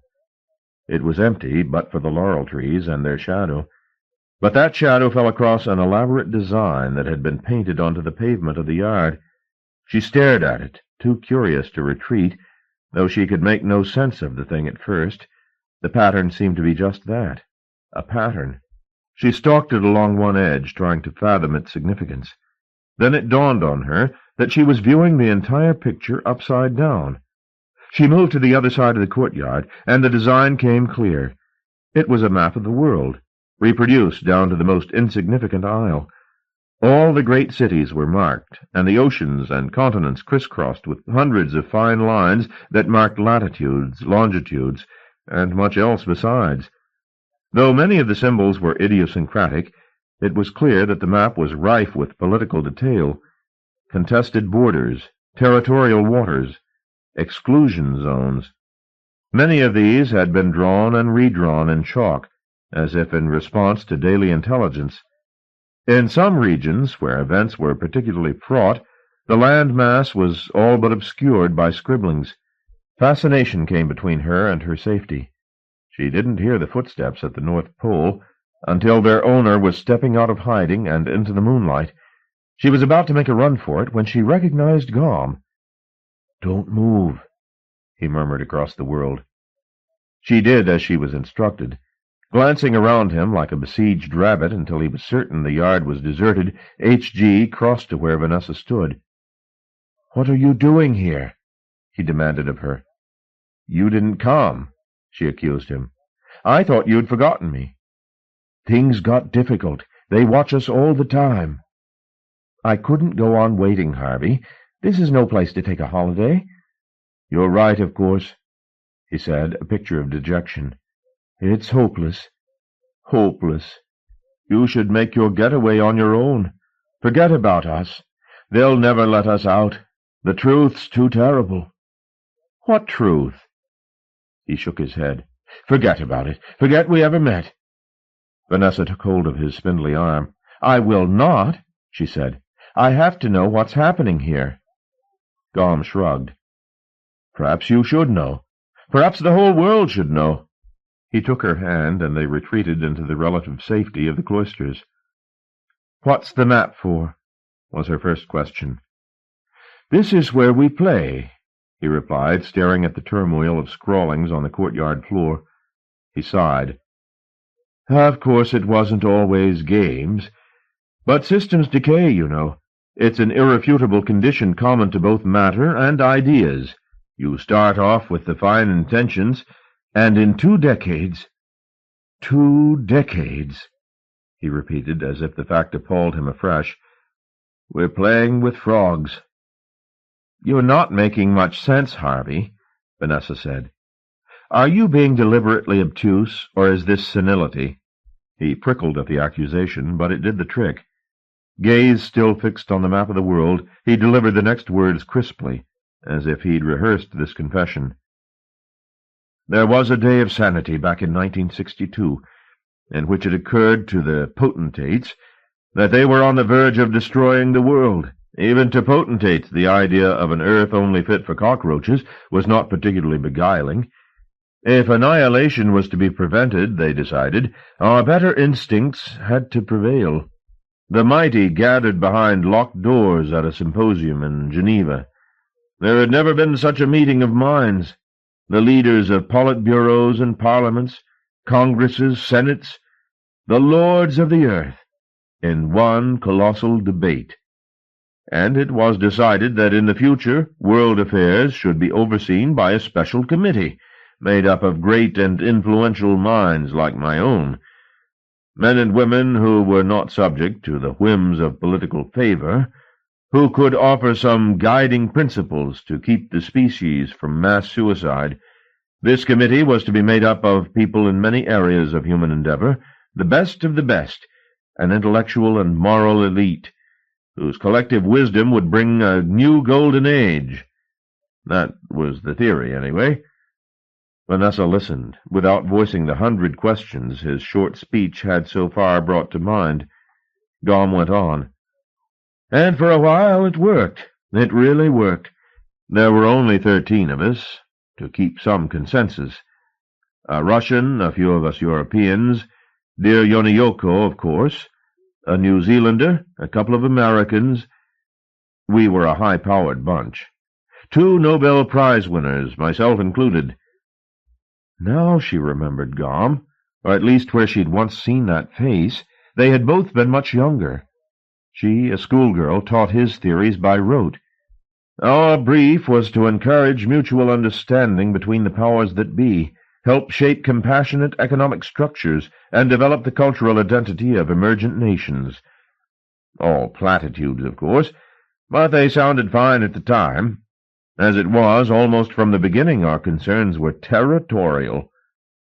Territorial? Gaume made an expansive gesture, taking in the map in front of him. Helping to divide the world up, he said. Regulating little wars so they didn't become big wars, keeping dictatorships from getting too full of themselves. We became the world's domestics, cleaning up wherever the dirt got too thick. It was a great responsibility, but we shouldered it quite happily. It rather pleased us at the beginning to think that we 13 were shaping the world and that nobody but the highest echelons of government knew that we even existed. This, thought Vanessa, was the Napoleon syndrome writ large. Gaume was indisputably insane. But what a heroic insanity! And it was essentially harmless. Why did they have to lock him up? He surely wasn't capable of doing damage. It seems unfair, she said, that you're locked away in here. Well, that's for our own security, of course, Gaume replied. Imagine the chaos if some anarchist group found out where we operated from and did away with us. We run the world. It wasn't meant to be that way, but as I said, systems decay. As time went by, the potentates, knowing they had us to make critical decisions for them, concerned themselves more and more with the pleasures of high office and less with thinking. Within 5 years we were no longer advisers, but surrogate overlords, juggling nations. What fun, Vanessa said. For a while, perhaps, Gaume replied. But the glamour faded very quickly, and after a decade or so the pressure began to tell. Half of the committee are already dead. Golovatenko threw himself out of a window. Buchanan, the New Zealander, had syphilis and didn't know it. Old age caught up with dear Yoniyoko, and Bernheimer and Sauerbatz. It'll catch up with all of us sooner or later, and Klein keeps promising to provide people to take over when we've gone. But they don't care. They don't give a damn. We're functionaries, that's all. He was getting quite agitated. As long as we provide them with judgments, they're happy. Well, his voice dropped to a whisper. We're giving it up. Was this a moment of self-realization, Vanessa wondered? Was the sane man in Gom's head attempting to throw off the fiction of world domination? If so, perhaps she could aid the process. "You want to get away?" she said. Gom nodded. "I'd like to see my home once more before I die. I've given up so much, Vanessa, for the committee, and it almost drove me mad." Ah, she thought, he knows. Does it sound selfish if I say that my life seems too great a sacrifice to make for global peace? She smiled at his pretensions to power, but said nothing. "If it does, it does. I'm unrepentant. I want out. I want—" "Keep your voice down," she advised him. Gom remembered himself and nodded. "I want a little freedom before I die. We all do. And we thought you could help us, you see." He looked at her. "What's wrong?" he said. "Wrong? Why are you looking at me like that?" "You're not well, Harvey. I don't think you're dangerous, but—" "Wait a minute," Gom said. "What do you think I've been telling you? I go to all this trouble—" "Harvey, it's a fine story." "Story? What do you mean, story?" he said petulantly. "Oh, I see. You don't believe me, do you? That's it. I just told you the greatest secret in the world, and you don't believe me." "I'm not saying you're lying." "Is that it? You think I'm a lunatic?" Gom exploded. His voice echoed around the rectangular world. Almost immediately there were voices from several of the buildings, and fast upon those the thunder of feet. "Now look what you've done," Gom said. "I've done?" "We're in trouble." "Look, H.G., this doesn't mean—" "Too late for retractions. You stay where you are. I'm going to make a run for it. Distract them." He was about to depart when he turned back to her, caught hold of her hand, and put it to his lips. "If I'm mad," he said, "you made me that way." Then he was off, his short legs carrying him at a fair speed across the yard. He did not even reach the laurel trees, however, before the guards arrived. They shouted for him to stop. When he failed to do so, one of the men fired. Bullets plowed the ocean around Gom's feet. "All right," he yelled, coming to a halt and putting his hands in the air. "Mea culpa." The firing stopped. The guards parted as their commander stepped through. "Oh, it's you, Sidney," H.G. said to the captain. The man visibly flinched to be so addressed in front of inferior ranks. "What are you doing out at this time of night?" Sidney demanded. "Stargazing," Gom replied. "You weren't alone," the captain said. Vanessa's heart sank. There was no route back to her room without crossing the open courtyard, and even now, with the alarm raised, Guillemot would probably be checking on her. "That's true," said Gom. "I wasn't alone." Had she offended the old man so much he was now going to betray her? "I saw the woman you brought in." "Where?" "Climbing over the wall," he said. "Jesus wept," the captain said, and swung around to order his men in pursuit. "I said to her," Gom was prattling, "I said, you'll break your neck climbing over the wall. You'd be better waiting until they open the gate." Open the gate. He wasn't such a lunatic after all. "Filipenko," the captain said. "Escort Harvey back to his dormitory." Gom protested. "I don't need a bedtime story, thank you." "Go with him." The guard crossed to H.G. and escorted him away. The captain lingered long enough to murmur, "Who's a clever boy, Sidney?" under his breath, then followed. The courtyard was empty again, but for the moonlight and the map of the world. Vanessa waited until every last sound had died, and then slipped out of hiding, taking the route the dispatch guards had followed. It led her eventually into an area she vaguely recognized from her walk with Guillemot.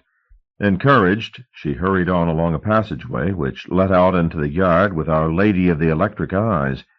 She crept along the wall and ducked beneath the statue's gaze, and out finally to meet the gates.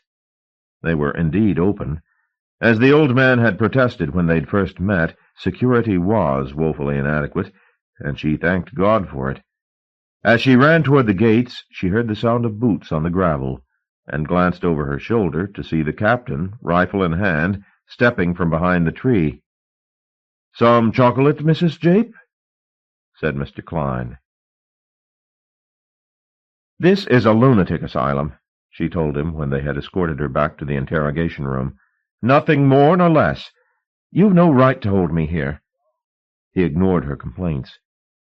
"You spoke to Gom," he said, "and he to you. What if he did? What did he tell you?" "I said, what if he did?" "And I said, what did he tell you?" Klein roared. She would not have guessed him capable of such apoplexy. "I want to know, Mrs. Jape." Much against her will, she found herself shaking at his outburst. "He told me nonsense," she replied. "He's insane. I think you're all insane." "What nonsense did he tell you?" "It was rubbish." "I'd like to know, Mrs. Jape," Klein said, his fury abating. "Humor me." "He said there was some kind of committee at work here that made decisions about world politics, and that he was one of them. That was it, for what it's worth." "And?" "And I gently told him he was out of his mind." Mr. Klein forged a smile. "Of course, this is a complete fiction," he said. "Of course," said Vanessa. "Jesus Christ, don't treat me like an imbecile, Mr. Klein. I'm a grown woman." "Mr. Gom—" "He said he was a professor." "Another delusion. Mr. Gom is a paranoid schizophrenic. He can be extremely dangerous, given half a chance. You were pretty lucky." "And the others?" "Others?" "He's not alone. I've heard them. Are they all schizophrenics?" Klein sighed. "They're all deranged, though their conditions vary. And in their time, unlikely as it may seem, they've all been killers." He paused to allow this information to sink in. "Some of them multiple killers. That's why they have this place to themselves, hidden away. That's why the officers are armed." Vanessa opened her mouth to ask why they were required to masquerade as nuns, but Klein was not about to give her an opportunity. "Believe me, it's as inconvenient for me as it is irritating for you to be here," he said. "Then let me go." "When my investigations are complete," he said. "In the meanwhile, your cooperation would be appreciated. If Mr. Gom or any of the other patients tries to co-opt you into some plan or other, please report them to me immediately. Will you do that?" "I suppose."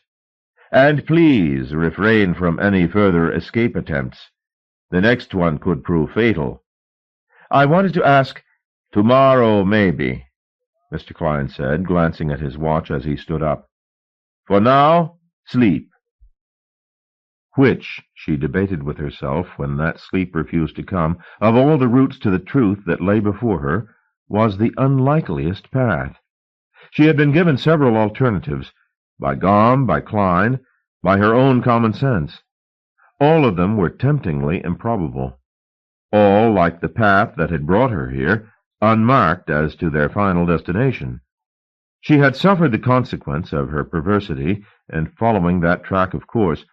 Here she was, weary and battered, locked up with little hope of escape. But that perversity was her nature. Perhaps, as Ronald had once said, the one indisputable fact about her. If she disregarded that instinct now, despite all it had brought her to, she was lost. She lay awake, turning the available alternatives over in her head. By morning she had made up her mind.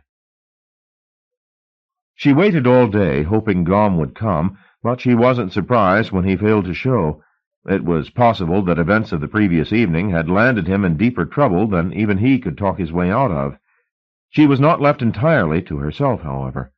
Guillemot came and went, with food, with drink, and in the middle of the afternoon with playing cards. She picked up the gist of 5-card poker quite rapidly, and they passed a contented hour or two playing, while the air carried shouts from the courtyard, where the bedlamites were racing frogs. "Do you think you could arrange for me to have a bath, or at least a shower?" she asked him when he came for her dinner tray that evening. "It's getting so that I don't like my own company." He actually smiled as he responded. I'll find out for you. Would you? She gushed. That's very kind. He returned an hour later to tell her that dispensation had been sought and granted. Would she like to accompany him to the showers? Are you going to scrub my back? She casually inquired. Guillemot's eyes flickered with panic at the remark, and his ears flushed beetroot red. Please follow me, he said. Obediently she followed, trying to keep a mental picture of their route, should she want to retrace it later without her custodian. The facilities he brought her to were far from primitive, and she regretted, walking into the mirrored bathroom, that actually washing was not high on her list of priorities. Never mind. Cleanliness was for another day. I'll be outside the door, Guillemot said. That's reassuring, she replied, offering him a look she trusted he would interpret as promising, and closed the door.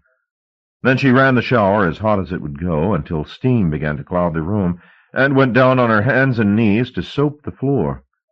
When the bathroom was sufficiently veiled and the floor sufficiently slick, she called Guillemot. She might have been flattered by the speed of his response, but she was too busy stepping behind him as he fumbled in the steam and giving him a hefty push. He slid on the floor and stumbled against the shower, yelping as scalding water met his scalp. His automatic rifle clattered to the floor, and by the time he was righting himself, she had it in her hand and pointed at his torso, a substantial target. Though she was no sharpshooter and her hands were trembling, a blind woman couldn't have missed at such a range. She knew it, and so did Guillemot. He put his hands up. "Don't shoot!" "If you move a muscle, please, don't shoot." "Now, you're going to take me to Mr. Gaume and the others, quickly and quietly." "Why?" "Just take me," she said, gesturing with the rifle that he should lead the way out of the bathroom. "And if you try to do anything clever, I'll shoot you in the back," she said. "I know it's not very manly, but then I'm not a man. I'm just an unpredictable woman, so treat me very carefully." "Yes." He did as he was told, meekly leading her out of the building and through a series of passageways that took them, or so she guessed, toward the bell tower and the complex that clustered about it. She had always assumed this, the heart of the fortress, to be a chapel. She could not have been more wrong. The outer shell might be tiled roof and whitewashed walls, but that was merely a facade. They stepped over the threshold into a concrete maze, more reminiscent of a bunker than a place of worship. It briefly occurred to her that the place had been built to withstand a nuclear attack, an impression reinforced by the fact that the corridors all led down. If this was an asylum, it was built to house some rare lunatics. "What is this place?" she asked Guillemot. "We call it the boudoir," he said. "It's where everything happens." There was little happening at present. Most of the offices off the corridors were in darkness. In one room a computer calculated its chances of independent thought, unattended. In another a telex machine wrote love letters to itself. They descended into the bowels of the place unchallenged, until, rounding a corner, they came face to face with a woman on her hands and knees, scrubbing the linoleum. The encounter startled both parties, and Guillemot was swift to take the initiative. He knocked Vanessa sideways against the wall and ran for it. Before she had time to get him in her sights, he was gone. She cursed herself. It would be moments only before alarm bells started to ring and guards came running. She was lost if she stayed where she was. The 3 exits from this hallway looked equally uncompromising, so she simply made for the nearest, leaving the cleaner to stare after her. The route she took proved to be another adventure. It led her through a series of rooms, one of which was lined with dozens of clocks, all showing different times, the next of which contained upward of 50 black telephones. The third and largest was lined on every side with television screens. They rose one upon another from floor to ceiling. All but one was blank. The exception was showing what she first took to be a mud wrestling contest, but was in fact a poorly reproduced pornographic film. Sitting watching it, sprawled on a chair with a beer can balanced on his stomach, was a mustachioed nun. He stood up as she entered, caught in the act. She pointed the rifle at him. "I'm going to shoot you dead," she told him. "Shit." Where's Gom and the others?" "What? Where are they?" she demanded. "Quickly!" "Down the hall. Turn left and left again," he said, then added, "I don't want to die." "Then sit down and shut up," she replied. "Thank God," he said. "Why don't you?" she told him. As she backed out of the room, he fell down on his knees while the mud wrestlers cavorted behind him. Left and left again. The directions were fruitful. They led her to a series of rooms. She was just about to knock on one of the doors when the alarm sounded. Throwing caution to the wind, she pushed all the doors open. Voices from within complained at being awakened and asked what the alarm was ringing for. In the third room she found Gom. He grinned at her. "Vanessa," he said, bounding out into the corridor. He was wearing a long vest and nothing else. "You came, eh? You came!" The others were appearing from their rooms, bleary with sleep. Irenaea, Floyd, Mottershead, Goldberg. She could believe, looking at their raddled faces, that they indeed had 400 years between them. "Wake up, you old buggers," Gom said. He had found a pair of trousers and was pulling them on. "The alarm's ringing," one commented. His hair, which was bright white, was almost at his shoulders. "They'll be here soon," Irenaea said. "No matter," Gom replied. Floyd was already dressed. "I'm ready," he announced. "But we're outnumbered," Vanessa protested. "We'll never get out alive." "She's right," said one, squinting at her. "It's no use." "Shut up, Goldberg," Gom snapped. "She's got a gun, hasn't she?" "One," said the white-haired individual. This must be Mottershead. "One gun against all of them." "I'm going back to bed," Goldberg said. "This is a chance to escape," Gom said. "Probably the only chance we'll ever get." "He's right," the woman said. "And what about the games?" Goldberg reminded them. "Forget the games," Floyd told the other. "Let them stew a while." "It's too late," said Vanessa. "They're coming." There were shouts from both ends of the corridor. "We're trapped." "Good," said Gom. "You are insane," she told him plainly. "You can still shoot us," he replied, grinning. Floyd grunted. "I don't want to get out of here that much," he said. "Threaten it! Threaten it!" Gom said. "Tell them if they try anything, you'll shoot us all." Irenaea smiled. She had left her teeth in her bedroom. "You're not just a pretty face," she said to Gom. "He's right," said Floyd, beaming now. "They wouldn't dare risk us. They'll have to let us go." "You're out of your minds," Goldberg muttered. "There's nothing out there for us." He returned to his room and slammed the door. Even as he did so, the corridor was blocked off at either end by a mass of guards. Gom took hold of Vanessa's rifle and raised it to point at his heart. "Be gentle," he said, and threw her a kiss. "Put down the weapon, Mrs. Jape," said a familiar voice. Mr. Klein had appeared among the throng of guards. "Take it from me, you are completely surrounded." "I'll kill them all," Vanessa said, a little hesitantly. Then again, this time with more feeling, "I'm warning you. I'm desperate. I'll kill them all before you shoot me." "I see," said Klein quietly. "And why should you assume that I give a damn whether you kill them or not? They're insane. I told you that. All lunatics, killers." "We both know that isn't true," said Vanessa, gaining confidence from the anxiety on Klein's face. "I want the front gates opened, and the key in the ignition of my car. If you try anything stupid, Mr. Klein, I will systematically shoot these hostages. Now dismiss your bully boys, and do as I say." Mr. Klein hesitated, then signaled a general withdrawal. Gom's eyes glittered. "Nicely done," he whispered. "Why don't you lead the way?" Vanessa suggested. Gom did as he was instructed, and her small party snaked their way out past the massed clocks and telephones and video screens. Every step they took, Vanessa expected a bullet to find her, but Mr. Klein was clearly too concerned for the health of the ancients to risk calling her bluff. They reached the open air without incident. The guards were in evidence outside, though attempting to stay out of sight. Vanessa kept the rifle trained on the four captives as they headed through the yards to where her car was parked. The gates had been opened. "Gom," she whispered, "open the car doors." Gom did so. He had said that age had shrunk them all, and perhaps it was true, but there were 5 of them to fit into the small vehicle, and it was tightly packed. Vanessa was the last to get in. As she ducked to slide into the driving seat, a shot rang out, and she felt a blow to her shoulder. She dropped the rifle. "Bastards," said Gom. "Leave her," somebody piped up in the back. But Gom was already out of the car and bundling her into the back beside Floyd. He then slid into the driving seat himself and started the engine. "Can you drive?" Iranea demanded. "Of course I can bloody drive," he retorted, and the car jerked forward through the gates, the gears grating.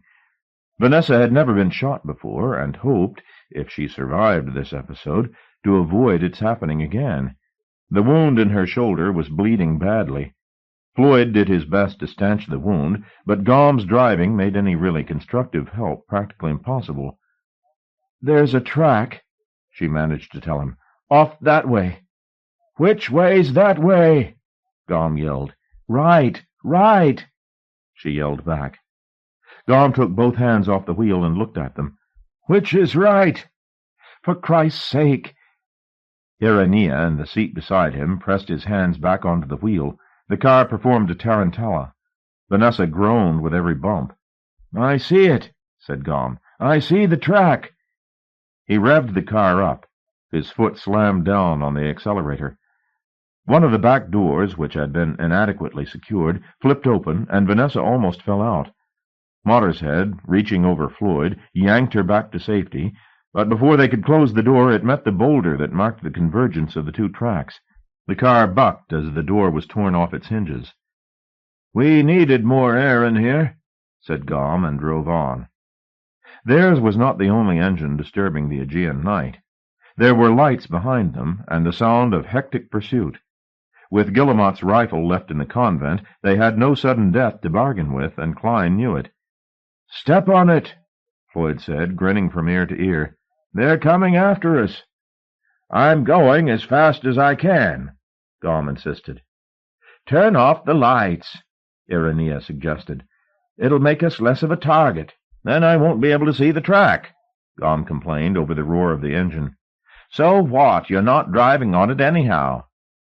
Mothershead laughed, and so, against her better instincts, did Vanessa. Maybe the loss of blood was making her irresponsible, but she couldn't help herself. 4 Methuselahs and herself in a 3-door car driving around in the dark. Only a madman would have taken this seriously. And there was the final and incontestable proof that these people weren't the lunatics Klein had marked them as, for they saw the humor in it too. Gom had even taken to singing as he drove, snatches of Verdi, and a falsetto rendering of Over the Rainbow.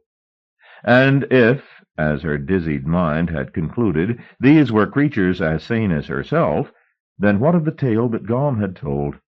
Was that true too? Was it possible that Armageddon had been kept at bay by these few giggling geriatrics? "They're gaining on us," Floyd said. He was on his knees on the back seat, peering out of the window. "We're not going to make it," Mothershead observed, his laughter barely abating. "We're all going to die." "There!" Iranea yelled. "There's another track. Try that, try that." Gom swung the wheel, and the car almost tipped over as it swung off the main track and followed this new route. With the lights extinguished, it was impossible to see more than a glimmer of the road ahead, but Gom's style was not about to be cramped by such minor considerations. He revved the car until the engine fairly screeched. Dust was flung up and through the gap where the door had been. The goat fled from the path ahead, avoiding death by seconds. "Where are we going?" Vanessa yelled. "Haven't a clue," Gom returned. "Have you?" Wherever they were heading, they were going at a fair speed. This track was flatter than the one they'd left, and Gom was taking full advantage of the fact. Again he'd taken to singing. Mothershead was leaning out of the window on the far side of the car, his hair streaming, watching for their pursuers. "We're losing them," he howled triumphantly. "We're losing them!" A common exhilaration seized all the travelers now, and they began to sing along with H.G. They were singing so loudly that Gaume couldn't hear Mottershead inform him that the road ahead seemed to disappear. Indeed, H.G. was not aware that he had driven the car over the cliff until the vehicle took a nose-dive and the sea came up to meet them. "Mrs. Jape! Mrs. Jape!" Vanessa woke unwillingly. Her head hurt. Her arm hurt. There had been some terrible times recently, though it took her a while to remember the substance of them. Then the memories came back. The car pitching over the cliff, the cold sea rushing in through the open door, the frantic cries around her as the vehicle sank. She had struggled free, only half conscious, vaguely aware that Floyd was floating up beside her. She had said his name, but he had not answered. She said it again now. "Dead," said Mr. Klein. "They're all dead." "Oh, my God," she murmured. She was looking not at his face, but at a chocolate stain on his waistcoat. "Never mind them now," he insisted. "Never mind? There's more important business, Mrs. Jape. You must get up, and quickly." The urgency in Klein's voice brought Vanessa to her feet. "Is it morning?" she said. There were no windows in the room they occupied. This was the boudoir, to judge by its concrete walls. "Yes, it's morning," Klein replied impatiently. "Now, will you come with me? I have something to show you." He opened the door, and they stepped out into the grim corridor. A little way ahead it sounded as if a major argument was going on. Dozens of raised voices, imprecations and pleadings. "What's happening?" "They're warming up for the apocalypse," he replied, and led the way into the room where Vanessa had last seen the mud wrestlers. Now all the video screens were buzzing, and each displayed a different interior. There were war rooms and presidential suites, cabinet offices and halls of Congress. In every one of them somebody was shouting. "You've been unconscious 2 full days," Klein told her, as if this went some way to explaining the cacophony. Her head ached. She looked from screen to screen, from Washington to Hamburg, to Sydney to Rio de Janeiro.